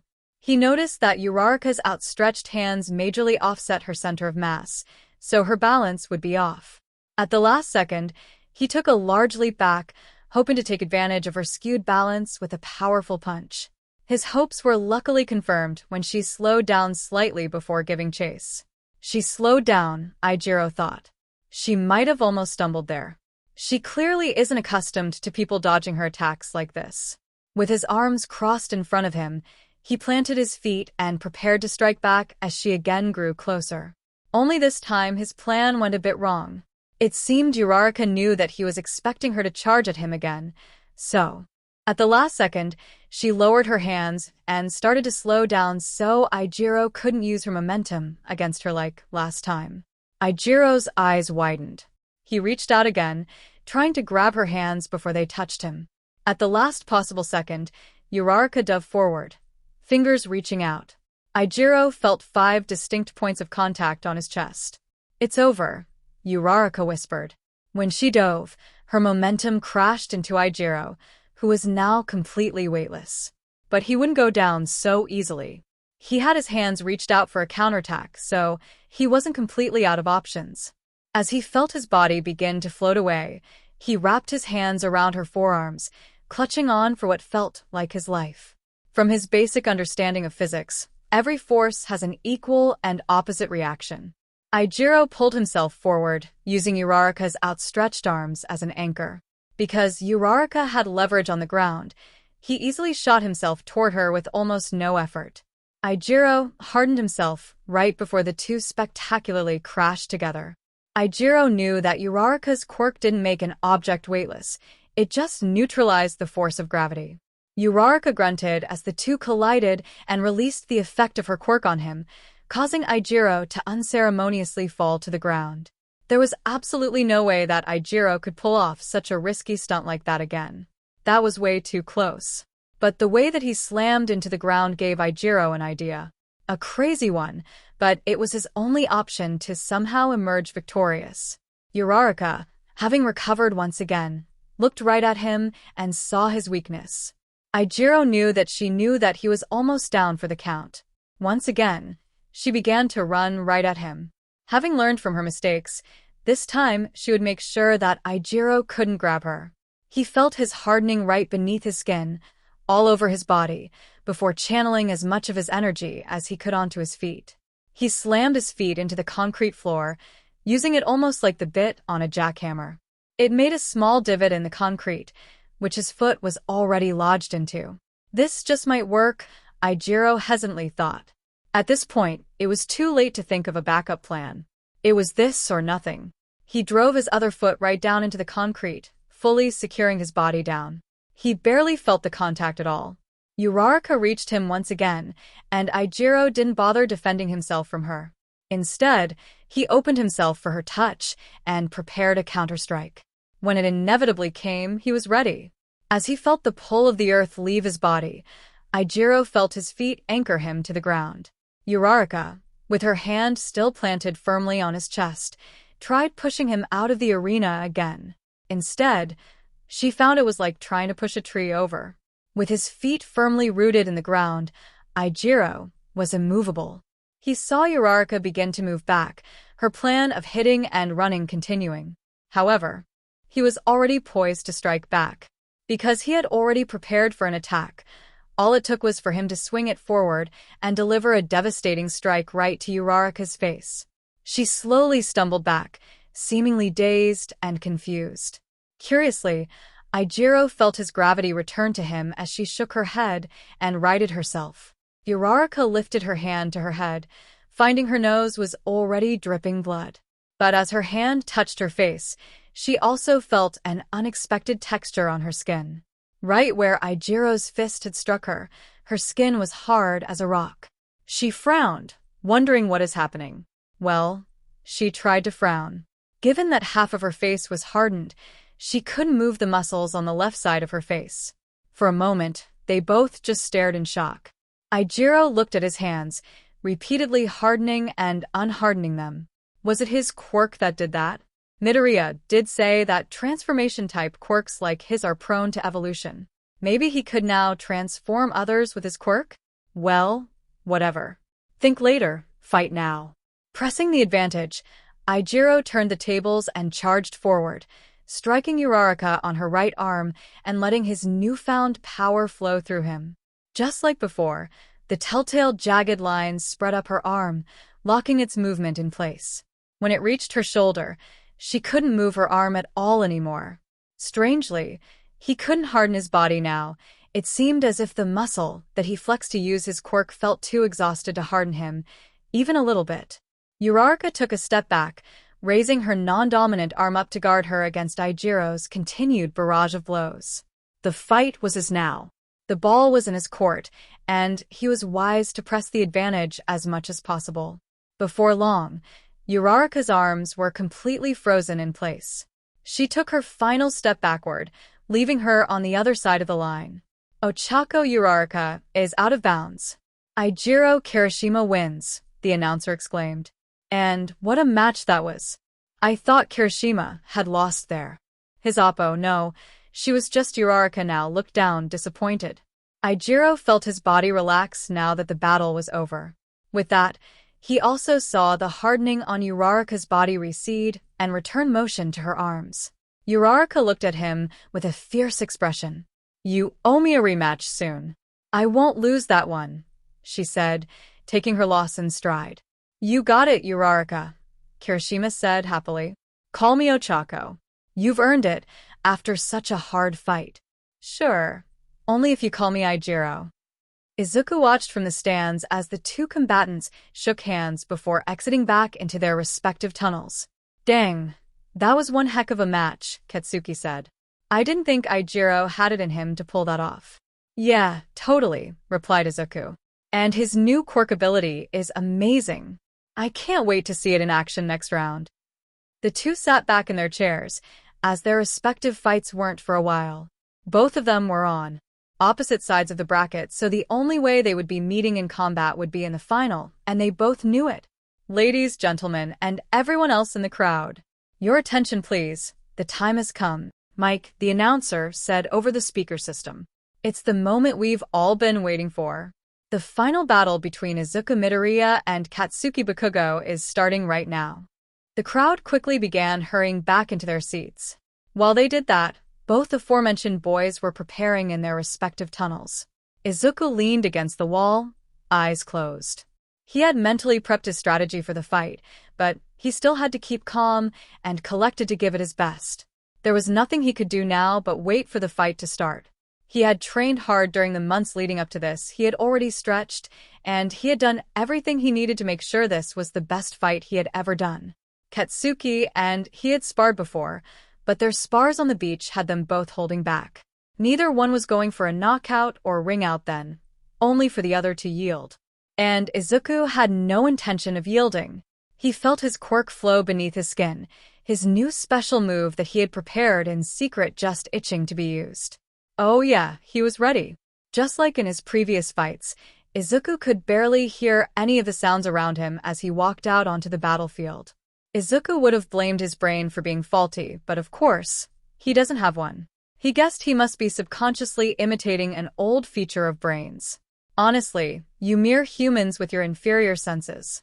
With just a thought, his normal hearing returned to him, as his quirk returned his senses to him. This happened just in time for him to hear the announcer introduce them. On the left side, like an alien with a body as dark as the night sky, "It's Izuku Midoriya," rang the intercom. The crowd responded by giving an ear-splitting cheer. They knew what was coming. On the right side, the boy with sticks of dynamite for arms, "It's Katsuki Bakugo." The crowd once again loosed a roar almost loud enough to shatter glass. They had watched these two boys fight their way through the bracket, showcasing all of their powers to the fullest extent. Now that the two unstoppable forces had finally met, they all knew that they were in for a showdown fit for the history books.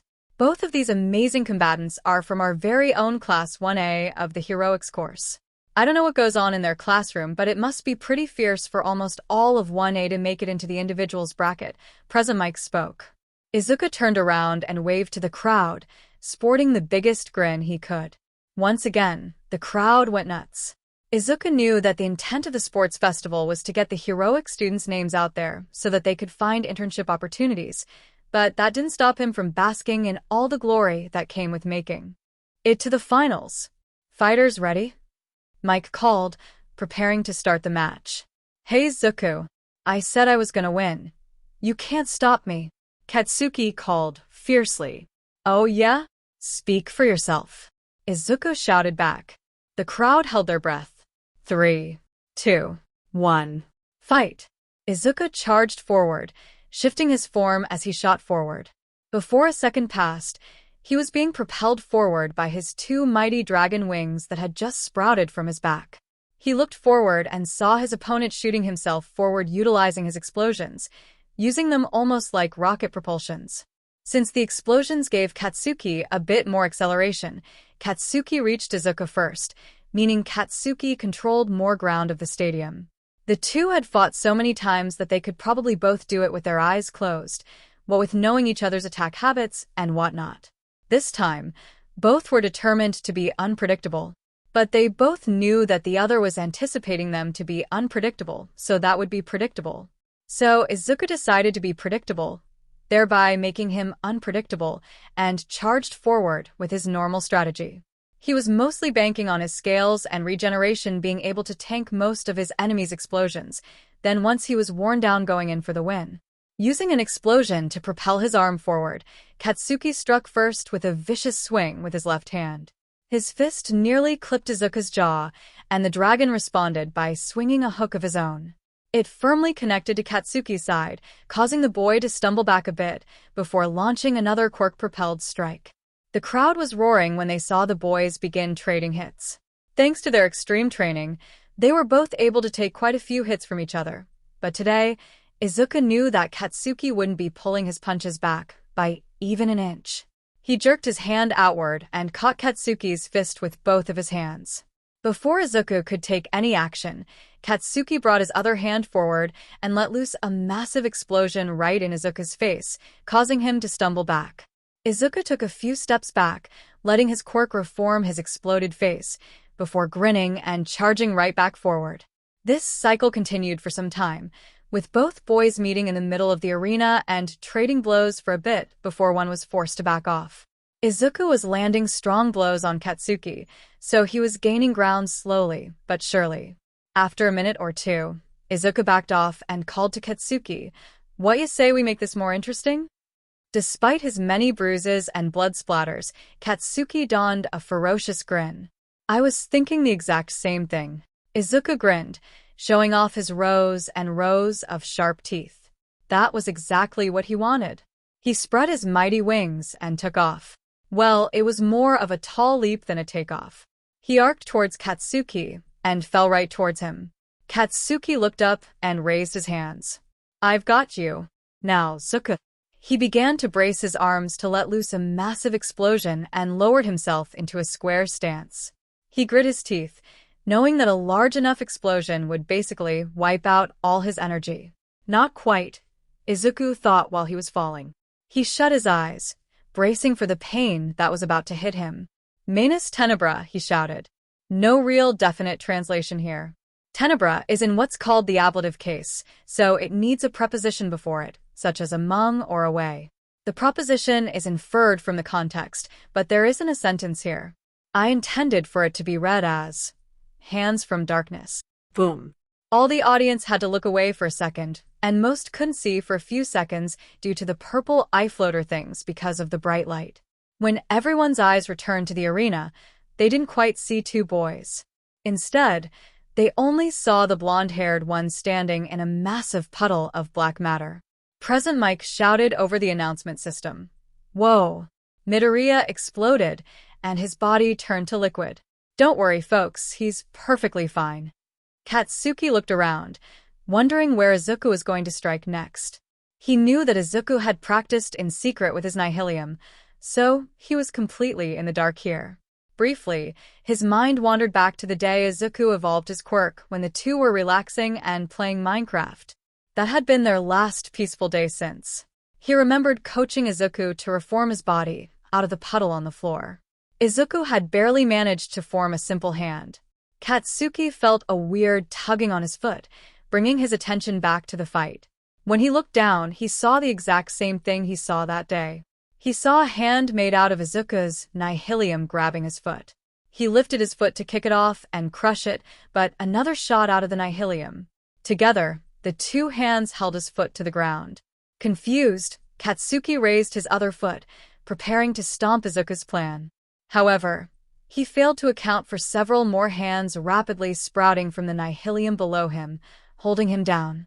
Okay, now Katsuki was getting a little afraid.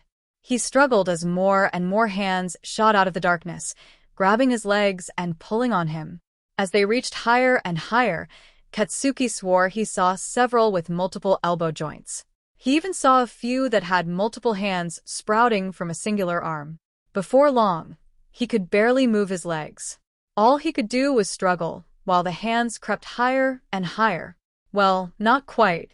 You see, while Izuku had trained his new move in secret, Katsuki hadn't been doing nothing. Instead, he had been working on one of his own. And luckily, it would work perfectly for a situation like this. However, Katsuki could feel his forearm starting to ache like never before.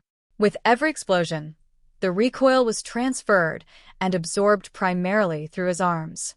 Regardless of Katsuki's strong arms, he was still slowly being worn down. Now was a really bad time for Katsuki to be attempting this move. But when is there ever a good time to push past your limits? Katsuki took a deep breath. "Ground zero," he shouted, before charging his body with the biggest explosion he had ever made. You see, Katsuki's quirk primarily has two parts, his explosive sweat and spark generation. Through a convoluted system, his sweat is naturally explosive. Due to the sparks he can make from his palms, he can produce explosions. But his explosive sweat isn't just limited to his palms. In fact, through the whole fight, Katsuki has been building up tons of sweat all over his body, just waiting for a spark to ignite it. And Katsuki gave it just that. Boom. Midnight, the referee, shielded her eyes as one of the competitors let Yuti the biggest explosion she had ever seen the boy produce. Her eyes widened in shock as she thought about the sheer power that he was able to output if he can make an explosion this big. Seriously, this is easily enough to topple a building if placed nearby. She was thankful for her hero training, which allowed her to not get blown away from the sheer force of the blast. Everyone nearby in the audience got a massive blast of hot wind right to them, and several in the front row were nearly blown over. A massive cloud of smoke was obscuring the field. Midnight guessed that it was just airborne particles blasted away from the concrete stadium. She approached slowly to find a massive crater, several feet deep, where the arena was. Midnight, do you see them? What's the ref's call? Mike asked over the announcement system. He was awaiting her call as to who was the winner so that he could announce it for all the crowd to hear. As the smoke cloud began to clear, two distinct silhouettes began to emerge. There were 3 ways to win a battle in the sports festival, each one less likely than the last. Firstly, there was the most common one, pushing your opponent out of the arena. This is mostly because heroic students aren't strong enough to deliver a knockout blow to their opponents, so they resort to pressuring them and pushing them out. Secondly, there was a win by yielding. If someone was immobilized, or if they knew they couldn't fight any longer, they could yield and take the loss. Lastly, and by far the most uncommon one, knockout. This seldom happened, and for good reason. If they had the stamina and the control to not get thrown out of the arena, most tended to yield instead of taking enough blows to be knocked out. When Midnight saw the 2 silhouettes, she noticed one thing immediately. One was standing up while the other was lying down on the ground. Those darn kids, she thought. Always pushing themselves too far. Now, all she had to do was wait for the smoke to clear enough to identify who was who. After about 10 seconds of the audience holding their breath, this was finally made possible. Midnight turned to the announcer's booth, where she knew that Mike was watching her, and gave a signal. Ladies and gentlemen, we have a winner. Katsuki Bakugo is our champion of the UA First-Year Sports Festival. Katsuki stood in the arena, breathing extremely heavily. He showed no indication that he even heard what Mike said. The audience, on the other hand, went absolutely insane. If Midnight thought their roars at the beginning of the festival were loud, she was blown out of the park by their sheer volume. Suddenly, Katsuki's motionless form began to sway. Midnight, Mike, and everyone in the audience turned their attention toward him. The crowd quickly fell to complete silence. He fell to his knees, still not even saying a word. His muscles sagged, and he fell forward onto the concrete floor in a heap. Katsuki Bakugo had fallen unconscious. She looked towards Izuku Midoriya, the other competitor. He was lying on the floor, face down. It seemed he had overused his quirk far more than he should have, as he had reformed back into his normal, human form. His arm twitched. Midnight's eyes widened in shock as she watched Izuku's body return to life again. Slowly but surely, with his teeth grit, he stood up. He first got to one knee and then pushed himself back up to be standing. He looked towards Midnight, who was staring in complete and utter shock. She then turned back toward the announcer's box and gave another signal to Mike. Ladies and gentlemen, your attention please. We have a correction. Katsuki Bakugo has fallen unconscious, and Izuku Midoriya has stood back up. Izuku Midoriya is our winner. End of part 2. The following is an excerpt from one of Izuku's recent updates to his hero analysis for the future notebooks. Kirishima. Quirk, hardening, allows him to harden his body, allowing for great defensive capabilities. Recently, he discovered he can harden other surfaces? Further study required. How does he harden his skin? Is his skin organic matter that transforms into inorganic? Or is his skin a substance that can change its rigidity? How hard can he get? His limits have nearly doubled since the beginning of the school year. Strength duration can be trained like a muscle? How can he harden other objects? With touch contact, he can control the rigidity of another object, much like his own skin. Works on both organic and inorganic objects. Does he increase the density of the object's molecules? Unlikely, unless the molecules are duplicating to accommodate the static size. Potential additional moves. Binding cloth like Eraserhead? Could wrap opponents in it and harden it, trapping them. Would take a lot of skill and training, but doable. Ashido.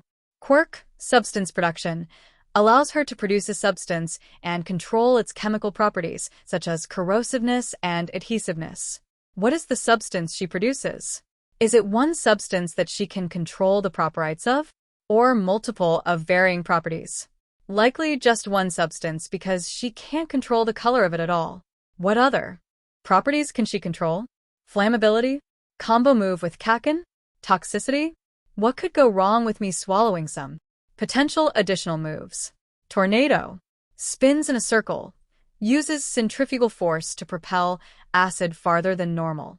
More moves to come with creative applications of other chemical properties. Eraser head Aizawa. Quirk, erasure, allows him to erase the quirks of those he looks at. Does it work through glass? If so, he could make thicker goggles to shield his eyes.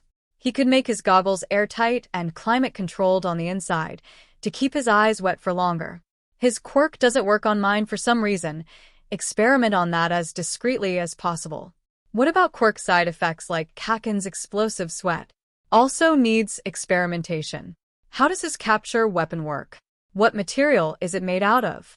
It looks like a carbon fiber alloy, but somehow extremely flexible. Likely some sort of carbon-reinforced fabric woven into thick strips. How does he have such precise control over it? It's not part of his quirk at all.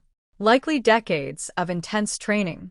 The days following the sports festival were rather calm. The festival itself was strategically placed on a Thursday, and the students were given the following Friday off from school to give them all time to recover. Most of the students were currently sporting bruises, at the very least. Almost everyone was extremely sore.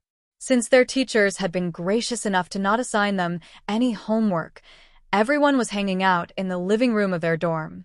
About an hour earlier, Izuku and Katsuki had met up there to play video games on the TV.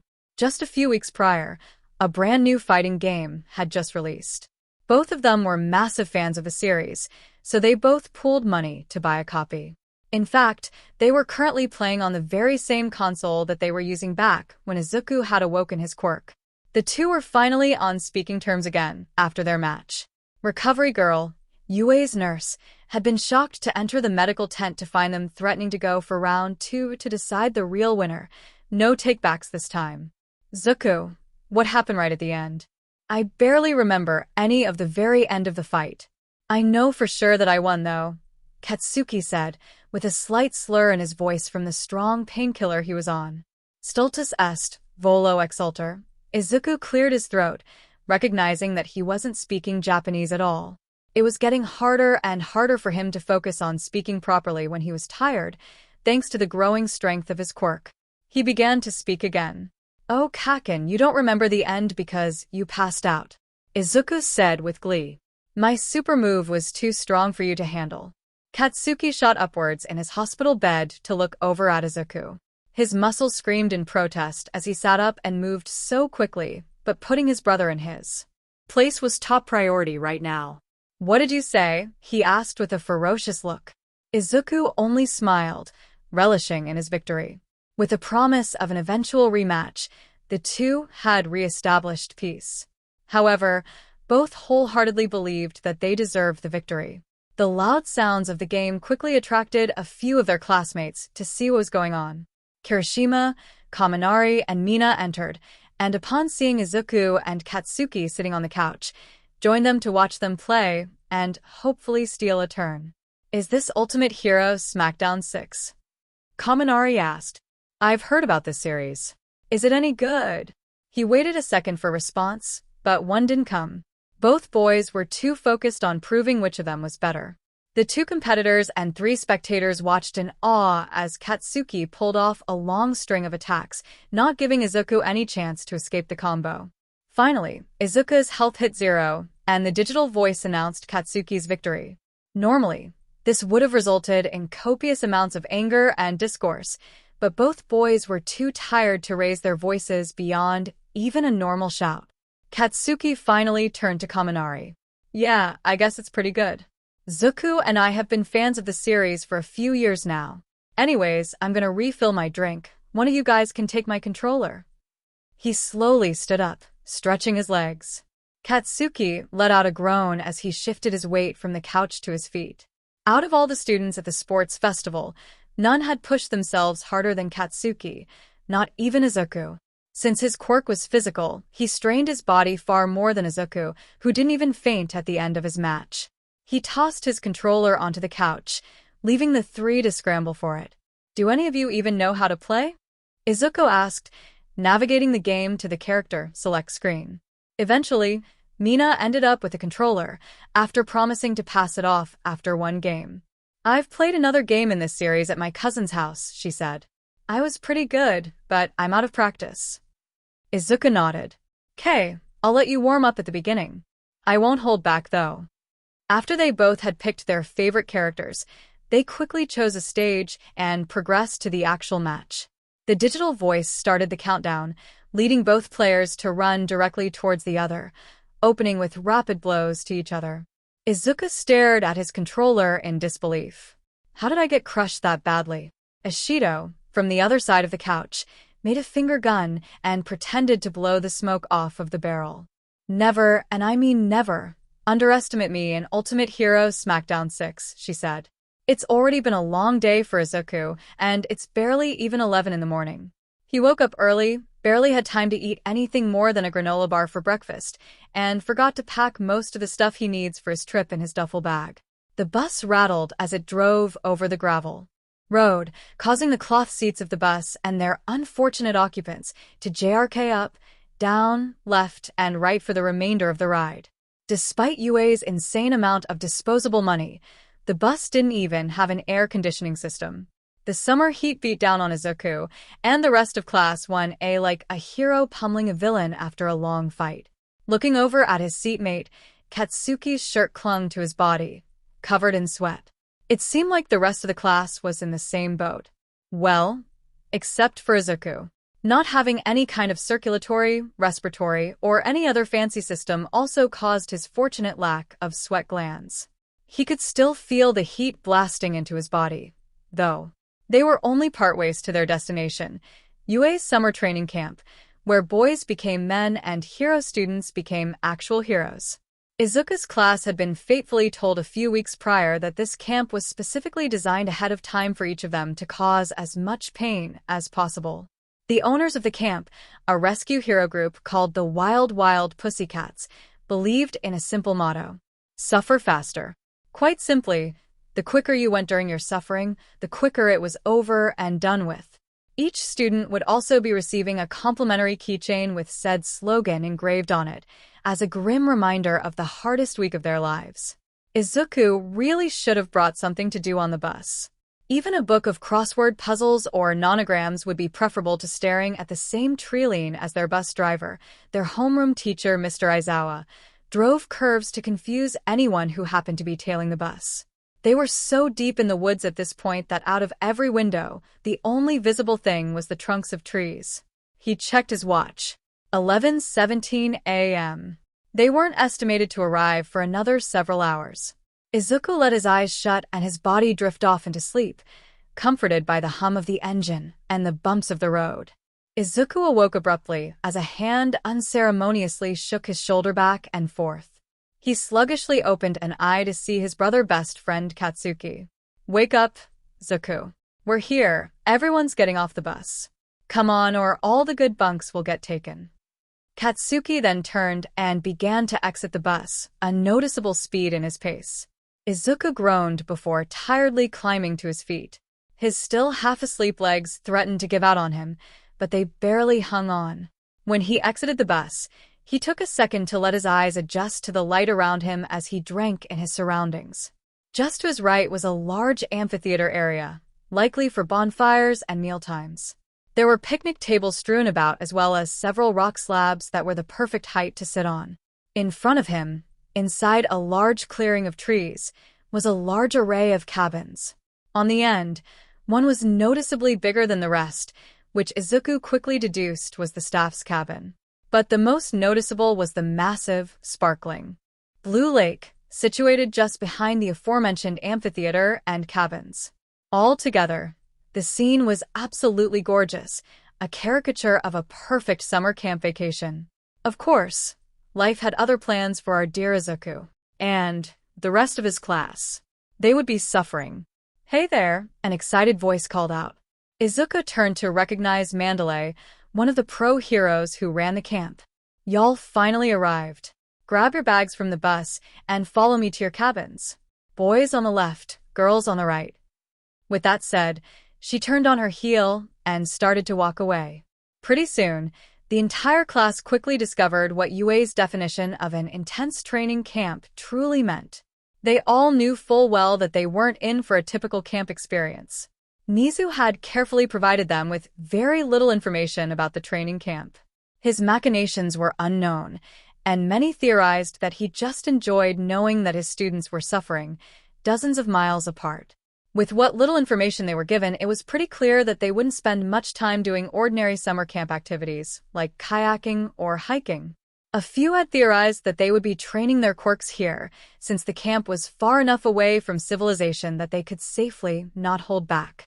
This was true, as they were far enough away from the nearest town that none of them had cell phone service.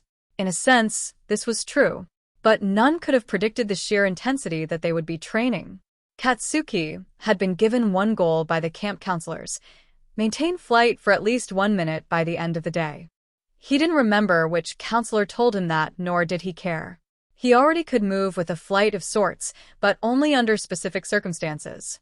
Such as during the sports festival, when he was launched by the car, he could fly only if something else provided the move.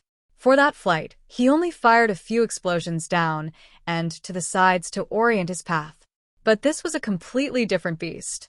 Simultaneously producing enough force to lift his body off of the ground while also maintaining enough control to not shoot off to the side was extremely taxing for him. Luckily, he had been given a set of steel bracers for his arms to help his bones absorb the impacts of his explosions better. Since they were so far from the nearest town and therefore hospital, the counselors wanted to avoid as much unnecessary risk of injury as they could. They were all trained in first aid, but a student breaking a bone would nonetheless be extremely bad.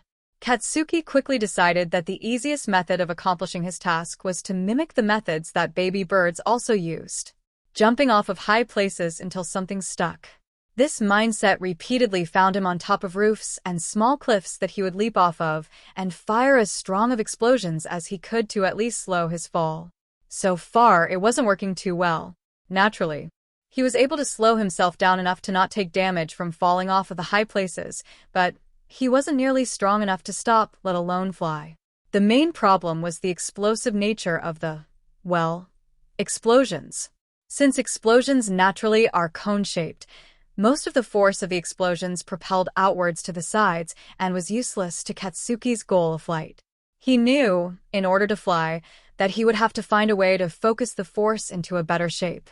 Well, there was no better way than to try again. With that, he jumped off again. Izuku's training regimen was a bit different, but still very challenging. The counselors had taken one look at his footage from the sports festival and all unanimously decided on what he needed to improve. This resulted in him standing in a field, rapidly trying to dissolve his form and reform as quickly as possible. He dissolved again. The feeling of weightlessness that came with his body liquefying into a puddle clung to his entire sense of being. Back in the beginning, it used to feel unfamiliar. Now it felt like greeting an old friend. Izuku's senses barely had time to register the feeling of the grass and dirt on his puddle body before his mind already urged his body to reform again. It ached as it did so, obviously not used to being pushed so hard.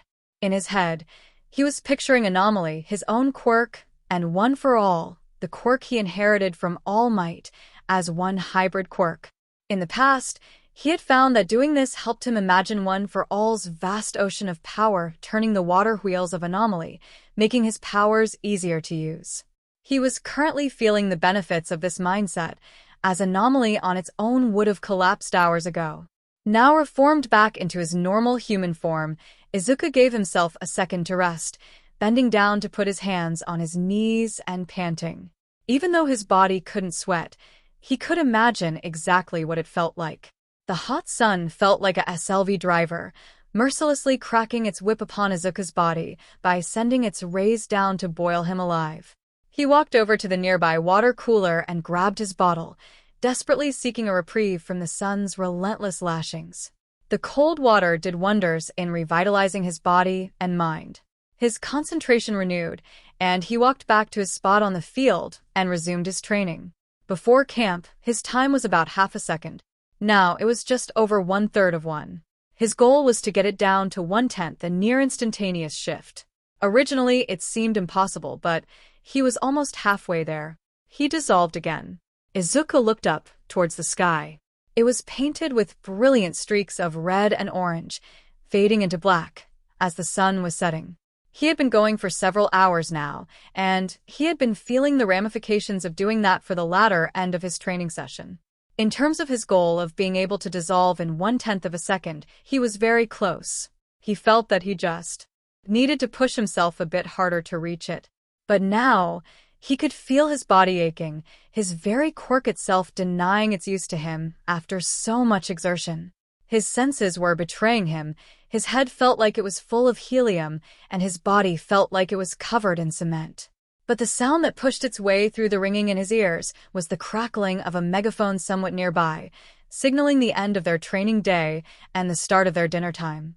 Izuku silently bowed his head, praying a prayer of thanks to whoever was listening. That had easily been some of the worst pain he had ever experienced in his entire life. His feet felt like they were magnetized to the ground itself as he trudged back to camp. The food was absolutely delicious. The counselors, Izuku couldn't make himself care enough to remember their actual names, had told them that they were being served their meals tonight, but they would have to cook for themselves for the rest of the camp. Largely, everyone was all right with this. All of them had learned to cook for themselves, with Yue's dorm system forcing them to leave their homes and live there. His classmates and he all sat at a long picnic table, having grabbed their plates of food. Izuku could see a small wisp of steam coming off of the curry that was prepared for them. Everyone didn't wait for everyone else to sit down to dig in. The next day, everyone enjoyed a day off from their activities. The counselors, Izuku still didn't remember their names and was too embarrassed to ask, admitted that the first day was extremely harsh on purpose to scare them all into working as hard as possible. A wave of murmurs swept over the crowd, with everyone questioning their life choices that led them to being dozens of miles away from actual civilization, working themselves to the bone when they could be enjoying summer elsewhere. Y'all seem to be questioning your decisions to even sign up to come to this camp, the lead counselor said, as if reading their minds. Izuku surmised that she likely had to do this explanation every single year, so it was pretty routine for her. Our actual schedule of activities alternates between work days and leisure days to keep y'all from getting too sore and burning out. Don't get us wrong, we would love nothing more than a week of torture for y'all, but we also understand the importance of pacing oneself. Today, y'all are free to explore the campgrounds, as long as you stay safe and make it back in time for meals. A beat of silence. Then an ear-splitting cheer burst from the crowd of students, each one already fantasizing about what fun activity they'll do. Some turn to their friends and make plans, and others are already running off, hoping to claim the first turn on whatever activity they want. Izuku, Katsuki, and a few others decide to go rock climbing. After the counselors properly let them go, they walked over to the rock climbing wall. It was an actual small cliff face, without any handholds drilled into it. At the top was a standard safety system, with a pulley and a counterweight that they would have to HRNSS into to ensure their safety while climbing. Even hero students know to take proper safety measures. While they were walking over, Izuku noticed that Uraraka was wearing open-toed shoes. He loudly shouted stop, and threw his arms out to the sides, keeping everyone from advancing. Uraraka, you aren't wearing proper footwear. It's unsafe, he exclaimed, in the most passionate voice he could. Everyone else just looked confused, while Katsuki closed his eyes and nodded. Wait, why does it matter? She asked. These shoes stay on tight enough, and I'll be careful anyways. Now it was Eijiro's turn to be confused. Wow, I never knew you were so intense about safety, he said, already seeing a new side of Izuku that he had never seen before. You see, during their training days earlier that year, Izuku had always acted extremely irresponsibly. When you have a quirk that pretty much makes you immune to most forms of damage, you tend to forget a lot of safety rules along the way. Eijiro himself had seen Izuku jump off of roofs easily 20 feet up in the air in a perfect swan dive, only to splatter and reform on the ground a few seconds later. You see, Izuku began to explain. A few years ago, someone here once went rock climbing in Crocs, fell off the wall, and broke both of their legs, he said while eyeing Katsuki. This particular someone couldn't train for months while he healed. He didn't even have the strap on the back of the Crocs. A murmur of who would do such a thing, and why would you so recklessly endanger yourself, swept through the small crowd of friends. Izuku nodded in solemn appreciation. Well, at least he learned his lesson, he said, looking down at Katsuki's OSHA complaint boots, suitable for operating heavy machinery. Fun fact about me, the author. One of my personal friends did this. The moron went and broke both of his legs in the middle of nowhere, hours away from the nearest cell tower, while we were at camp together. And this was a few weeks before the Grand Championships for our swim team, so he couldn't compete and left a spot on the relay open to someone much slower than him. As you can see, I'm still a little bit upset about it. And so is Izuku. After Uraraka was successfully bullied into running back and changing shoes, the group continued to the rock wall. While at the wall, they had a competition to see who could climb the highest. Of course, they were instructed by their counselors to not use their quirks at all while using any of their equipment to not damage it, as all of them had very destructive quirks. Also, they knew Uraraka could just cheat and float herself to the top of the wall with no effort. After climbing for some time, they found that Ishido had a knack for climbing. Katsuki could consistently get pretty high, being completely without a fear of heights that the rest had to some degree. Ishido, however, was able to get over her relatively small fear of heights and even ring the bell at the top of the wall. After everyone was finished rock climbing, they all decided to go put on their swimsuits and go kayaking in the lake. It was a rather hot day, so they were all sweaty from being out in the sun all day, save Izuku for obvious reasons. After walking down to the shorefront and finding some kayaks and oars, they all climbed in their own kayak and pushed off. Soon, an all-out war of splashing ensued. Alliances were made and later broken as their entire friend group, as well as a few others of their peers who wanted to join in, fought by splashing water in each other's faces. Everyone was having a ton of fun today on their day off. They were also silently dreading what would come the next day. Their next day of the hardest training they had ever faced would greet them before the sun even rose the next day, when they would all be roused from their bunk beds and led off to the training ground. But they would still be doing something that evening after all of their training was finished. The test of courage. The students of 1A all gathered around their campfire, each one now knowing a new definition of soar. That day, they had all been given new training assignments and subsequently worked themselves as hard as possible to meet them. Their counselors were ruthless, and so were their methods. More than one of one, as members were sporting small wounds or other issues from their training. Nothing they couldn't handle, but painful nonetheless. But they now had something new to painfully look forward to, the thing that they all were dreading. This particular game was featured front and center on the pamphlet that Aizawa had handed out towards the end of school. It featured smiling, happy kids all over it, each one joyfully using their quirks as they ran around and played on the lush campground. Izuku didn't realize that the counselors had Photoshop. The actual camp was nothing like that. Don't misunderstand, it was still gorgeous out here, but exactly 0% of the students were doing any smiling or playing on training days. After unfolding the pamphlet, Izuku had noticed a picture of a few kids holding flashlights, hesitantly walking through a dark forest. The picture had a brightly colored caption that read, "Brave the test of courage," in big letters, but no one really knew what the test really was. They had just found out a few minutes earlier. You see, it was intended to be a competition between classes 1A and 1B. First, the students of 1B entered the forest and made plans and prepared traps to utilize their quirks to scare the living daylights out of all of the members of the opposing class. 1A waited, giving 1B their allocated 5 minutes to prepare their traps in the forest. Each student sat with varying levels of nerves, from a little nervous, Katsuki, to absolutely terrified, Izuku. You see, despite being a being of complete darkness himself, Izuku really can't bear being stuck in the dark alone. He can totally do it, totally 100%, he just chooses to have a nightlight and keep the door cracked as he sleeps. At this point, all that he could do was assure himself that the test of courage would be over soon. even if those 5 minutes of waiting felt like they were stretching longer and longer. Finally, 1A were given the signal that they were free to enter the forest. The counselors smiled and waved happily as Izuku walked alone into the forest. Every sound rang out around Izuku like a gunshot. Every leaf crunch, every twig snap, every sigh of the wind crashed over him like a lightning bolt. Even his own breathing was like a hurricane's mighty wind. Of course, Izuku didn't need to breathe.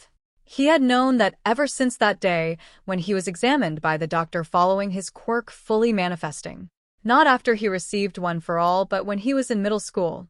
He still took breaths out of habit, but he often performed his party trick of holding his breath for minutes on end, leaving the shocked onlookers confused about how he wasn't passing out.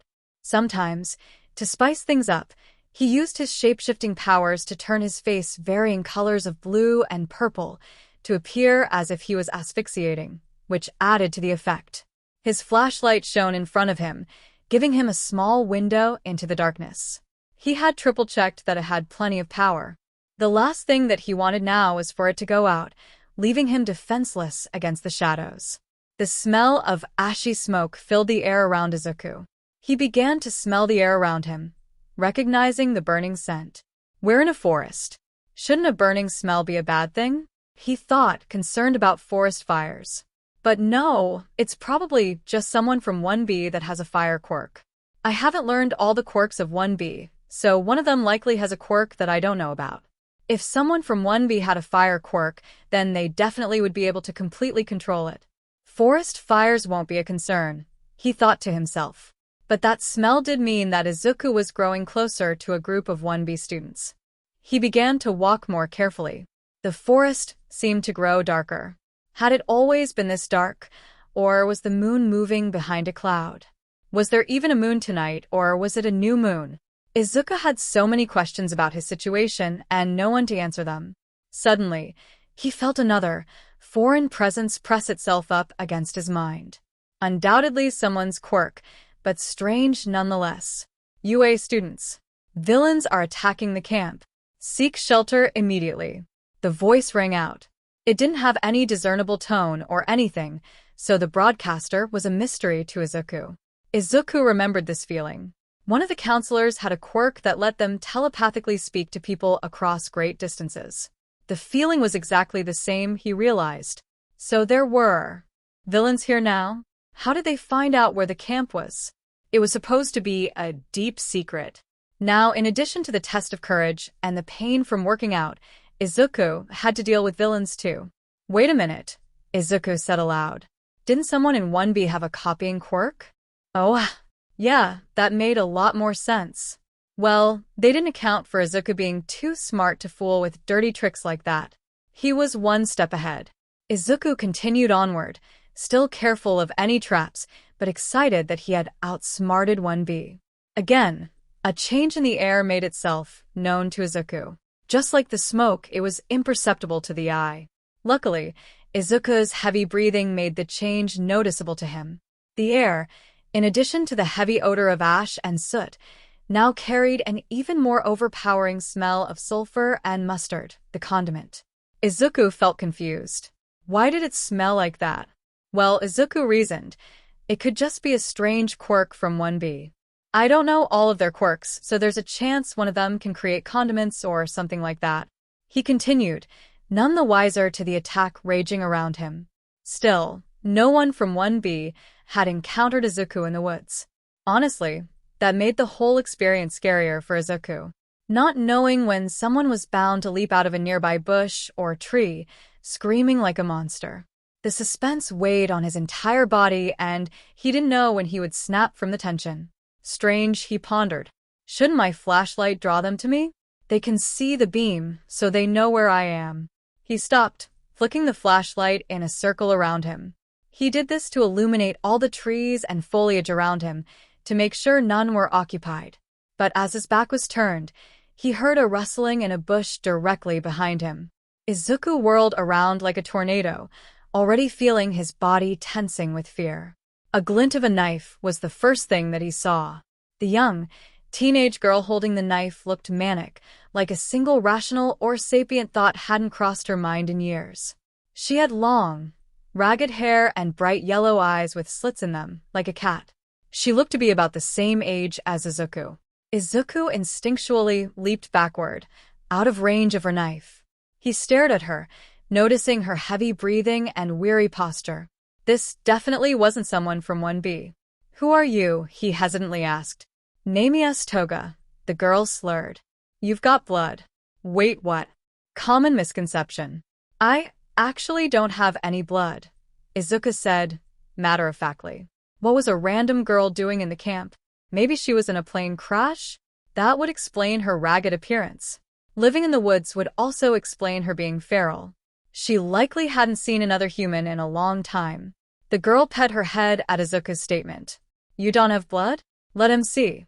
With that, she lunged forward faster than Izuku could see. The large kitchen knife in her hand sheathed itself directly into Izuku's chest, leaving nihilium to splatter out from the wound. Just as quickly as she moved forward, Toga pulled the knife out and returned to her original position. Izuku barely even batted an eye at this. His regeneration already kicked in, perfectly sealing the gap. Because his current clothes were products of his shapeshifting too, the fabric cleanly stitched itself back together again. In a new record time, Izuku was completely healed. Toga, without moving her amber eyes off of him, raised the nihilium-covered knife to her lips and liked it clean, expecting to taste delicious blood. Toga awoke. Why was she holding a knife? She looked down at it, noting that it was perfectly clean. What was that weird taste in her mouth? The taste that simultaneously tasted like nothing and everything at the same time? The chilling taste of the void of space. She looked in front of her and noticed a boy that looked to be her age. He had dark green bushy hair and completely black eyes, like the night sky. "Where am I?" she asked, confused. You're in the forest. You just stabbed me," the boy said, as if that sort of thing just happened every day. "Oh shoot, did I? I must have lost control of my quirk again." Speaking of her quirk, where was her hunger? The insatiable feeling of hunger in her core that, even while she was actively feasting on blood, always screamed at her to find and drink more. Why was it gone? Did it have anything to do with the strange taste in her mouth? "You seem lost. I'm a hero in training, and we're doing a training exercise here. Want me to lead you to my teacher?" "He'll know what to do," the boy asked, extending a hand towards her. "My name's Izuku Midoriya, by the way." "Sure," Toga said. Maybe this hero teacher could help her. Aizawa ran around the main clearing of the camp, desperately hoping to find more of his students. How this had happened didn't matter to him. The only thought that crossed his mind now was making sure that everything played out all right for everyone involved. He leaped from rooftop to rooftop of the cabins, getting better vantage points of the woods. A few raging fires shone off in the distance, belching massive clouds of smoke straight into the air. An invisible cloud of deadly poison gas floated around the forest. Aizawa could only hope that no more of his students got caught in it. A bush rustled off to his left. Aizawa shot off, hoping to catch whoever was in it, whether student or villain. From the bush emerged a viridian head of hair, which he immediately recognized as Izuku Midoriya, the last student to emerge from the woods. But as he climbed out of the bushes, he looked back and pulled another person out behind him. Aizawa's eyes instantly narrowed into a fierce glare. Midoriya was being held hostage by the brutal serial killer Himiko Toga. If he swung his capture weapon from the left, he would have a perfect window to incapacitate her. Aizawa, weathered under decades of hero work, wasted no more time thinking. Before he shot off into the space between them, desperate to protect his student from harm, he no longer cared about stealth. Izuku's head snapped towards him, a look of happy surprise on his face. "Mr. Aizawa, I found this random girl in the woods. She stabbed me, but I'm fine now. I think she was in a plane crash." Aizawa stopped. "Midoriya, step away from that girl. That is Himiko Toga, a serial killer with hundreds of victims." The girl looked a little surprised. "Wait, hundreds? I barely remember a single thing from the past 5 years." Izuku nodded. "I think the plane crash gave her amnesia." I've never been on a plane my entire life, Toga said. Izuku turned to look at Aizawa, wide-eyed. See, she's delirious. She must have a concussion. She needs first aid right now. Well, Aizawa definitely wasn't winning this one. Midoriya, the camp is under attack by villains. Didn't you get the telepathic message? Yeah, I got the message. Did 1B put you up to this to scare me? Izuku asked, narrowing his eyes suspiciously. It's true, Toga said. I faintly remember coming here with some villains. They told me there would be blood. Izuku stared, gears turning in his head. 1, 2, 3 seconds passed. Oh, that explains a lot, he said, as all the evening's previous events recontextualized themselves in his head. You know, it made a lot more sense that the camp got invaded than him forgetting about 3 members of 1B. With a worried tone, Izuku asked, Is everyone all right? Aizawa sighed. He had been dreading this. At least he didn't have to negotiate in a hostage situation, but he still had to deliver the news. Midoriya, some of your classmates returned with bad news. The villains took Bakugo. The world shattered. Nothing really mattered anymore. Izuku's senses reported thousands of sensations across his body, from the sterile smell of the air around him to the plastic-like feeling of the bedsheets. But they were just that, sensations. He couldn't feel anything going on around him.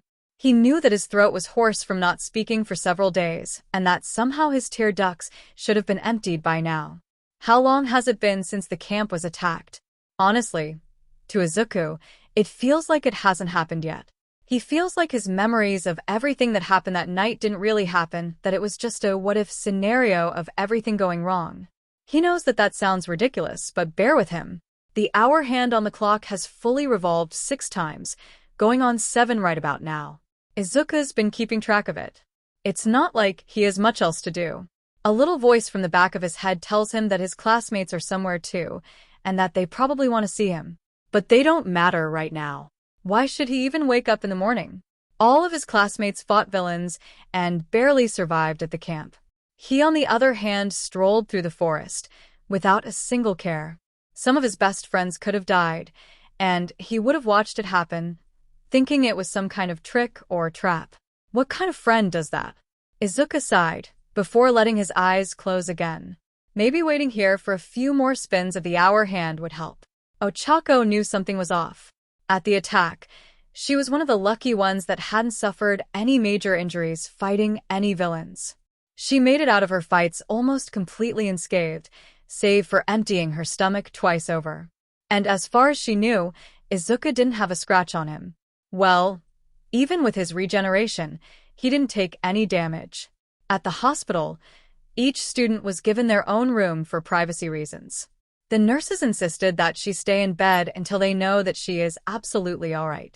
There's still a chance that she was hit by a villain's quirk unknowingly that has a delayed reaction. She texted Izuku several times from her room, trying to end the boredom of waiting in her practically empty room. For the first time ever, he hadn't responded to a text message. Usually, he took at most a day to get back to someone, but taking 3 whole days was completely out of character for him. She had texted Ijiro and Hitoshi to see if either of them had gotten any news regarding Izuku. None of them had anything. Maybe it was time to hatch a plan. Hitoshi received Ochako's text message and grew into a feral grin. Operation Save the Saver is a go. Well, calling it an operation was kinda exaggeration. The 3 of them were literally just sneaking into Izuku's room to check on him. After all, with Katsuki gone, he had nothing better to do than stare at the wall for all the time he was trapped in the hospital. They waited until the cover of the night when most of the day shift nurses went home. Now, only the night shift nurses patrolled the hallways, like prison guards trying to catch escaped convicts. Ijiro had suggested the 3 dig a tunnel to Izuku's room to avoid sneaking through the hallways of the hospital and getting in trouble. Ochako objected, saying that life was more fun with risks like that in it, especially if it was for a friend. Hitoshi had helpfully pointed out that digging a tunnel wouldn't work because the building was built on concrete and they only had about an hour to get to Izuku's room. Thankfully, the 3 all had rooms near each other, so sneaking into Izuku's room wouldn't be too much of a challenge. They silently greeted one another as they met up just outside their rooms, ready to begin. Right in front of them was a corner in the hallway. The three each poked their heads around the corner, one stacked on top of the other. Luckily, the hallway was completely empty. In this way, the improvised trio stealthily crept across the hospital to Izuku's room, where they threw open the door to find him reclining on his bed. "Izuku," called Ochako. "Get up. We're going to go rescue Katsuki." This snapped Izuku out of his trance. His head whipped towards the three, and he quickly gestured for the trio to enter the room. Ijiro, the last to enter, carefully shut the door behind him. Tashinori was worried. 3 days ago, almost all of the first years were rushed to the hospital following a villain attack on their training camp. At the hospital, each one was given their own room, even if they hadn't been badly injured. Something about trauma, according to one of the doctors. Standing outside the door where his successor is recovering, his hand trembles as he grips the doorknob. The nurses had told him that Izuku wasn't ready to see anyone yet, that he was going through something extremely traumatic and that he needs to be left alone for some time. The handle felt like ice against Tashinori's hand, freezing itself to his skin. He was unable to let go of the handle, lest he turn back now and let go of all the courage that brought him to the threshold of this door. He twisted the handle and entered. Izuku's head snapped towards him, his vibrant galaxy eyes staring into him like the twin barrels of a shotgun. "Have you heard anything about Katsuki?" he asked, trying to sound stoic. His voice cracked halfway through, breaking the illusion. Tashinori sighed. "No, not yet. Me and as many pros as we could gather are performing a raid on where we think he's located tonight. If he's there, you'll be the first to know." Thankfully, a small amount of color returns to Izuku's face. This left Tashinori confused. Couldn't his successor change the color of his skin at will? Or was he subconsciously mimicking a mannerism that was impossible for him to have naturally? Izuku shut his eyes. "That's good," he said. Tashinori smiled and started to exit the room. He had expected Izuku to be a bit more concerned about the whole thing. He must just be tired. After all, nothing tires Tashinori quite like a villain attack. But what Tashinori didn't know was that Izuku was already involved in a plot of his own. "You call that discreet? Have you ever been out at night before?" Hitoshi stared at Izuku in disbelief. More specifically, at his outfit. "No, Hitoshi, I've never snuck out to go rescue my best friend in the dead of night. What did you expect?" Hitoshi sighed and put his palm on his face. "I at least expected a bit more subtlety," he said with a chuckle. He was right. Izuku's clothes completely lacked subtlety. In fact, they had been created with the purpose of attracting attention. As a joke, Izuku had used his quirk to create a brightly colored shirt that says, "Not up to anything," in big, bold lettering on the front. Everyone rolled their eyes while Izuku chuckled to himself. He closed his eyes for a second, concentrating, and shifted his clothing into a black hoodie with dark jeans. That way, he blended into the darkness of the night around him. Thus, the group of 4 continued into the depths of the Kamino ward, hoping to at least help out the heroes trying to save Katsuki from the villains. To find out the location of the raid, they had listened in on the heroes' meeting, where they discussed the plans of attack and where they knew the hostages were being held. The GPS on their phones read that their destination was still a ways away. The address was for a tall, nondescript warehouse building, which the Maps application said was closed permanently and uninhabited. They were sure that Katsuki was in this particular building. Not knowing when the heroes were beginning their assault, they continued to head through the city to the warehouse. All Might wasn't worried about his time limit. Currently, he could only hold onto the remaining fragments of One for All for about 3 hours. He had saved all of his energy for this moment, knowing that his final showdown with his nemesis may go on for several hours. It would take all of his power to finally put that demonic man 6 feet under where he belongs. Before him stood All for One's stronghold. To All Might's honed heroics instincts, the whole sight of the building screamed, supervillain base, for all to hear. What kind of idiot purposely left a building to rot on the outside? If it had legitimate owners, they definitely would have at least sold it to someone who cared about the real estate instead of letting it rot. All Might could feel the tornado of One for All within him, swelling for the occasion. It picked up the shards of his nervousness and launched them far away, making him feel confident and ready. The only thing on his mind was finally ending this showdown that was 2 centuries in the making. He slowly approached the front door, gave 2 knocks, then kicked the door down. The squad of heroic students had long since turned off their GPS. Why, you may ask? Well, as soon as the crashes started to ring out, they immediately knew where to look for their building. Even from the 2 blocks away that they could all pretty much picture the fight in their heads, as clangs of steel and shatterings of glass rang out and echoed through the empty city streets. On the street itself, a small legion of police cars were parked, so Izuku and the others would have found the building even without the sounds of battle around them. They slowly approached the warehouse from behind, knowing that they would be spotted if they approached from the front. On the outside, there was no indication that Katsuki was anywhere within the walls. But Izuku still held out hope that his brother was somewhere in there. He didn't know what he would do if he wasn't. Suddenly, an extremely loud smash rang out around him. Just a few feet from where they were hiding, the unconscious body of a villain smashed through a wall, landing right next to them. Shocked, the 4 all peered through the hole, making eye contact with All Might inside the building. The unconscious villain seemed to be the last one, as All Might stopped to stare at them. "What are you all doing here?" he asked angrily. "This is a dangerous mission." Izuku stood up and stepped through the hole. "I know," he said solemnly, "but I'd rather brave the danger than go another minute without my brother. As a hero, I can't let teenagers participate in a villain fight.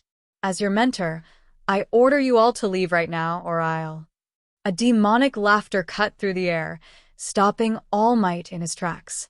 A gale-force wind erupted from seemingly nowhere, shaking the earth. All Might had heard that voice before. All for one. Himiko sat in the interrogation room, and the detective sat across from her. She knew that this wasn't an actual interview, not a criminal investigation one at least. The bright light on the table was switched off, and she wasn't chained to the table at all like in a usual interrogation. The detective, a tall man with black hair wearing a suit, opened a manila folder, revealing a few blank sheets of paper for taking notes on one flap of the folder. The other flap held a profile of her, complete with a few grainy pictures of her. "My name is Detective Tsukauchi Naomasa. I'm legally required to inform you that my quirk is called lie detector. I can identify if you're trying to deceive me when you talk. Although, this will go far smoother for both of us if you stick to the truth. In reality, this is only a formality," he said, keeping eye contact with her. After he said that, he grabbed a small black box from inside his jacket, pushed a button on it, and set it down on the table. "I'm also legally required to tell you that this is a voice recorder. Everything you say, and my readings on the validity of your statements, will be recorded. Is that clear?" Himiko nodded. She didn't feel nervous at all. "I'm sorry, but I need a verbal response for everything from now on," Tsukauchi said kindly. Her eyes widened in apology for a second, before going back to normal. She cleared her throat, then said, "Of course. Yes, everything is clear." "Truth," the detective said aloud. He looked down towards a folder and pulled out a pen from his coat pocket. "Tell me everything you remember from the attack on the summer camp." Himiko furrowed her eyebrows, trying to recall what had happened that night. "Well, I remember being hungry. You know that feeling, like when you wake up in the morning and you're absolutely starving? Like when even drinking water makes you more hungry?" "Yes," Tsukauchi cautiously said. "Well, I remember a lot of that. I have very hazy memories of the events leading up to the attack itself. I can't remember anything that I did, just that I wanted to cure my hunger." "Truth. No deception," the detective said without breaking eye contact. As she talked, Tsukauchi scribbled on the papers to take notes. He didn't say anything, so Himiko took it as a signal to continue. "While I was there, I hazily remember finally getting to drink from 2 students. I got some blood from the first, but they fought me off and fled before I could drink my fill. After that, I ran into that green-haired kid and attacked him. And after that, I woke up, I guess." "Truth. About the hunger, do you feel it now?" Himiko looked down at her stomach. She had eaten some food earlier this morning, but she hadn't had any blood since the camp attack 3 days ago. but her hunger was beginning to rear itself again. Yes. It's not as bad as it was, though. Whatever's going on with that green kid, his blood must be really nourishing to my quirk if it kept me satisfied for as long as it did. Truth. Tsukachi pondered what she was saying. Her quirk obviously requires her to consume blood, and she must have gone crazy from not getting enough blood. Neither of them knew exactly why Izuku's nihilium was able to cure Toga, and no one would ever truly discover the exact reason. The real reason as to why lies in the chemistry of Izuku's blood. Most scientists agree that quirks generally disobey the laws of physics. Previously, all physicists could universally agree that force equaled mass times acceleration, always and forever. But now, one could go out on the street and find multiple people whose quirks allowed them to completely break the established laws of physics with a mere thought. Dear reader, there's probably a reason. Emphasis on probably. It's just, I can't tell you. I also can't tell you why. It's classified. Moving on. The detective finished writing. Miss Toga, you've told me everything I need to know to prove your innocence. Thank you for your cooperation. And with that, he calmly picked up the folder and the recording device and exited the room. Back at Kamino, All Might stood in the warehouse, having just regained his bearings after the earthquake shook the building they were in. Immediately, All Might's mind ran to his successor and his students just outside the building. A quick glance at the hole proved that they had run away. With that confirmed, All Might turned his attention back to the sound that he heard. That laugh. Oh, that laugh. The maniacal cackle that he thought he would never have to hear again, for the man who held it was dead. Oh, I'm not dead. Far from it, in fact. The voice rang out again, seemingly reading All Might's thoughts. Can you feel it, old friend? All Might turned around in circles rapidly, trying to pinpoint the source of the voice. There was no doubt this wasn't a recording or a quirk that could replicate voices.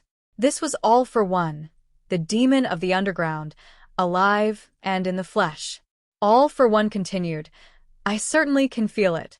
I can feel my quirk humming. It's finally time to end this centuries-long battle of ours, one for all. Where is he? All Might thought, panicking. I can't fight him if I can't see him. That was the one major drawback of One for All. It was a melee-only quirk. Yes, All Might could make shockwaves by punching the air, but that still required aim and took a significant portion of his energy to do. He couldn't just punch the air and expect to hit his target. But a hero always looks strong, no matter what. All for One was undoubtedly relishing in All Might's current panic.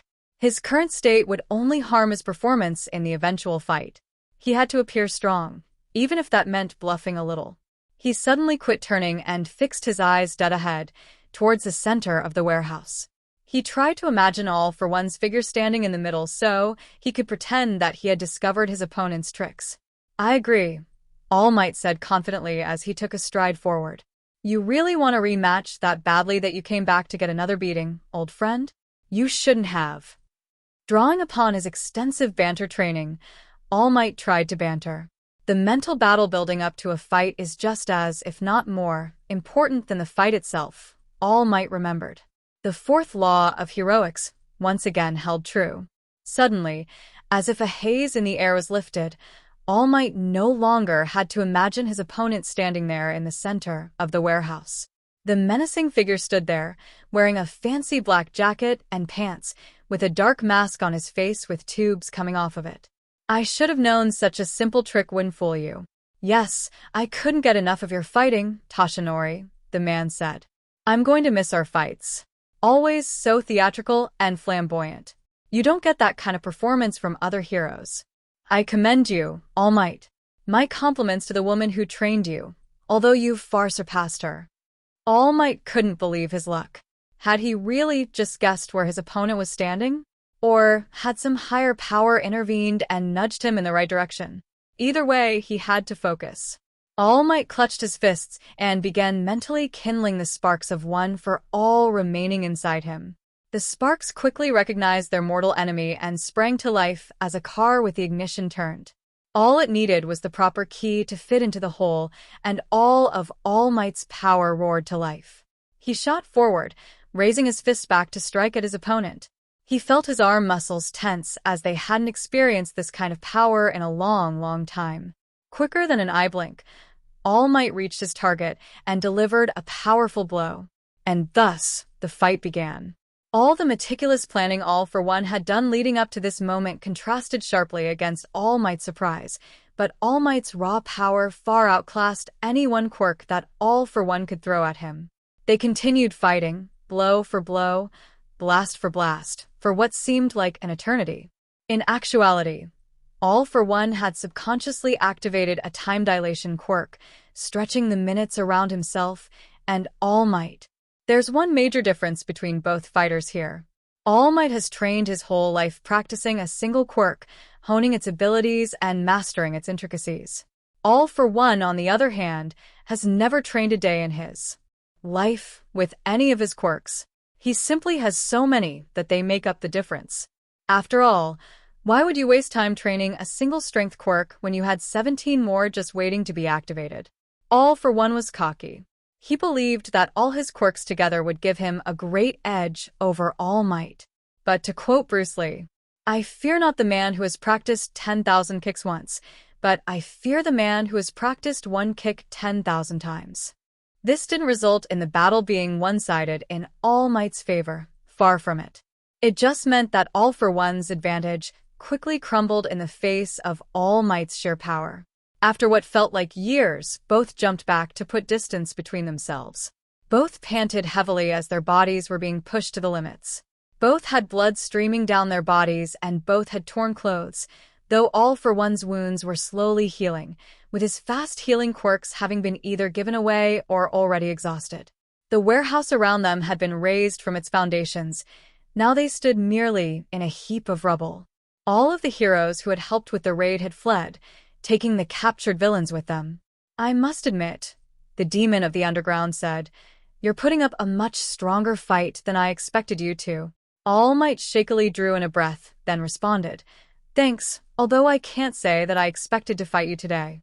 You don't look a day over 200. Closer to 300, actually. And I have no intention of stopping when I can live on for generations to come. Speaking of generations, my spies tell me you have a successor. Where is he? I'd love to meet him over tea," he said with a hint of humor in his voice. "Keep your filthy hands away from my successor." All Might snapped a little too quickly. All For One knew that he had struck a nerve. "Oh ho, protective, are we? Maybe I'll hunt him down after I'm finished with you," he tested, threateningly showing a smile. All Might just glared, not even bothering to muster up a response. "I wonder how little Izuku will react to me personally informing him that his predecessor is dead. I wonder if he'll even miss you. I wonder if I could pull some strings and make him my successor instead." All For One trailed off. The faint sound of rubble shifting could be heard, but both men ignored it. "You keep Izuku out of this. He'll never turn his back on heroism. My son is one of the strongest and most righteous people I know." All Might finally burst. He wouldn't let his opponent threaten his family like that. The crunch of concrete and rebar rang out, but again, both men were too focused on their conversation to hear it. "Thanks, Dad, I didn't know you thought of me that way," Izuku said, emerging from the rubble piece that he was hiding behind. Both All Might and All For One turned towards the source of the sound, each with an expression of shock. All Might had thought everyone had run away, and All For One hadn't expected All Might to have backup. "Izuku, what are you doing here?" All Might asked incredulously. "You were supposed to flee. Don't you remember your heroics training?" Izuku shrugged. "I don't know, I just felt a really strong pull from my quirk that I should be here. Everyone else ran away." All For One began to cackle maniacally. Truly poetic, isn't it? The reunion between All For One and One For All. "But I detect another quirk within you, young man. A powerful one indeed." All For One shot towards Izuku with barely a second of anticipation. Neither All Might nor Izuku had any time to react despite their training. Dextrum pecto Izukuni's Colosset UT extra hat. He placed his hand on Izuku's chest and pulled. Hic est finus per dis uni inanes spatium supra. End of part 1 of the finale of the empty space above. All For One placed his hand on Izuku's chest and pulled. The wind blew around them, accentuating the tense silence. All for one stared at Izuku, wondering what was happening. When he pulled on the boy's quirk, he only felt one for all. He had never been able to steal that blasted quirk, but he knew that All Might's successor held another quirk. Why couldn't he steal that one? Izuku smirked at him. What? You thought you could steal my quirk? All Might told me about that, how you can't steal one for all. You'll have to pry it from my cold, dead hands. At All Might's previous fight with All for One, the one where All Might got his injury, he had tried to steal his quirk. Of course, it didn't work, because One for All can only be transferred willingly. All for One stepped back in confusion. What about your other one? Your shapeshifting, your birth quirk. I didn't feel it at all. What kind of trickery is this? Now, Izuku allowed himself to slip into the plan he had formulated while he was hiding under the rubble. While he waited to make his entrance, he had an idea. It was kind of a Hail Mary throw, but it had to work. Somehow, Izuku's smirk got even bigger. He even used his quirk to allow his smile to stretch far wider than a normal human one can, greatly unsettling both All Might and All for One. Oh, my shapeshifting? You mean that? Oh, that clears up everything. It all came down to this. He had to deliver this line in a perfect deadpan to make it even a little bit believable. It's not a quirk, Izuku said, in what he hoped was a believable tone. Both All Might and All for One stared, both trying to wrap their heads around what Izuku was saying. Izuku had been mentally cooking up this plan since he saw All for One emerge. He knew what the man could do, and he had thought of the perfect way to trick him. What do you mean, boy? All for One spat. Obviously, it's a quirk. Stop your nonsense. I've seen you shapeshift on live TV, he said disdainfully. Here goes nothing. No, I'm serious, Izuku said. I've been able to do that since I was born. I never knew my dad, so I always knew I was some kind of alien. All Might nearly Coughed up blood at that. This was when he realized that his successor was trying to trick All for One. Hopefully this works, All Might thought, because I'm completely out of ideas if it doesn't. Seeing All for One wasn't convinced yet, he added, there was no other logical conclusion for that. If you've stalked me like I assume you have, you know that I don't legally have a father. That's because he left Earth. I never got to meet him. Fair enough. All for One's expression became like a pair of thrown dice. As they roll around the table, a die's outcome can be glimpsed but cannot be predicted at all. In the same way, his expression wasn't outright unreadable, but the outcome was basically indeterminable. He kept opening and closing his mouth like he had something he wanted to say, but kept deciding against it. After a few seconds, he finally settled on one concrete emotion. Snake eyes. Well, I guess that would explain as to why I can't steal your quirk. In all my centuries of living, I've never encountered a single way to stop my quirk from working. Izuku gave a small, almost imperceptible smirk. But that doesn't change anything about our battle here. Like I promised my brother those thousands of years ago, I would end his line of successors eventually. He let out a small chuckle, knowing that his centuries had all culminated in this one moment. Within the hour, history would be made. Not the kind of history that is directly written into the books, but still the kind that shapes the course of the world as we know it. All Izuku and All Might could do was watch as All for One's menacing and deadly energy gathered, swelling to a new, never-before-seen height. He threw his head back and, just like a classic supervillain, let out a battle cry. Yoichi, he yelled. Brother, it's time to send your damned spirit to Erebus, where it belongs. And with that, faster than Izuku's eyes could see, he launched himself toward All Might, drawing his fist back to deliver a strike with enough force to condense a large star into its critical mass. Of course, All Might reacted in time, with his decades of heroics experience. Just like their previous exchange, their contact sent back powerful shockwaves, blasting away even the remnants of the warehouse. Now, it had gone on for long enough that reporters were beginning to arrive. Since the raid was originally kept completely secret, the media had virtually no coverage of it. Now that the raid was pretty much over, trucks were beginning to arrive to get the story of what was happening. The surrounding area had already been destroyed by the two titans. Apart from the warehouse itself, A radius of about 2 blocks had been almost completely razed by the sheer force of the blows and from a few stray blasts from All for One's arsenal of quirks. Thankfully, they were in an industrial area of Kamino, and it was the middle of the night, so there were no civilians in the surrounding area to be caught in danger and need to be rescued. Not like they could be anyways, because no one could get close, not even the rescue heroes.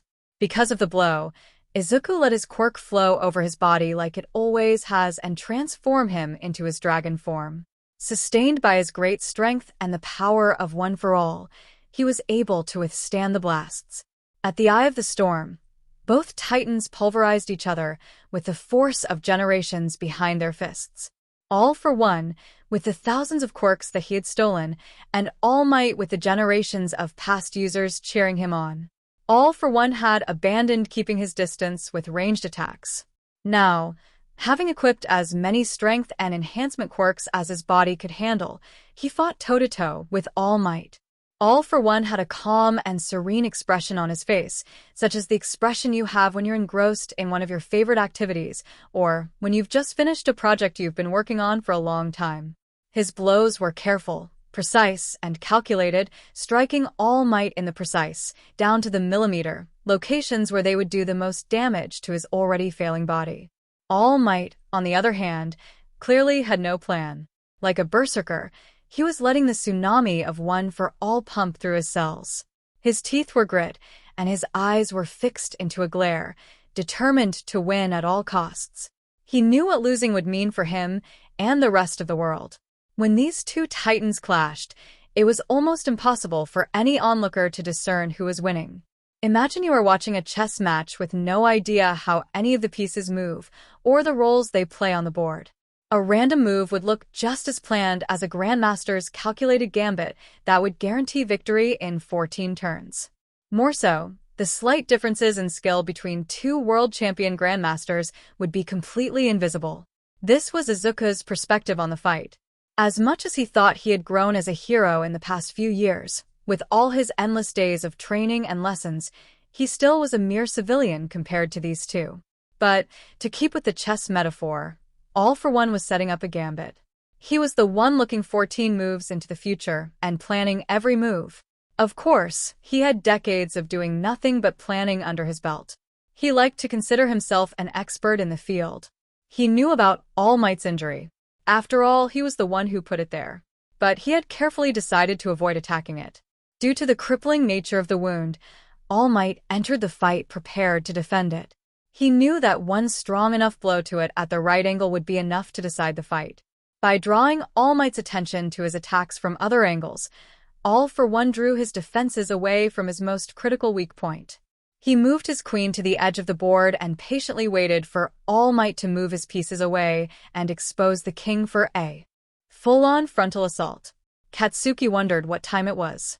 The gray walls of his holding cell gave him no indication of what was going on in the outside world. He had tried pounding on them and exploding them with his quirk a while ago, and neither had worked. His explosions might have been able to break through and free him, but he couldn't channel his quirk to activate them. There must be some kind of quirk suppressant in this cell, he thought. That's what's making me feel like this. For someone who had never gone a second without his quirk at his fingertips, it was pretty disorienting to be unable to use his explosions to calm himself. To occupy himself, he liked to create small pops in his hands as a sort of fidget method. Now, he could still feel the muscle that he had to flex to use his quirk, but he couldn't muster the strength to use it at all. Of course, it wasn't a literal muscle, but it felt like a perpetual state of quirk exhaustion. Like the feeling after you've just finished a race or other athletic event and can't even bring your body to walk. Reminds me of the sports festival, he thought.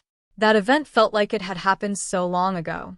Even though it was a mere handful of months in the past, he felt like a completely different person. Through heroics training and that hellish camp, he had grown so much. I totally could crush Suka now. He's got to spring me so we can have our rematch next year. A while ago, he had awoken in the prison cell without any clue as to why he got there. The cell itself was completely barren, even lacking standard prison cell amenities such as a cot or a toilet. He assumed that meant whoever captured him wasn't planning on holding him here for too long. Whether they had another long-term cell prepared for him elsewhere, or if they had other, more nefarious plans, he did not know. Katsuki stood up from where he sat in the corner of the cell. Extremely faint sounds reached his ears from above, reminding him of his punching bag back at home. It sounded like something was sustaining strong impacts from someone. Was that the heroes coming to rescue him? He sat back down. There was nothing he could do for now. He better save his strength. All for One could clearly see it. All Might was getting tired. He had been keeping a careful eye on the man for decades now. His performance was carefully monitored and recorded every time he so much as breathed within the line of sight of one of All for One's spies. Every single appearance of All Might on TV was painstakingly recorded and documented, all with the hopes of discerning his strength on a graph. And this painstaking documentation revealed some crucial information. A small misstep here, a misflow there, and All for One had a fully mapped-out graph plotting All Might's weakening power. As stated earlier, he was leading All Might into thinking the fight was looking favorably for him. By letting a few swings connect that he could have dodged, All for One allowed All Might to gain some ground in their fight. Yes, the blows were extremely painful, but All for One was more than capable of withstanding a few hits. And it was time to set up the checkmate. After about 5 minutes of their all-out brawl, he planted his right foot behind him and relaxed his forearm muscles held in a block. To All Might's trained eyes, this would appear as if All for One's defensive posture was finally breaking. A perfect opportunity for one strong move to finish the fight. All Might's eyes widened almost an imperceptible amount. Was this his chance to defeat All for One? Had he finally done it? He was so tired he almost didn't think he had done it. Phew, you're not making it easy on me, are you, All for One? A pause. But it's time for me to put all those souls to rest. The worst part was All for One couldn't even smirk, lest he give away his plan. All Might drew his fist back and began to gather all his power into this one final swing. The literal purpose of his quirk was about to be fulfilled. Hopefully his mentor and the rest of the past holders were watching from heaven and looking down on him. Detroit. All for One shifted his foot placement. Smash! And with that, he shot his fist forward with the speed of a bullet train. But All for One was already moving out of the way. Not quite. These souls still have some vengeance they need to enact. Swing and a miss. All Might's full power move completely whiffed. He was launched off balance, expecting his fist to meet the body of his opponent. Checkmate. And All for One, now standing behind and off balance All Might, launched a full power attack of his own. Historians would say that the impact of this hit and the sound of All Might crashing into the nearby debris could be heard from thousands of feet away. Glass shattered on the nearby buildings and All for One's fist emitted a small trail of smoke from the friction against the air. Detroit smash. Not quite. These souls still have some vengeance they need to enact. These two sentences reached Izuku's ears about a second apart from each other. Coincidentally, this is exactly how long it took for the following swing to be heard as well. Suddenly, the wind that was pushing him back from the two completely stopped. He squinted his draconic eyes, desperately trying to see through the dust that was obscuring the center of the debris-ridden warehouse.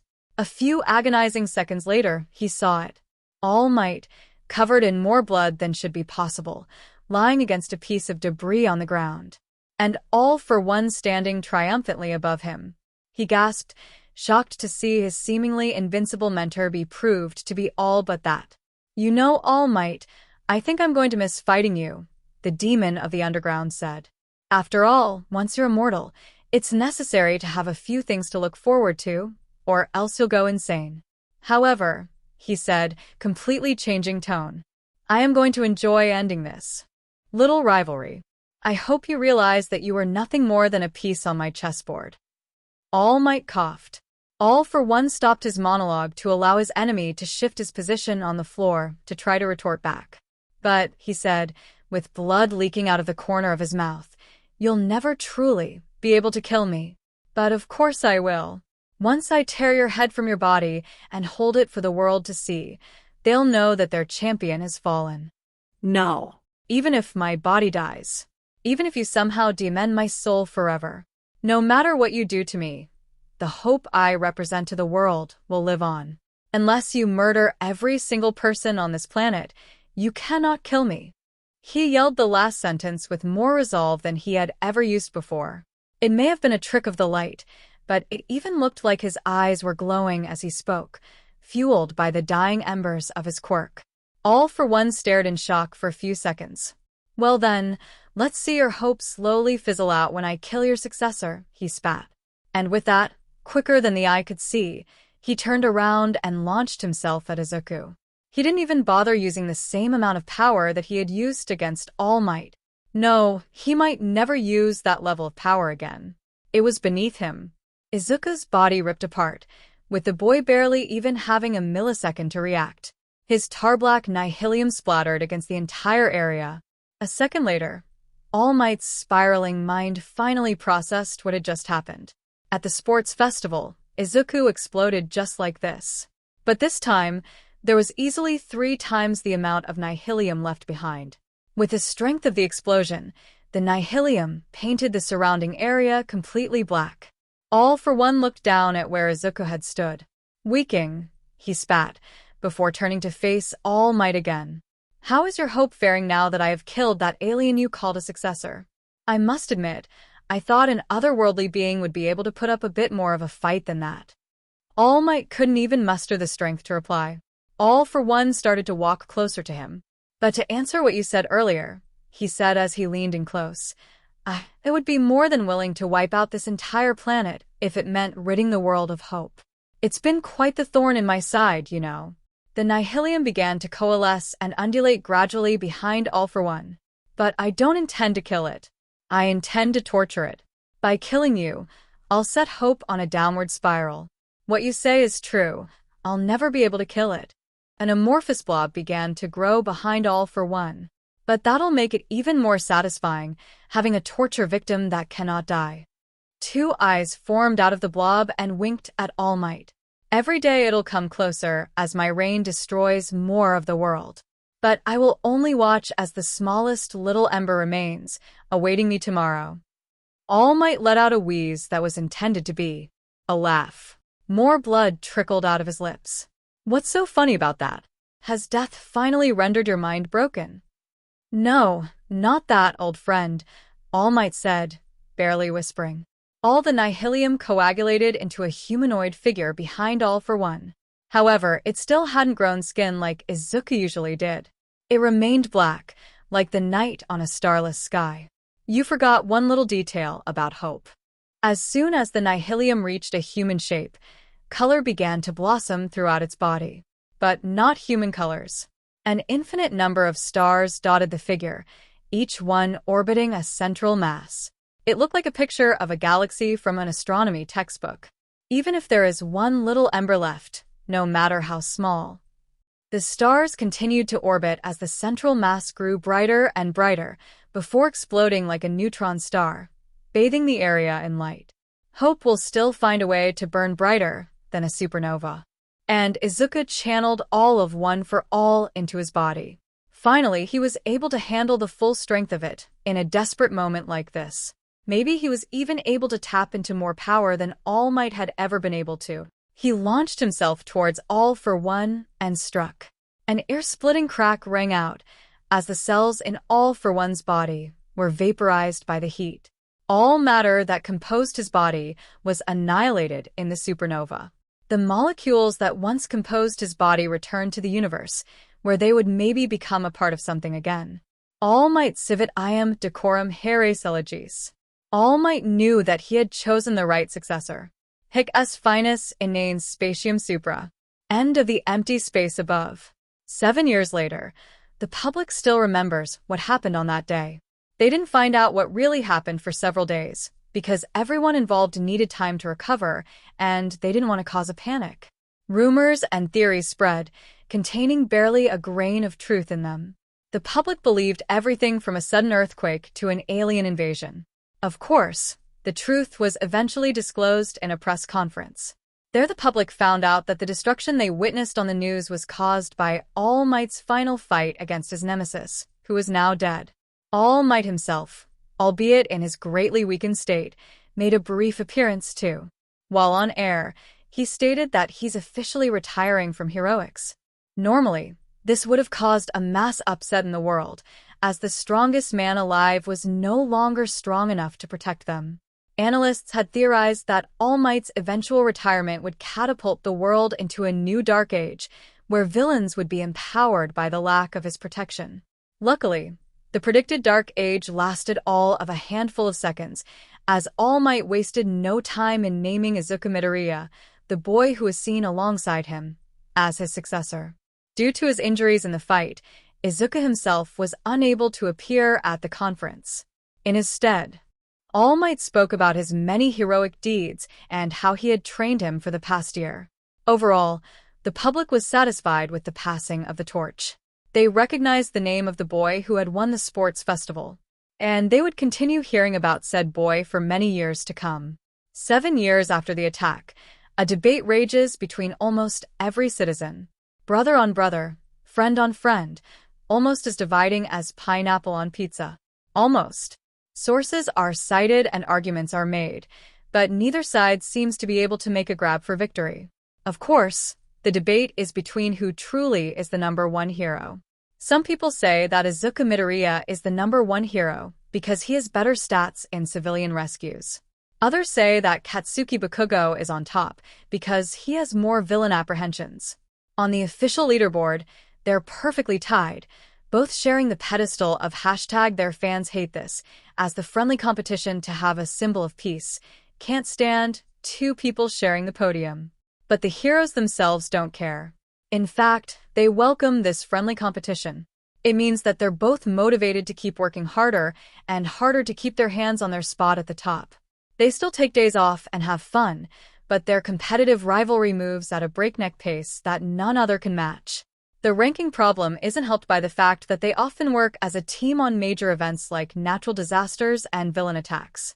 This means that they both are awarded the same number of points for the event, so their tie stays perfectly consistent. Together, they are worth far more than the sum of their parts because they can save far more people when working together. Their analysts insist that they never find a way to break this tie, as this has brought about a new era of peace never before seen in all of Japan. Not even during All Might's reign as the #1 hero. One way they both agreed that they could continue to help people is to mentor hero hopefuls, just as All Might had mentored both of them. This is what found Izuku out patrolling, flanked by 2 teenagers who desperately wanted to attend UA when they were old enough. Both had transformation-type quirks just like Izuku did. These 2 interns were only there to observe him as he worked, to gain valuable experience from watching him. He had a clear idea of which one to transfer one for all to once he was ready. In fact, the 2 kids were in a situation just like the one he was in with Kaken all those years ago. This was their first ever patrol, so both students were rather nervous, choosing not to talk.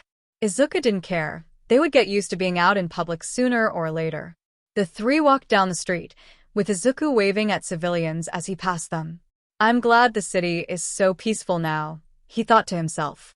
It was thanks to the work of the countless heroes all over the nation that the Age of Peace was holding. He looked over to his left and saw a sprawling beach. The water rolled on and off the spotless sand, and dozens of families were having fun on its shores. It was the very same beach that he cleaned during his training. During that split second when Izuku allowed his mind to wander, he thought back to those amazing days when he and Kaken worked hard to accomplish their goals and had so much fun while doing so. Those days were gone, but they were replaced by even more fun days in the present. He smiled, knowing that the beach would stand forever as a memory and a gift to the city. He turned his head back to the right, away from the beach, and immediately, a crash could be heard not far off. Instincts honed over years kicking in, Izuku spoke towards his interns. That sounds dangerous. Follow me, let's check it out. Shortly later, the 3 arrived at the intersection of a busy road in the city. At the center of the 4-way, 2 cars had collided with each other and lay smoking. One was tipped over on the side with a thick plume of black smoke billowing from its engine. Atop the upright car stood an armed man whose face was contorted in a manic grin. In each hand, he held a pistol. One was raised towards the sky, while the other was lowered and pointed at a civilian fleeing from the crash. Her clothes were torn and covered in smoke, implying she had been inside the flipped car. Luckily, she was running toward where Izuku was standing. He wasted no time in running in front of her, right as the villain fired. Around them, faint murmurs could be heard, each one in awe at seeing the famous #1 hero. They all watched in amazement as the bullet holes in his body sealed themselves shut. He calmly turned around to face his interns. "Well, kids," he said, "it's time for a little demonstration on how to take down an armed attacker." He again turned to face the villain, whose tone had changed considerably. The manic grin had long been replaced with one of horror. A horror for his unavoidable fate of pain, capture, and prison. Izuku tilted his head to the right and the left to mimic cracking his joints. The villain's terror was magnified tenfold as Izuku's head rolled considerably farther than a normal one should be able to. And with that, Izuku sprinted forward.